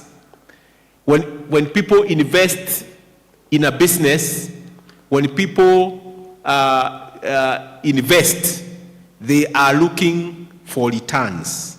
And we shall see how Amica has been able to do that. And also, payment of more taxes, socio-economic development. You have just been told that Amica was the leading taxpayer in MSME in this region of Mount Kenya region in 2022.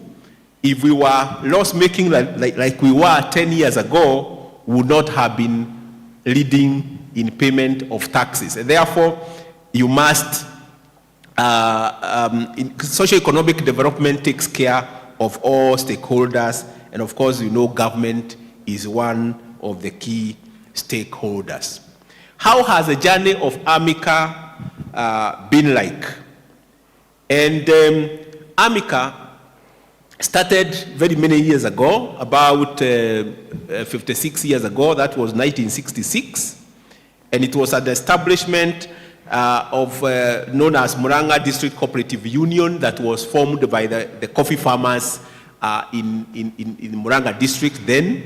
And you know that coffee was one of the leading foreign exchange earners in this country, and Murang'A was a leading coffee producer in the 60s, the 70s, and 80s. And in 1997, the Amica became an offshoot of the then Murang'A District Cooperative Union and formed itself into a SACCO that was called Murang'A Farmers SACCO.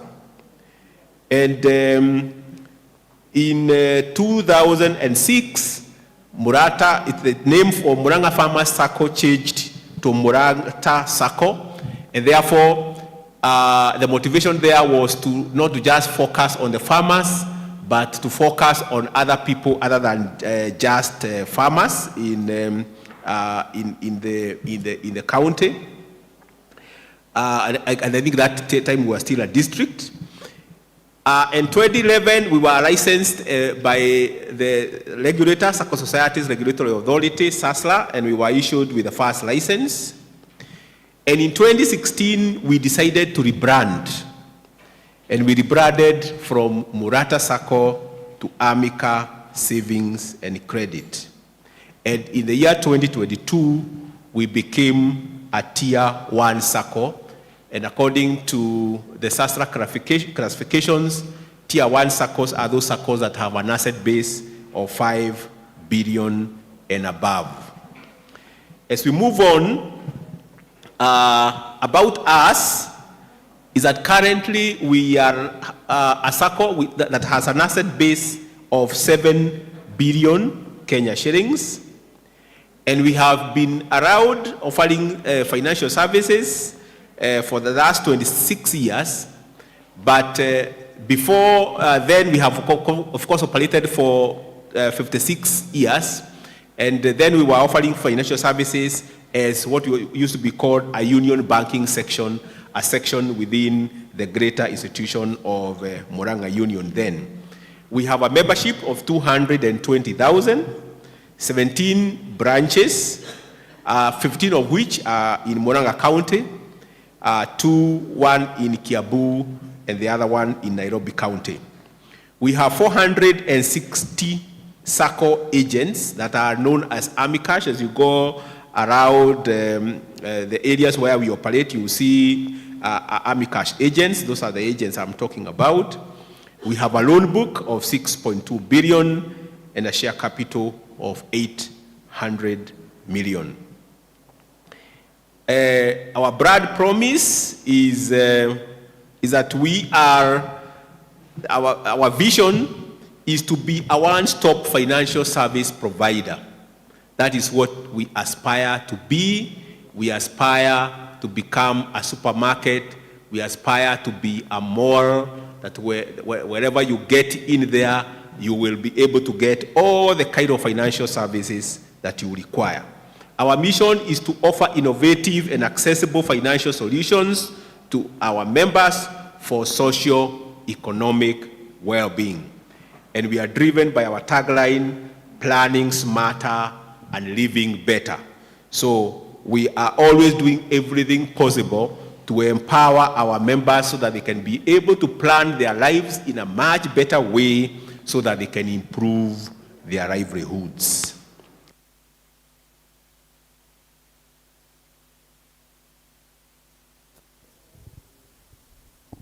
Sorry. Our core values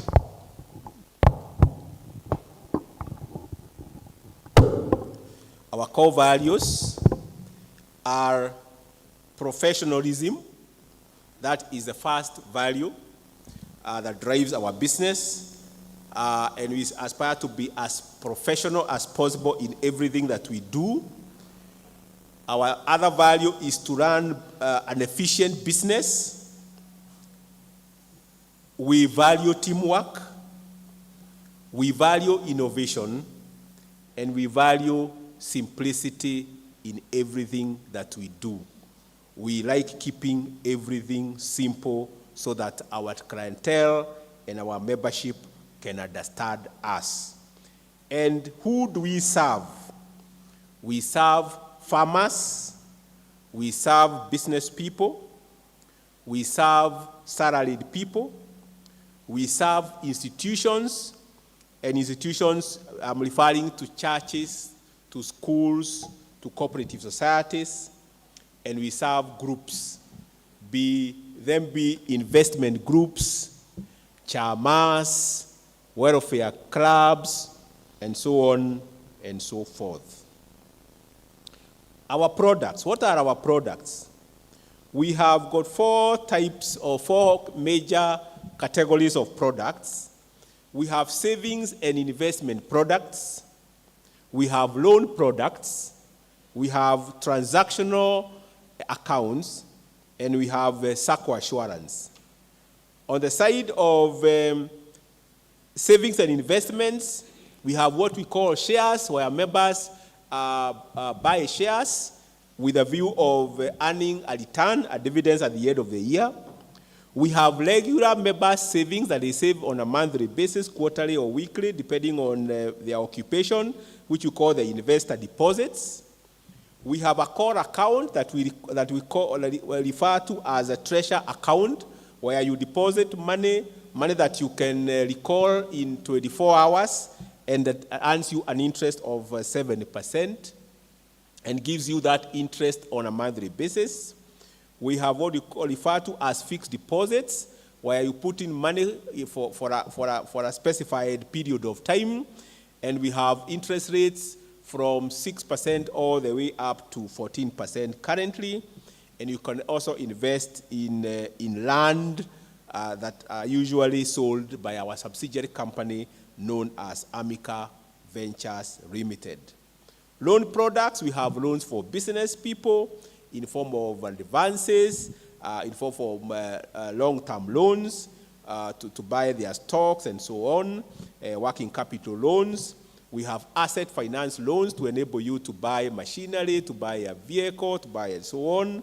We have project finance loans if you want to construct, say, a plot or whatever. They are project finance loans. We have advances, for rent, for your farm produce, and so on and so forth. And transactional accounts, we have current accounts, and we have alternative, what we call it, alternative business or banking channels. And SACCO Assurance, we have all sorts of insurance services that we offer to our clientele. Now, how has our performance been like? You can see that in 2016, when we rebranded, our membership was slightly below 100,000.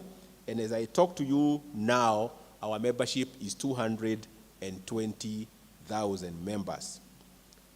In terms of the growth in share capital, revenue, and net income, you can see how our share capital has grown from a figure of about 400 million to about 800 million currently. You can also see how the revenues have also grown. Our revenue was about 570 million in 2016, and we are talking about a revenue of 1 billion by end of the year 2022. So far, we are anticipating that we should be able to close at about 1.1, 1.2 billion by the end of this financial year. Loan growth in the loan book. You can see that our loan book was quite low. I can't see those numbers very, very well in the gadget I'm using right now. But you can actually see how the numbers have grown in terms of the loan book, very significant growth, more than about 3 times growth. Deposits, the same, closing at 6.2 billion from about 2-3 billion by 2016. And the asset base, I've just told you that we are now at 7 billion, and we are at about 3 billion or 2-point-something billion in 2016. Something also that I want to show you that has been a real transformation is that about 2014 or thereabout, the only way you transacted with Amica was coming to the banking hall when the banking halls are open. But as I speak to you right now, 88% of people who are depositing money with us are using alternative business channels. Only 8% of people depositing money are coming to our banking halls. When it comes to withdrawals, 66% of those transacting with us are using alternative business channels. And only 27 are coming to our banking halls. And therefore tells you that has been a major transformation through technology, because then people now are able to go near where they are, or at the comfort of their businesses, or the comfort of their sitting rooms, they are able to transact with us. As I move on, I want to show you then how we have been able to achieve those results that I have just shown you a few minutes ago. And one of the things that we did, we realized that our brand was not selling very well. Our brand was old. Our brand was not very acceptable to many people. It was only acceptable, even here in Murang'A County, it was mainly acceptable by the coffee farmers. The business people were saying, no, that is an institution for coffee people. The young people were saying, you're an institution here was there. And therefore, we had to really rebrand our institution so that it could be accepted beyond this region. Even within the Mount Kenya region, it was not very much accepted. Just like I've said, even here in Murang'A County itself, it was not so much accepted. And therefore, we had to change the brand. And you can see the colors. It was a major shift from the green and the orange color to blue and white color. And therefore, we got into a more acceptable look and feel in order to penetrate the new markets. And I can tell you, the kind of investments that we did then has really borne fruit. And we had we had to come up with new and refined product offering that was going to take care of everybody. We had to streamline our processes, policies and structures, and we had to employ a more youthful and graduate staff. I remember when we were just about to launch the new brand, and we had some consultants who we had hired to come and help us to do be agents of change.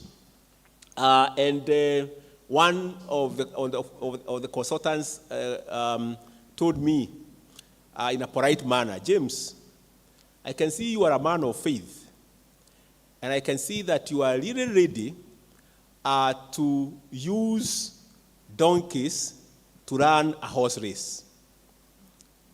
And of course, I went thinking about what he had told me, because he had interacted with my staff all this time, and we were now ready to go and welcome the new baby, Amica Savings and Credit. And when he tells me that he sees me as a man of faith who is ready to run a horse race using donkeys, I really understood where he was coming from, and therefore I had to think what to do in order to bring young, youthful, more educated people who were really ready to run a horse race and not a race of, and not use donkeys to run a horse race. As we move on, the next thing that we really worked on was to employ or to invest in robust systems. And at the core of the robust systems is that we had to invest in a robust core banking system. And that core banking system has helped us to bring in all these what we call ABC, or alternative banking channels. And one of them is the mobile banking. And with mobile banking, we have been able to achieve so much. Agency banking actually rides on our mobile banking, works more the way the M-Pesa works. You go to an agent and you see an agent number, you withdraw money or you deposit money. We are right now coming up with what is called service centers, and service centers are small branches, very small branches, where our customers are able to interact with human beings, but there is no cash transaction in that place. But you can come ask questions, you can check your balances, you can be explained about whatever issues that you may have. Is a service center, is a sales center, and all that. That is what we are introducing right now, because we realize that doing a branch network is very, very expensive, because doing one branch costs between 20 and 30 million shillings, but a service center will cost us just about 2 million shillings because it's not complicated. Again, trying to keep costs as low as possible, and without having to employ very permanent staff. We are having to make use of what we call daily field service officers. Daily field service officers are people who come to you with a mobile phone. If you have an account at Amica, you will want to bank 5,000 shillings. They will take the 5,000 shillings, they will bank for you. You will see a message on your phone, and you let them go because already the money has reached. And so those are the people that right now we are using. And because they also want to earn as much as possible, these people are very active. And you know what happens to people who are permanent and pensionable? Sometimes they tend to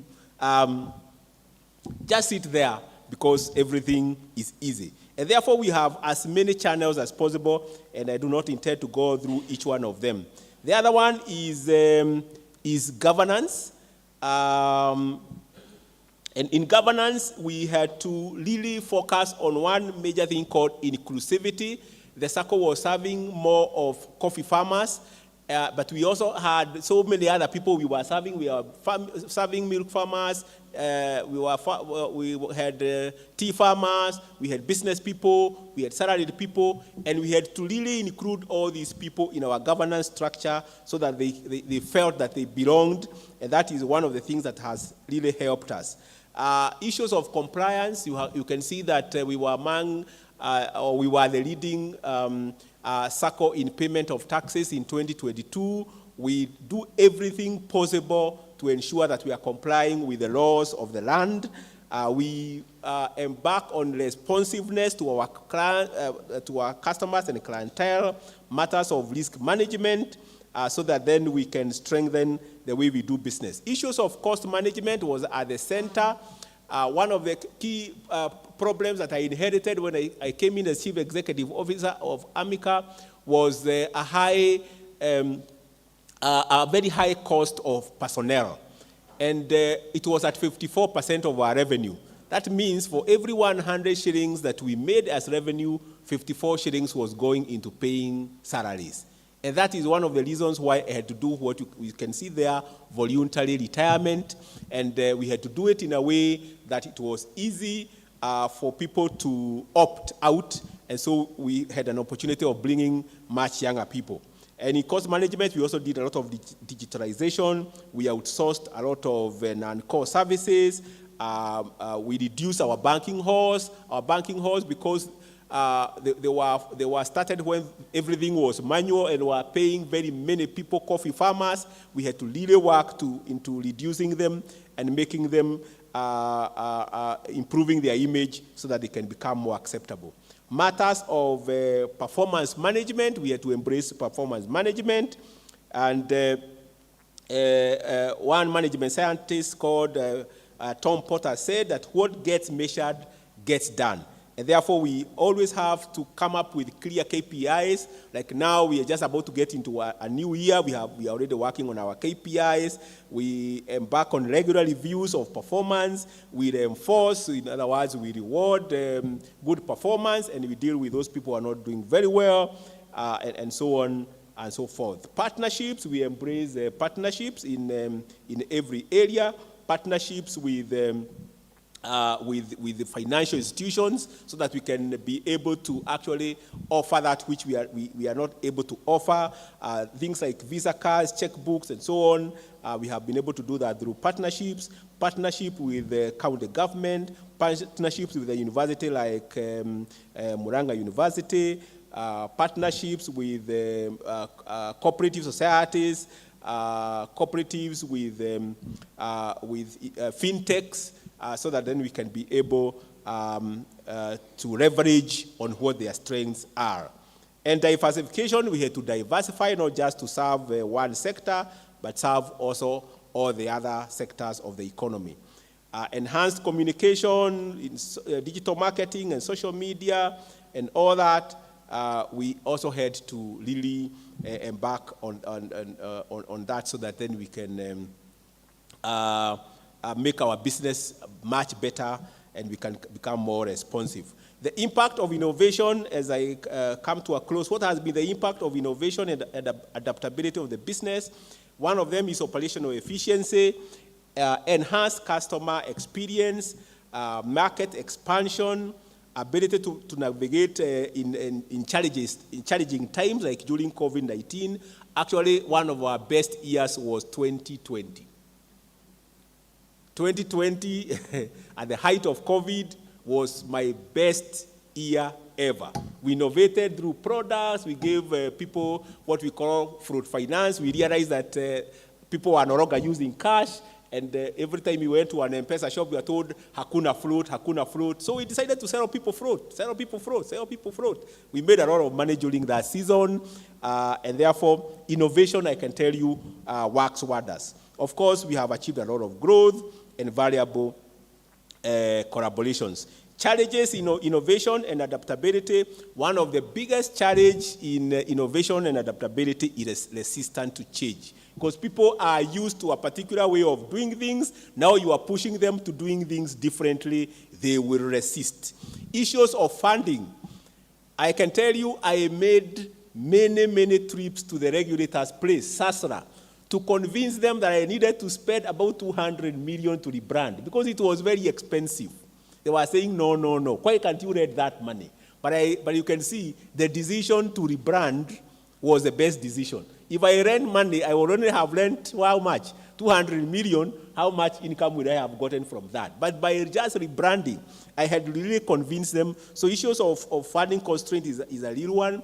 The issues of VUCA, I talked about the volatility, the ambiguity, the complexity, okay, and all that is a challenge, usually a challenge. Remember what happened to all of us in the 2020 during COVID. Nobody expected that COVID would come at such a time.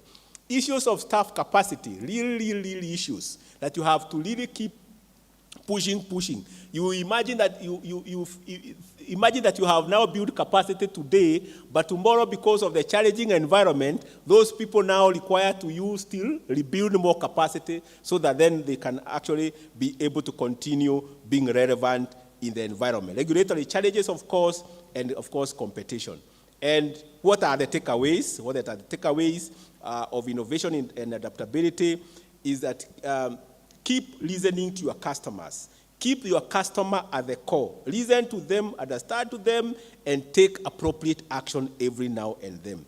Embrace emerging trends and technological advancement. How fast you respond to the dynamic, market dynamic matters a lot. You must respond as fast as possible so that then you can be ahead of the pack. Allow people to make mistakes. Because if you don't allow people to make mistakes, then you are not going to be innovative because they are going to depend on you. And also empower them more so that they are able to make decisions by themselves without depending on you. And then you have to invest in innovation, resources, and structure. And my last quote as I finish from Martin Luther King Jr. is that you cannot fly, then run. If you cannot run, then walk. If you cannot walk, then crawl. But whatever you do, you have to keep moving forward. Never stop, keep moving, and may God bless you. Thank you. Let us give him a better clap. Thank you so much, Mr. Mbui. That was very inspiring and very innovative. So I'll invite 2 questions to Mr. Mbui. Yes, Elijah?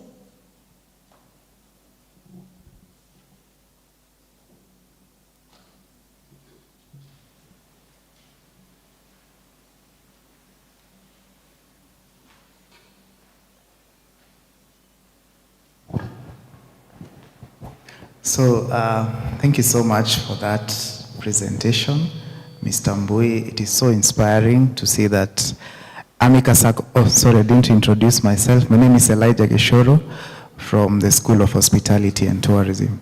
So I was saying it's very inspiring to see that Amica Sacco is among the Tier 1 SACCOs in Kenya. That inspires the investors' confidence and people who deposit money with you. I have a question regarding cybersecurity. Of late, we have seen people reporting money mysteriously missing from their accounts, and cybercrime has risen to an unprecedented levels. Seeing that your SACCO has all types of clients, from the old people to the new generation, how do you train them on cybersecurity and ensure that they don't get robbed of their hard-earned money? Thank you.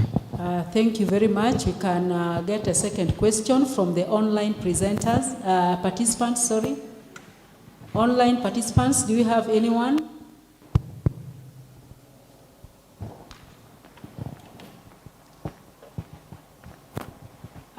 If there is none, we can give to the registrar. Yes. Thank you, Mr. Mbui, the CEO. I've been teaching in the School of Business on a research project, and many students talk very well about Amica Sacco. they have very good comments about Amika Sacco.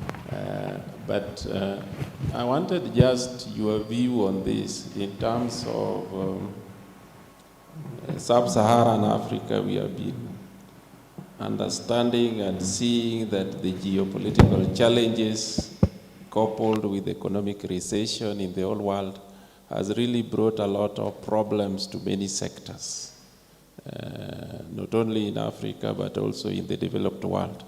But when I look at your presentation, Amika Sacco has been growing, irrespective of this economic quagmire.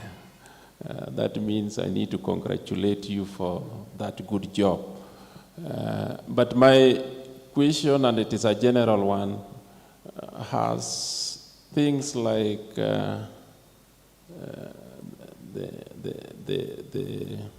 devaluation of the dollar against Kenya shillings against the dollar affected Amika Sacco, because that is it has affected many organizations in Kenya, in Africa.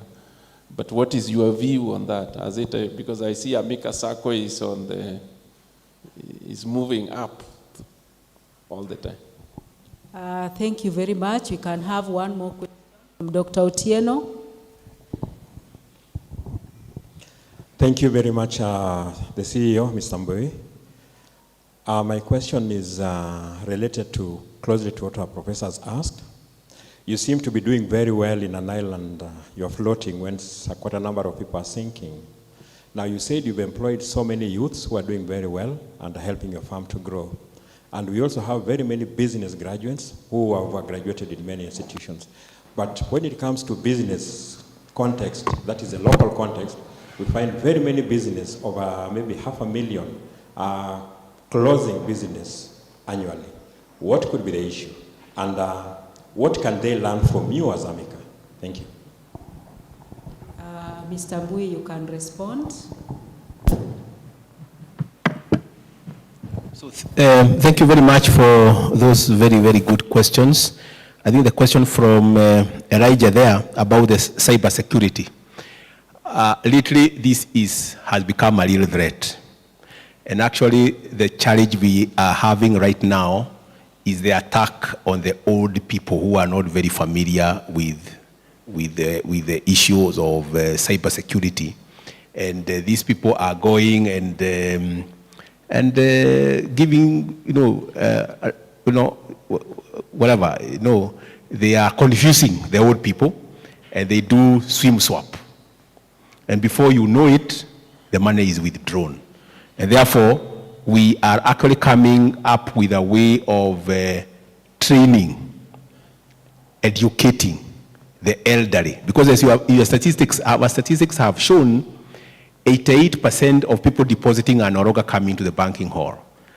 About 70% of people who are withdrawing are also not coming to the banking halls. So it means these old people have become a target of the cyber criminals. It is a real challenge. We cannot run away from it, especially the elderly people. Those are the ones that are being targeted highly, and what we are beginning to work on is how to really educate them so that they can understand. Like if you meet a stranger who is trying to offer you a solution, do not accept. I know my real mother was a victim last year when she took her bonus, and she became a victim when she went to an agent to withdraw money, and so it's a real issue. The other question from the registrar is the devaluation of the Kenya shilling against the major currencies and how that is affecting our business. I must say that this issue of devaluation coupled with the other economic issues like the inflation, the rising of goods, prices of goods and services and all that, they are definitely affecting us in a very big way. For example, the issue of interest rates. When interest rates go up so much, we are forced to also offer higher interest rates because of competition. When we offer higher interest rates, it means that we have to increase the interest rates on lending. And when interest rates go up, people stop coming to borrow because they are discouraged. And because when the economy is also like that, people are not too sure that when they start a business, it is going to do well. And of course, that brings us to the next question there, that there are so many businesses that are closing, and we appear to be doing very well. What lessons can we give to these people?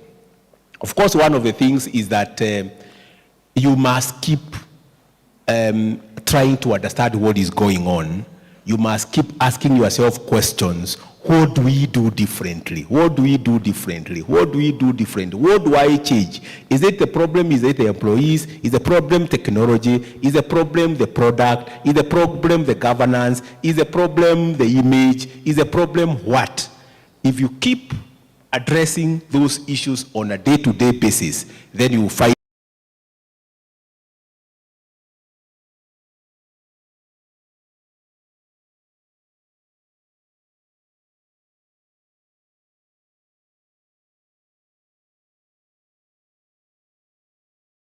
brings us to the end of the session.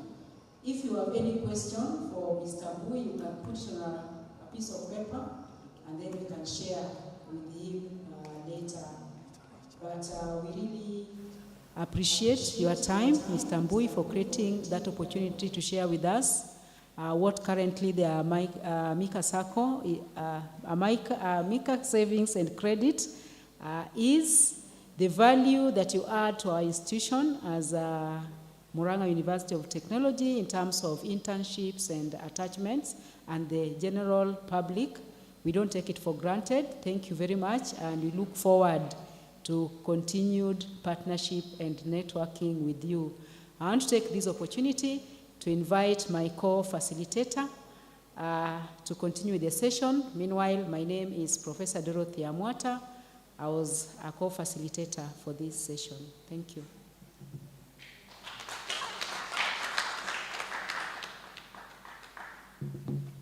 Thank you, Prof. We now have our last presenter for this afternoon, and this is none other than Professor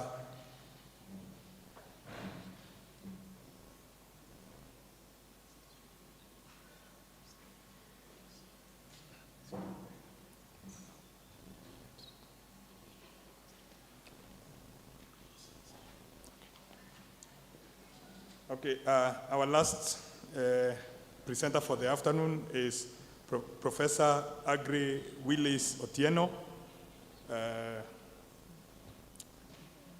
And even before I continue, you are not supposed to leave. We have a closing ceremony after this presentation. So please stay around until the very end. Thank you. So Professor Otieno is a USA-based award-winning scholar with expertise in social media, data analytics, digital engagement, program development and evaluation, child protection and health communication. He has more than 20 years of resourceful work experience in NGO management, industry, consulting, and championing social behavior change in Africa, Latin America, and the USA, especially in child protection, promotion of social justice, and health. His professional engagements and community service have won several international awards. For example, the 2022 IFP Alumni Research Award, the 2016 Excellence in Global Leadership Award, the 2013 African Children Hero Award, the 2012-2014 Rolex Laureate, and the 2009-2011 Food Foundation International Fellowship Award, among others. As a computational social scientist with professional interests in communication for social change, Professor Otieno is passionate about presenting data science to technical and non-technical audiences. His research endeavors focus on understanding how emerging technologies and data can be leveraged to gain valuable insights and solve global social challenges. He makes use of big data and analytics to understand the effects of emerging media technologies on social change. He has also published scholarly peer-reviewed journal articles on social media engagement, health, communication, and child protection.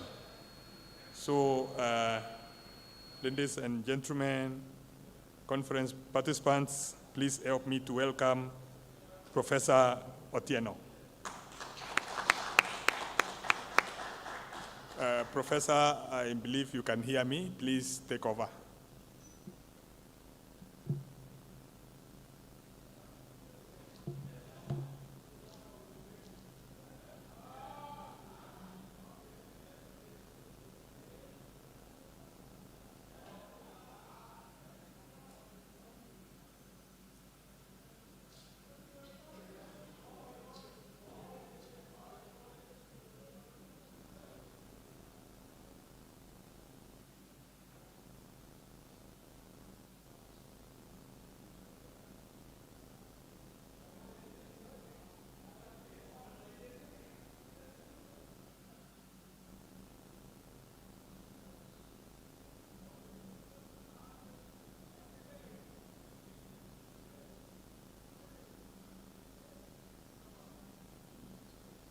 Sorry, I just got alerted that I was not audible. I was on mute.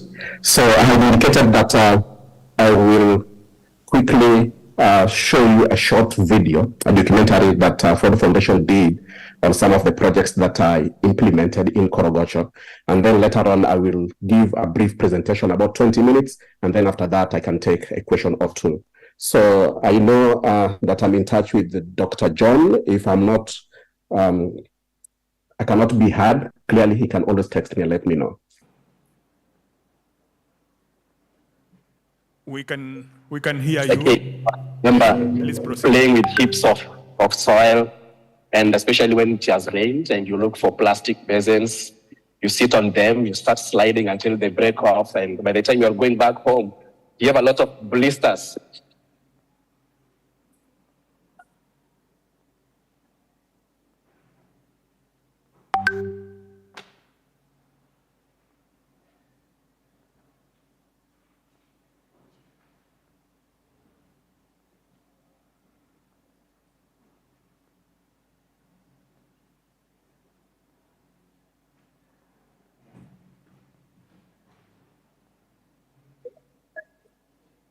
Social marginalization in Kenya is a huge challenge that is felt not just in the villages, but also in the cities, and more so, the informal settlements.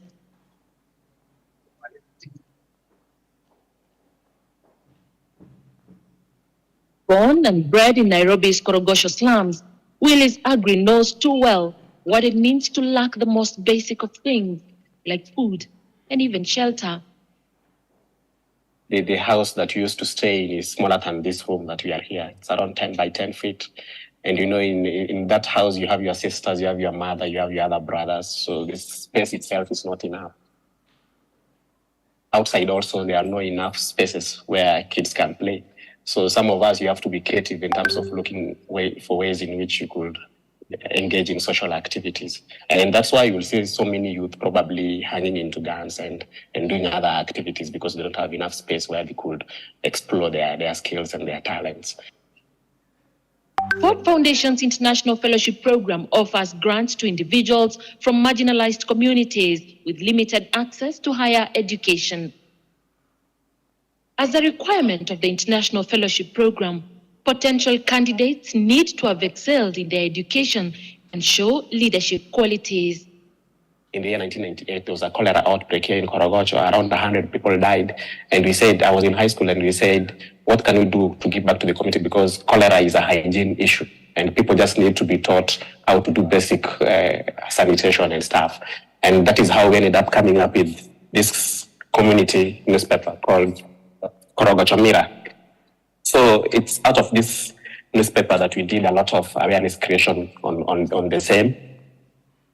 For those who chose to study abroad, their experiences were varied, and culture shock was just one of the many challenges. You end up going to the streets of Washington, D.C., and meet poor people sleeping on the way, just like in Nairobi, and you get surprised. So even in the United States, this thing happened. Then at the same time, you go to other areas, you meet great people like Bill Clinton, and you wonder, okay, so these are the kind of people I used to see in the television. Now here I am talking to them. You enter into a class and you are the only black in a class, and it feels so good for you to issue cases and argue with them, and you feel that you've really defended your case. For Willis Agri, a master's degree in education development equipped him to achieve his ambition of improving the lives of his community in Korogosho slums. When I come back to Korogosho, it's home. I'm back to home. His organization, Pambazuko Mashinani, which loosely translates to development in the grassroots, has been involved in projects ranging from health, communication, and even economic empowerment for women. I consider myself to be one of the lucky few within the community who've accessed education. And this means that in terms of networking, I've networked with people who are not from this community, people who are also abroad, for example. And because of that, I believe that I have ideas that if I bring back to the community, then we could develop the community. And it's because of that that now I have to go into the thick of things and make things happen. We have the Daycare Centers project. Daycare Centers project is a project whereby families within Korogosho, especially those families that normally have orphans, so that those orphans who are normally neglected in the street, instead of them going to the street and being exposed to all those neglect and abuses that happen in the community, they can be brought by their guardians to the daycare centers so that the mother, call them daycare mothers, can take care of them. So at some point we had 114 daycare centers in Korogosho, but now it has reduced to 47 daycare centers, and one daycare center has got an average of around 10 children within the center. The kids are between, some of them as young as 2 years to around 6 years. We also provide them with meals, especially porridge and rice and beans during lunchtime. We also link them up with public schools within the community. We have 2 of them that we take them there. And so our role is to provide them with books and uniform, those basic things that they need for them to go to school. And then at the same time, we monitor on how they go through their education system.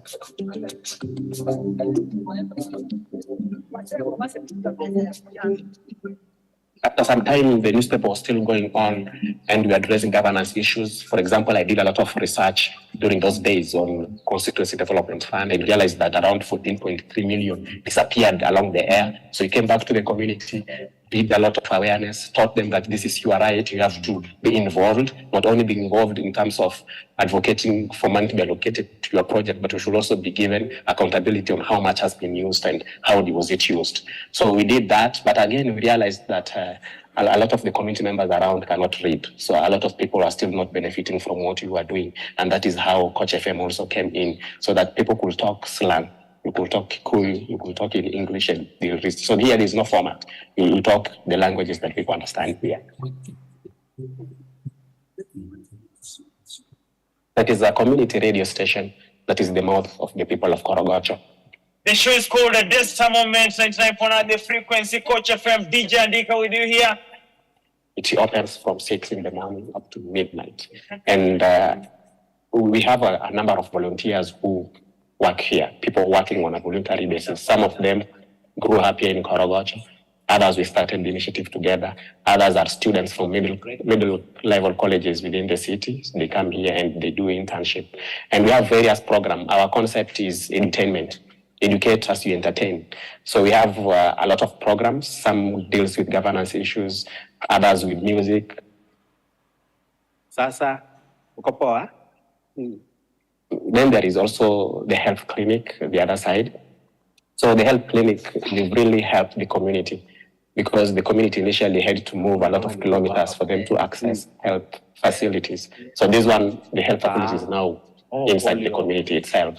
And it is serving people in average of around 100 people per day.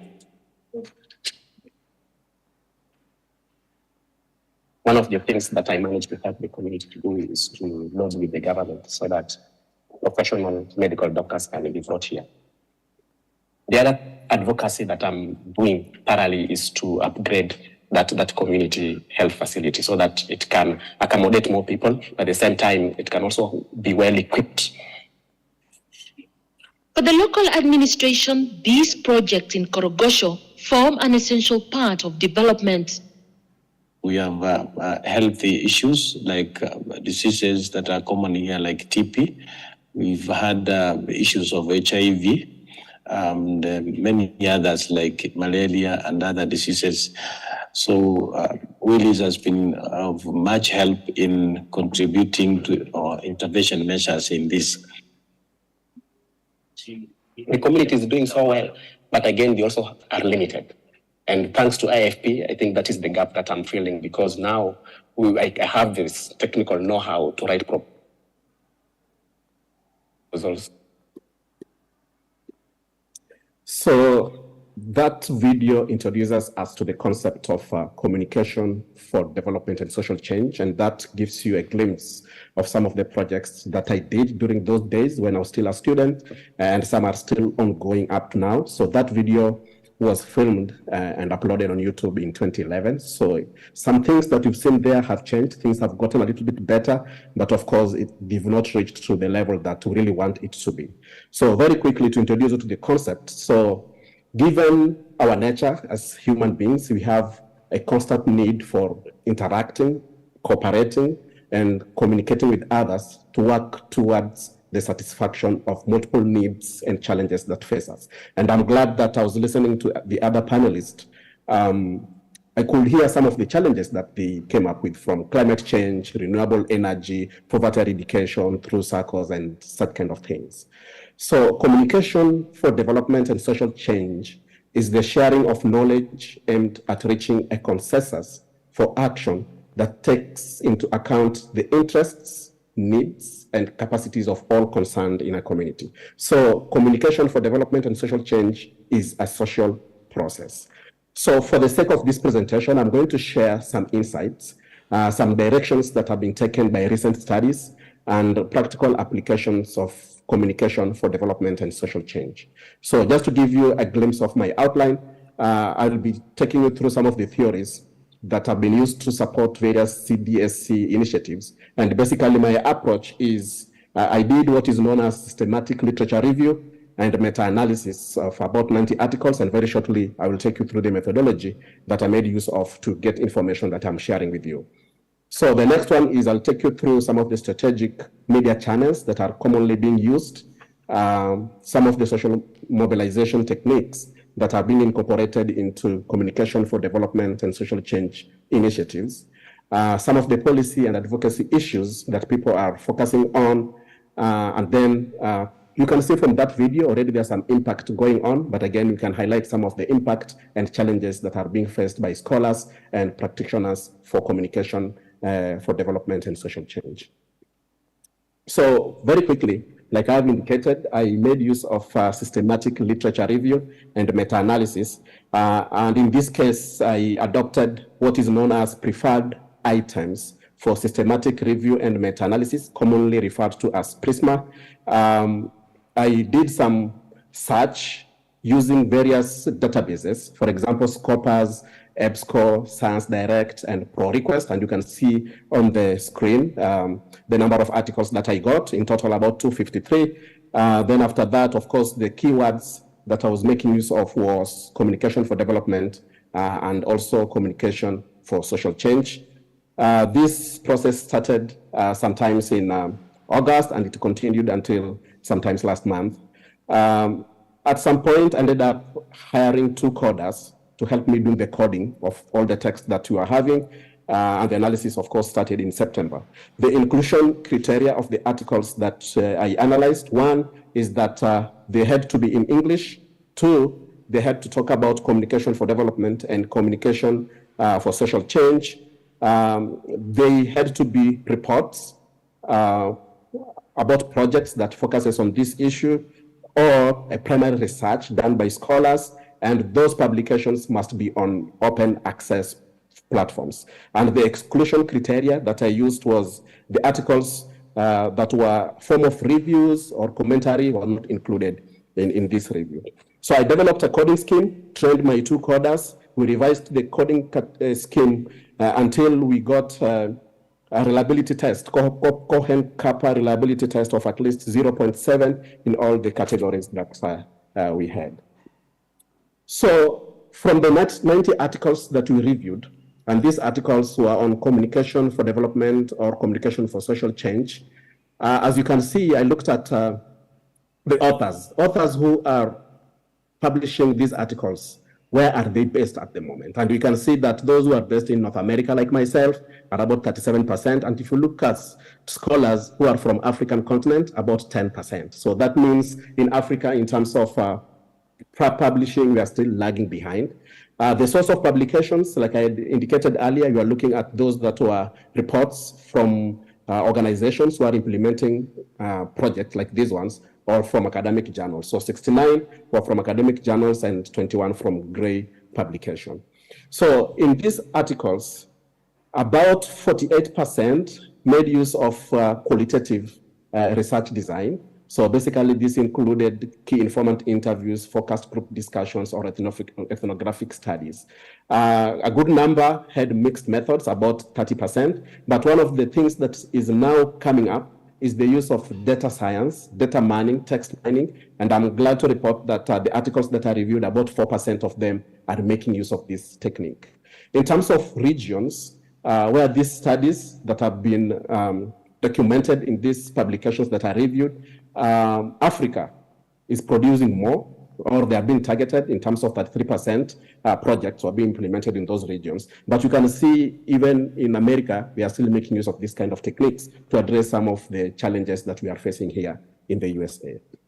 So in terms of theories that are being used, we can see, and I think because of in the last few years, we had a lot of health challenges at global level. So some of them relates with health belief model, about 23%. Positive deviance is also another theoretical framework that scholars are making use of course, theory of planned behavior. And one that interests me so much is the decolonization. Decolonization of research methods, decolonization of approaches in terms of how we implement projects or even carry out research, especially in communities like Korogocho, where I was born, but of course, other traditional theories like diffusion of innovation is still being made use of. So in terms of the most popular strategic media channels, you saw from the video that I just shared that we ended up coming up with our own media for obvious reasons that the mass media, the traditional media were not, through agenda setting theory, they were not so much focusing on some of the issues that you wanted the media to focus on. And so we ended up coming up with Korogocho Mirror, and also we have Coach FM, which is still ongoing. So we are looking at these publications that I've reviewed. You can see that edutainment is still a big thing in terms of communication channels that people use. And under edutainment, we have things to do with music, drama, sports for social change, and so forth. But of course, you can see with the emerging media technology, we have social media. People are incorporating emerging media technologies into their communication strategies as well. But community media is also one of those channels that are being used, especially at community level. So in terms of mobilization techniques, grassroots and community networks is still very significant, though we can see that other stakeholders are also coming up with other means of mobilizing people within their areas, for example, the workers' union, the NGO coalitions, and also political parties. And we've seen this especially in countries like Latin America and Asia, where people are doing a lot of political mobilization. So in terms of policy issues that have been addressed by scholars and practitioners from the 90 articles that I reviewed, they are diverse. So you can see people are still championing for good governance. People are still focusing on health promotion to take care of so many health issues that are affecting different people within the community. People are now focusing more on child protection, especially now that we have a lot of sexual exploitation. We have a lot of child trafficking. People are still focusing on peace and conflict issues in terms of trying to make use of communication for development and social change to address poverty reduction and such kind of things. But again, we can see that other minority groups that we never heard of before are now also appearing in some of these documents, and they are making use of this kind of techniques to address their own issues, for example, the LGBTQ communities. So I want to take you through two case studies of the things that I've been able to do, especially in Korogocho. And one of them is the Public Funds Accountability Initiative in 2007, 2006, and this was implemented in the then Kasarani. So now it has been split, I think, into two constituencies, and we have Ruaraka and I think another constituency. So during those days, because we had a lot of community media platforms within the community that we had established. So one of them was Korogocho Mira and Coach FM. And as you can see from the video, what happened is that we ended up mobilizing all the community groups within Korogocho. There were so many community groups, from women groups, environmental groups, youth groups, and so forth. We created a very big network that we called Korogocho Resident Association. So in that case, we were doing what is known as social mobilization. So from there, we worked with this group and targeted people within the community, making use of interpersonal communication, but of course, the two community media platforms that we had. I did a lot of research in terms of the fundings that were allocated to Korogocho Ward and also to Kasarani constituency. One of the things that I learned at that time was that our councillor was reporting after every financial year. They have to report in terms of the money that were given in the previous year. How much have you used to do what? And one of the things that astonished us is that we learned that they indicated the tarmacked Korogocho Road was tarmacked. I went to a school known as Korogocho Primary School. At the moment, it is called St. Daniel Komboni Primary School. So they also reported that a perimeter wall for that school had been constructed. Then there is another school called Ngunyumu Primary School. They had reported that they've constructed 2 pit latrines worth about 14.3 million Kenya shillings. So what we did with the community members was to make use of videos. We went to the head teachers of the two schools, asked community people on the road, can you show us the tarmac? Where is it? Can you show us the perimeter wall of St. Daniel Komboni? Can you show us the pit latrines where they are? And so people ended up becoming aware that somebody has reported that some projects have been done, but in real sense, what Kenyans usually say, kwa ground vitu ni tofauti. So there was nothing happening.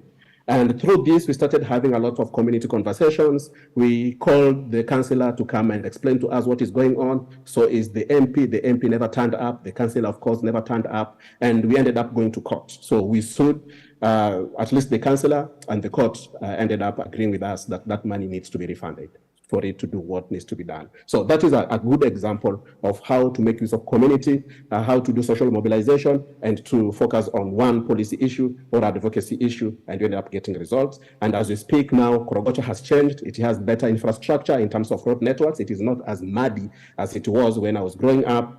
We have some clinics that have emerged, and people now are more empowered in terms of they have the voice to champion for their own interest. We are not here yet, but I know that with time, with a lot of aggression from the community in terms of doing all these things, then we can have a better Korogocho. We know that a better Korogocho is possible.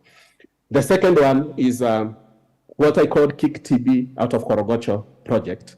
So this one, most of these things, I implemented them when I was a student, either as a high school student or university student. So I did my master's and PhD here in the USA. And when I was doing my master's in December, fall, so like now as we speak, already it is winter where I am at. And it is a period where people really get isolated. You don't go out because it is extremely cold. And I think I took advantage of that isolation to do some grant writing proposals. And so in 2011, I ended up getting some money from World Health Organization to do some communication for development and social change initiative that addresses tuberculosis. So tuberculosis, like you all know, is a disease. It has stigma because many people who have it usually don't want to go for treatment because they think that people will associate TB with HIV/AIDS. And so one of the communities that was mostly affected and isolated within Korogocho was those who are working at the Dandora dumping site. So just next to Korogocho, there is one of the biggest dumping sites in the country where people dump everything, and many of the people who work within Dandora dumping site are from Korogocho. So actually we have about 3,500 family members who are working in that dumping site. So NGOs have tried to reach that community as they work with other people within Korogocho, but it has been challenging because of insecurity, and also people just have fear of going to the Dandora dumping site. So one of the things that I did, I said, if we cannot go to the dumping site, why can't we come up with techniques that can make them come back to the community? And what I did was to come up with sports, soccer tournament. So in that soccer tournament, as you can see on this screen, there is a goat. So instead of getting a trophy, like the ones that we usually know, I ended up buying goats. So team number 1, which was the winner for the tournament, ended up getting 3 goats, number 2, 2, and then number 3 won a goat. And here the innovation was that teams, they win by scoring goals on the pitch. But in this case, you also win by mobilizing people who support you to go for TB testing. So when the tournament was going on, we had also mobilized health workers and medical doctors, and through community health volunteers that I had employed at that time. So they had a tent somewhere within Korogocho, so people were being mobilized and trying to encourage to go to those testing so that they can be tested. As you get tested, you'll be asked which team do you support, and that team will get some points. So we ended up merging the points that people got by taking people for TB testing, and also the points that they scored in the field for us to determine the winner. And the communication strategies that we made use of was Coach FM, of course. By this time, Korogocho Mira was no more, because by the time I relocated to the United States, we were not able to continue doing it. Then again, you can see from those photos, I also made use of community rallies and public meetings that I did there. But again, I also had about 15 community health volunteers who did door-to-door campaign. So we're able to identify those people who had tuberculosis. We put them into treatment regimen. Some of them had to go for X-ray. Some of them had to be supported to get drugs. One of the things that emerged was that people are not taking their drugs as is required, because they are saying that it makes them feel more weaker, especially when they've not eaten. And so one of the things that we also incorporated into our project was to provide some food to the patients that we had recognized. So in a nutshell, this shows you the kind of impact that communication for development and communication for social change can bring into a community. So there are a number of impacts, as you can see from this presentation, in terms of improvement of health in different fields. So here I've done a lot of maternal and child health. I was not able to speak about all the initiatives that we've done and all the studies that I've done in person, but I've focused on maternal and child health. I am the first person to come up with what is known as telemedicine project, and that is one that won me Rolex Award in 2012. And we're able to link medical doctors here in the USA and other parts of Kenya through ICT initiative that I had. Communication for Development and Social Change has also helped in the improvement of accountability. Like you've seen the projects that we did in Korogocho, it has also helped in improvement of infrastructure. But again, scholars and also practitioners still face myriad of challenges. One of them is threats. So when we were doing the public accountability project, one of the things that happened is that the politicians, they wouldn't like it when you do these kind of things. And so they will hire goons to beat you up. And so I've been targeted with such kind of beatings within Korogocho. They never managed to beat me up because the community was there with me, but it was a real threat. In other projects that we've done, making use of this kind of techniques is on child trafficking. And in Kiamaiko, we did a very good study in Kiamaiko. We identified kids who've been trafficked from Ethiopia and others from northeastern part of Kenya, and they're within the Kiamaiko region. And because of that, some people who were doing trafficking were arrested. And of course, you know that any offense in Kenya is bailable. So some of them will get bail and they'll come back to the community, and then they'll start threatening people that work with me. And because of that, we have people who ended up even going to exile, going to Ethiopia to hide. So that is another challenge that happens. Now, for scholars and practitioners, there's things to do with limited funding and over-dependence on foreign funding. So that is another thing that we face. So the moment the foreign funding dries out, then it means that those who are making use of these initiatives or even doing research that focuses on this end up not getting the funding that they need. The other thing that is now ongoing is data mining. So as you can see from the articles that I reviewed, most of the authors of those articles are not within Africa. They are from Africa. So actually Africa is almost number 5. It is still lagging in terms of producing this kind of publications. And this shows that so many people who are not Africans are actually doing data mining from developing countries like Kenya.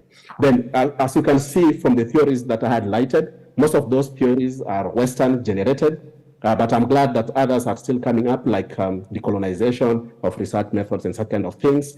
And because of that, I think it is a challenge even to us as scholars so that we can come up with homegrown theories and frameworks and solutions that can end up having sustainable initiatives. The other one is the problem of participation. How participatory is participation? How do we involve people, especially those who are voiceless, those who are marginalized in a community? And this is more so when communication for social change targets people at 3 levels, at the interpersonal level, maybe at the family level, at the community level, like the things that we've done in Korogocho, or it can be systemic issues at national level, like trying to do some advocacy work that targets policymakers like the government. So how participatory can that participation be in terms of involving all the key stakeholders that are there? So these are some of the challenges that scholars and practitioners are still grappling with. So I think in a nutshell, I want to stop there by indicating that in as much as there are some challenges that are being faced, still the use of communication for development and social change helps in discovering and understanding social problems, like those that some of the panelists have talked about earlier. And this also helps in the identification of potential solutions in a participatory manner. So in addition to educating and mobilizing media platforms like community media that we made use of, emerging media technology that now we have, they serve as channels through which communities can contest interpretations of problems that they go through and also help in the designing of those solutions that they want to see happening within their communities. So I think I will stop there and maybe give some room for Q&A if there is any. Thank you. Thank you very much, Professor Otieno, for the presentation. Members present, conference attendees, can you help me to appreciate Professor Otieno? Thank you very much. I think because of time, I want to invite 2 or 3 questions to the professor. Questions?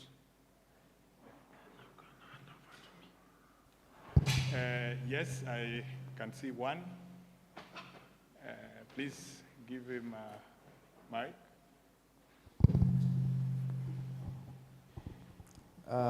Good evening, Professor Agri Willis. My name is Elijah Geshoro from the School of Hospitality and Tourism Management. The question I have for you is, one of the president's agenda here in Kenya is to eradicate slums, particularly Kibera and the rest of the slums, to completely do away with the slums. And he has started the project of affordable housing, among many other projects. So how can CDSC assist in the eradication of slums and ensure that, or is it even possible in the first place to have a society whereby we don't have slums anymore? Because now you have worked with the slums, you know the challenges, you know what to do, you know where to get the funding and all that. How possible is it, and is it even possible in the first place? Thank you so much. We can have the next question so that the professor can take them together. Okay, thank you, Prof. Agri. It's good to see you again after a long time, and thank you for your presentation. Now, in your presentation, you made me remember 2008, when I began, similar campaigns on lifestyle diseases back in my village, organizing those meetings, going on the podium, talking to the people, and so on. So my question is, how do we ensure sustainability of such projects once the vision bearer perhaps moves from the community?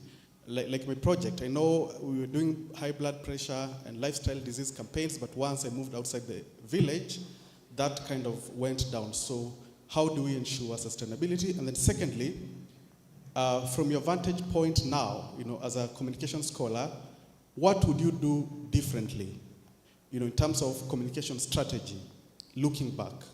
Thank you. Thank you very much. Is there any final, the very final question? I think that's it. Yes, we have a question.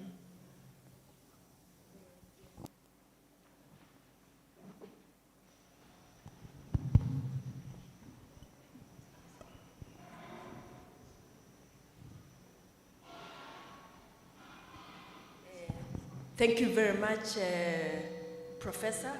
I know it is not, probably it is morning over there.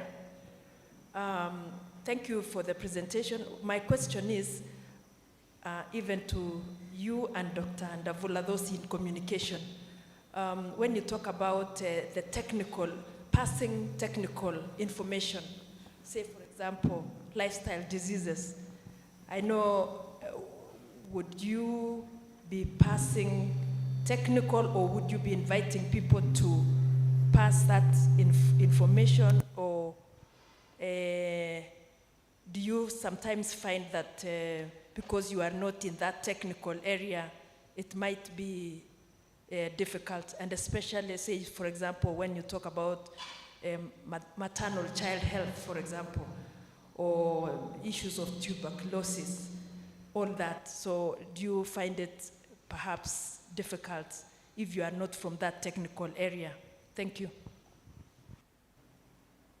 Thank you, DVC. Professor Otieno, over to you. You can respond to those questions. Yes, thank you so much for those questions. Indeed, it is morning here. I think it is about 8 a.m. in the morning. Starting with the first question, eradication of slums. Honestly speaking, this is a very big challenge, not only in Kenya, but other countries. As we speak, we've seen some changes happening in terms of infrastructure, but in terms of upgrading the entire slum, because it is a process, has not been done. And most of the time we associate upgrading slum communities with having those modern houses. But in my case, it starts even with the mind, in terms of your attitude as a person who lives in that community.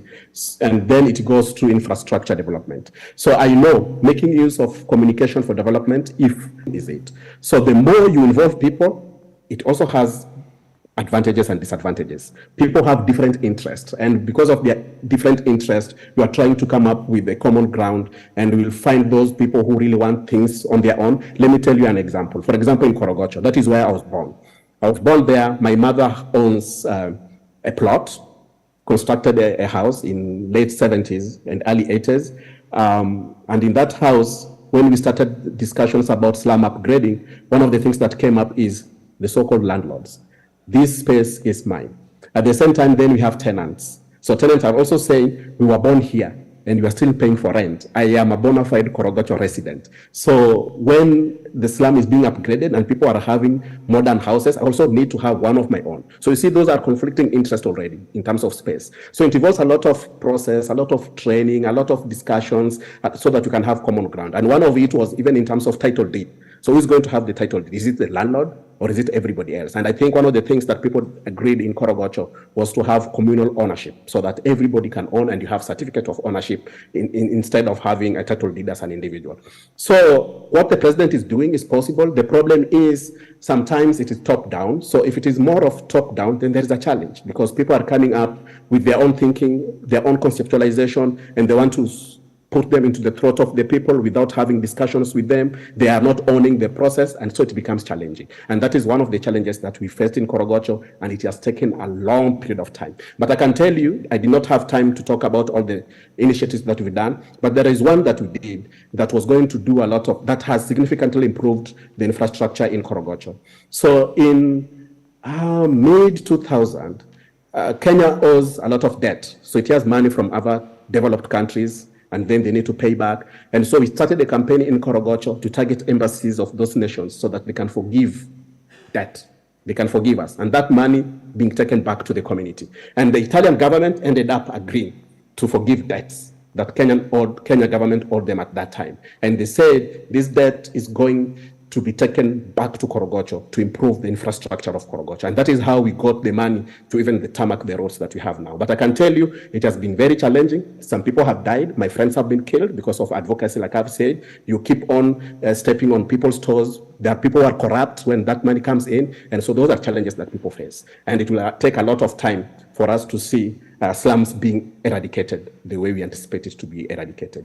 So in terms of sustainability, how do we make sure that these projects are sustainable? And I can tell you, Korogocho Mira was not sustainable. And now it is no more. It was a very, very good project. And it was not sustainable because the vision holder, me, ended up relocating to the USA. And I can tell you that one of the things that happened, even within the community, there are corrupt people in the community. One of the things that happened shockingly when I was a student, I took some money to Korogocho and they ate 100%. So you see, when you are out of the country, sometimes managing these kind of things becomes a problem. But in terms of sustainability, I think people need to plan.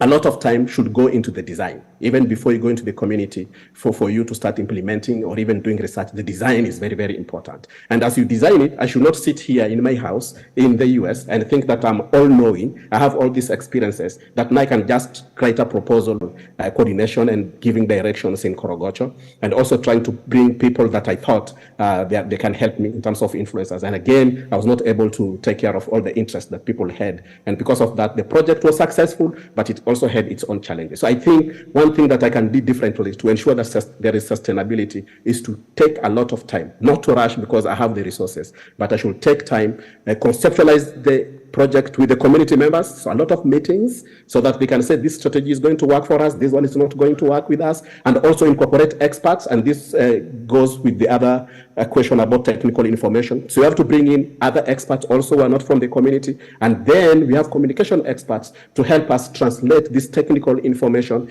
in a language that can be understood by people in the community, so that these concepts that you are talking about, people are able to understand them at the community level. And then the other thing, and it usually happens most of the time, people don't even budget. When it comes to doing budgetary allocation, people don't budget for research. It is very, very important for you to budget for baseline for information. Somebody said here that if you cannot measure it, then something like that. I think I was taking note when what gets measured gets done. There is somebody who did a quote with some of the panelists. So if you don't incorporate monitoring and evaluation as part of the design of your project, then you are going to land into problems. So that is one thing that people usually don't do, because it also involves a lot of money. And many donors, they'll be giving you some budgetary allocations, and they don't focus so much into monitoring and evaluation. Then, of course, with the baseline information as well. So I think some of the things that I'll do differently is make use of locally available resources. Some of the projects that are running up to now, a good example is Coach FM. Coach FM is still there up to now. And it is because we learned a lot of lessons from the Korogocho Mira newspaper that we had. And one of it was that we need to open the space so that people from Korogocho can own these initiatives. But again, how participatory is participation? So as we were doing it, it was more of youth-driven at that time. And so Korogocho has about 9 villages. We had representation from each of those villages. We designed it. We made use of rudimentary techniques and technology. I can tell you, we ended up going on air without getting approval from CCK at that time. And actually, they had to send some NIS at those days to see who are we, where are we getting resources, and such kind of things. And so we learned as we were doing some mistakes. Somebody said, always appreciate do mistakes, be ready to do mistakes and learn from them. And so we learned. And that is why Coach FM up to now, it is still running, because people owned the process. We have students who are doing journalism in colleges around Nairobi who are going there for internship. And so in terms of paying people, the salary is not so huge.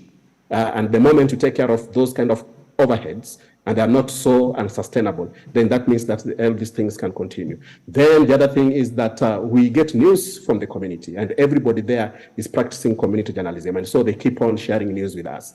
And again, in terms of even doing the infrastructural development, we made use of local resources like the carpenters, the welders. If you look at the photos and videos of Coach FM, up to now it is on a container. So, and again, people started contributing things to make it work. So the moment the community owns the process, they are part of the design strategy. They will know the kind of solutions that they want this thing to do for them. Then they will own it, and they will always make sure that it is sustainable. So that is one of the biggest things that I can do differently in a nutshell. Thank you very much, Professor Otieno. Session. I want to really thank you for your participation. And I want to hand over to the chairman. My name is Professor Geoffrey Muchiri. I will now hand over to the chairman of the conference steering committee, Professor Richard Juma, to take us to the next, to the closing session. Thank you. Also clap for to also appreciate.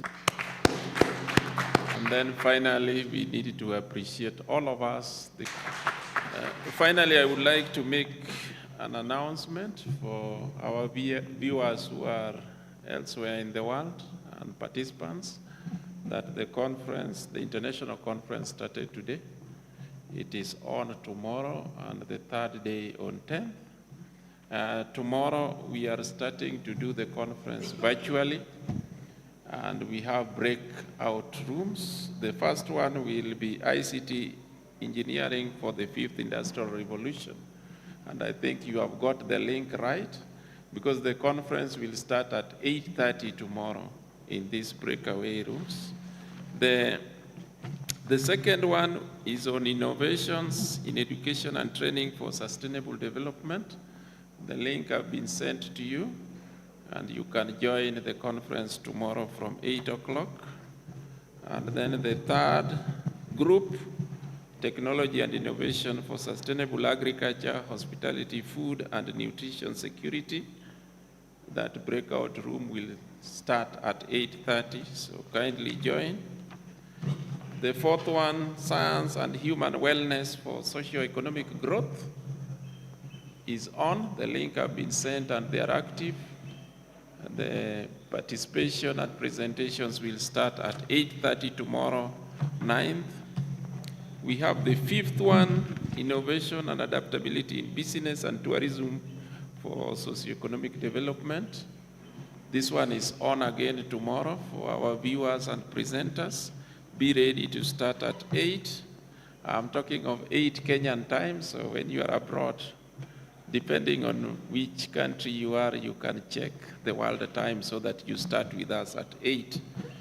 And then the sixth breakout room is literacy and communication for development. We are ready, the links are ready, and we start at 8:30 tomorrow, so you are all welcome.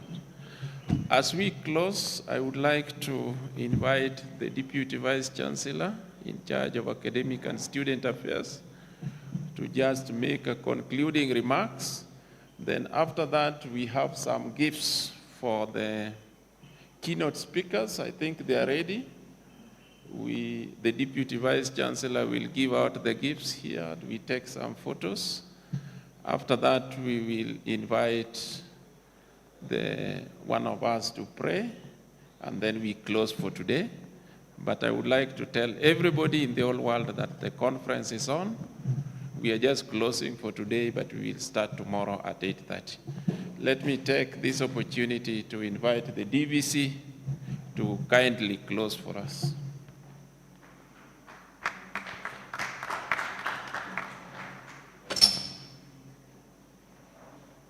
Is this okay? The chairman of the conference steering committee, Professor Juma, today's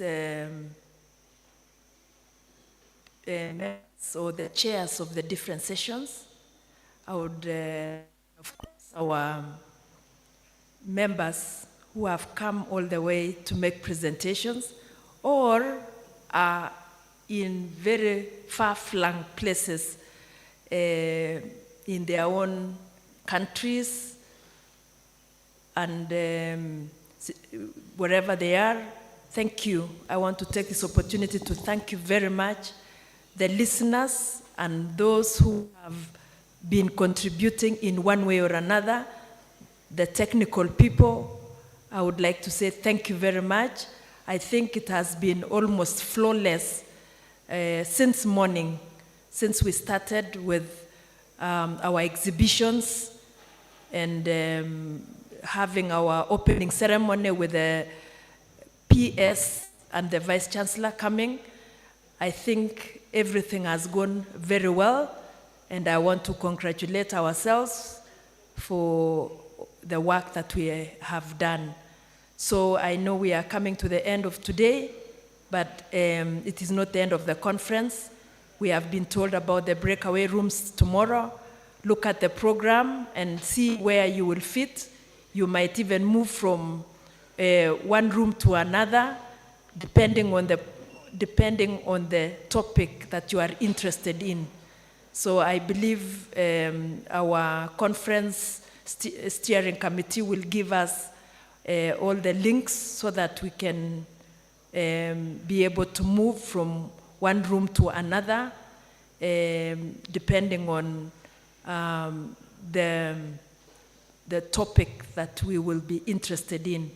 So I would like to say thank you because today we've had different topics in this afternoon.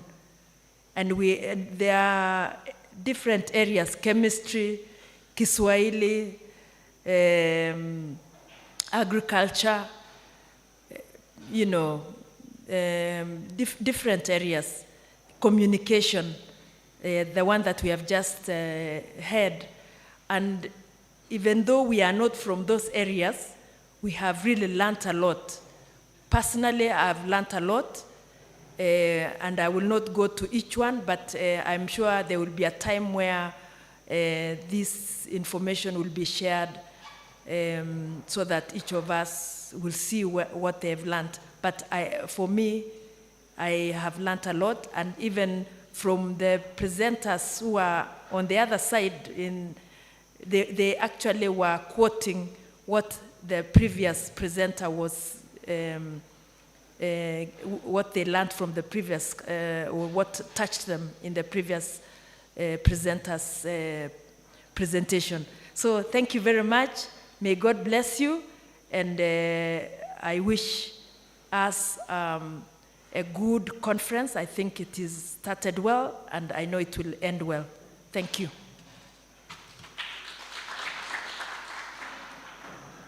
Thank you, DVC. I think we would like to request you to come in front so that we give out gifts, and Director Rick help the DVC. I would like to call Engineer Joel Suter, kindly come for some gift. And maybe just in the middle here so that we take a photo. Kevin? Take a photo which can, yeah, down there. Yes.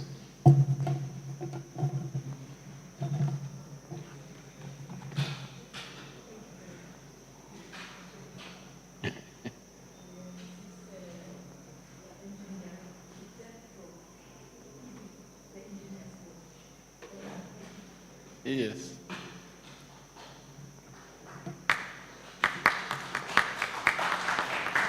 Yes.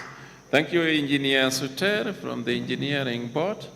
Let me call upon Professor John Kobia. Thank you so much, Prof. Karibu.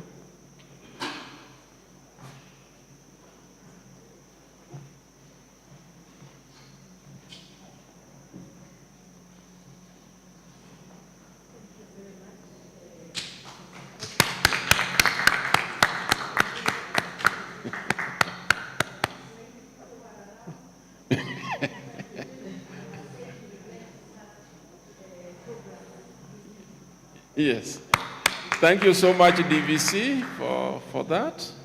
I think now we come to the end. I call upon Dr. Ndia is around. Dr. Ndia, kindly come and help us close with a word of prayer. Thank you. Can we be upstanding for a word of prayer? We thank you, dear Lord, for granting us a successful first day of this conference that we've been looking forward to have.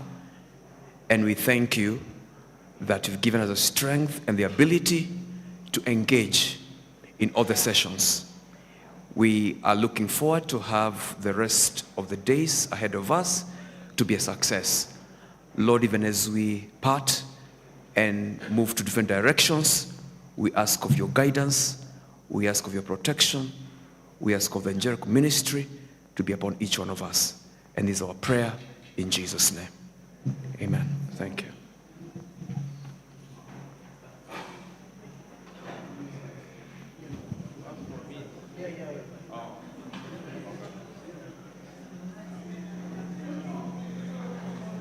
You are good?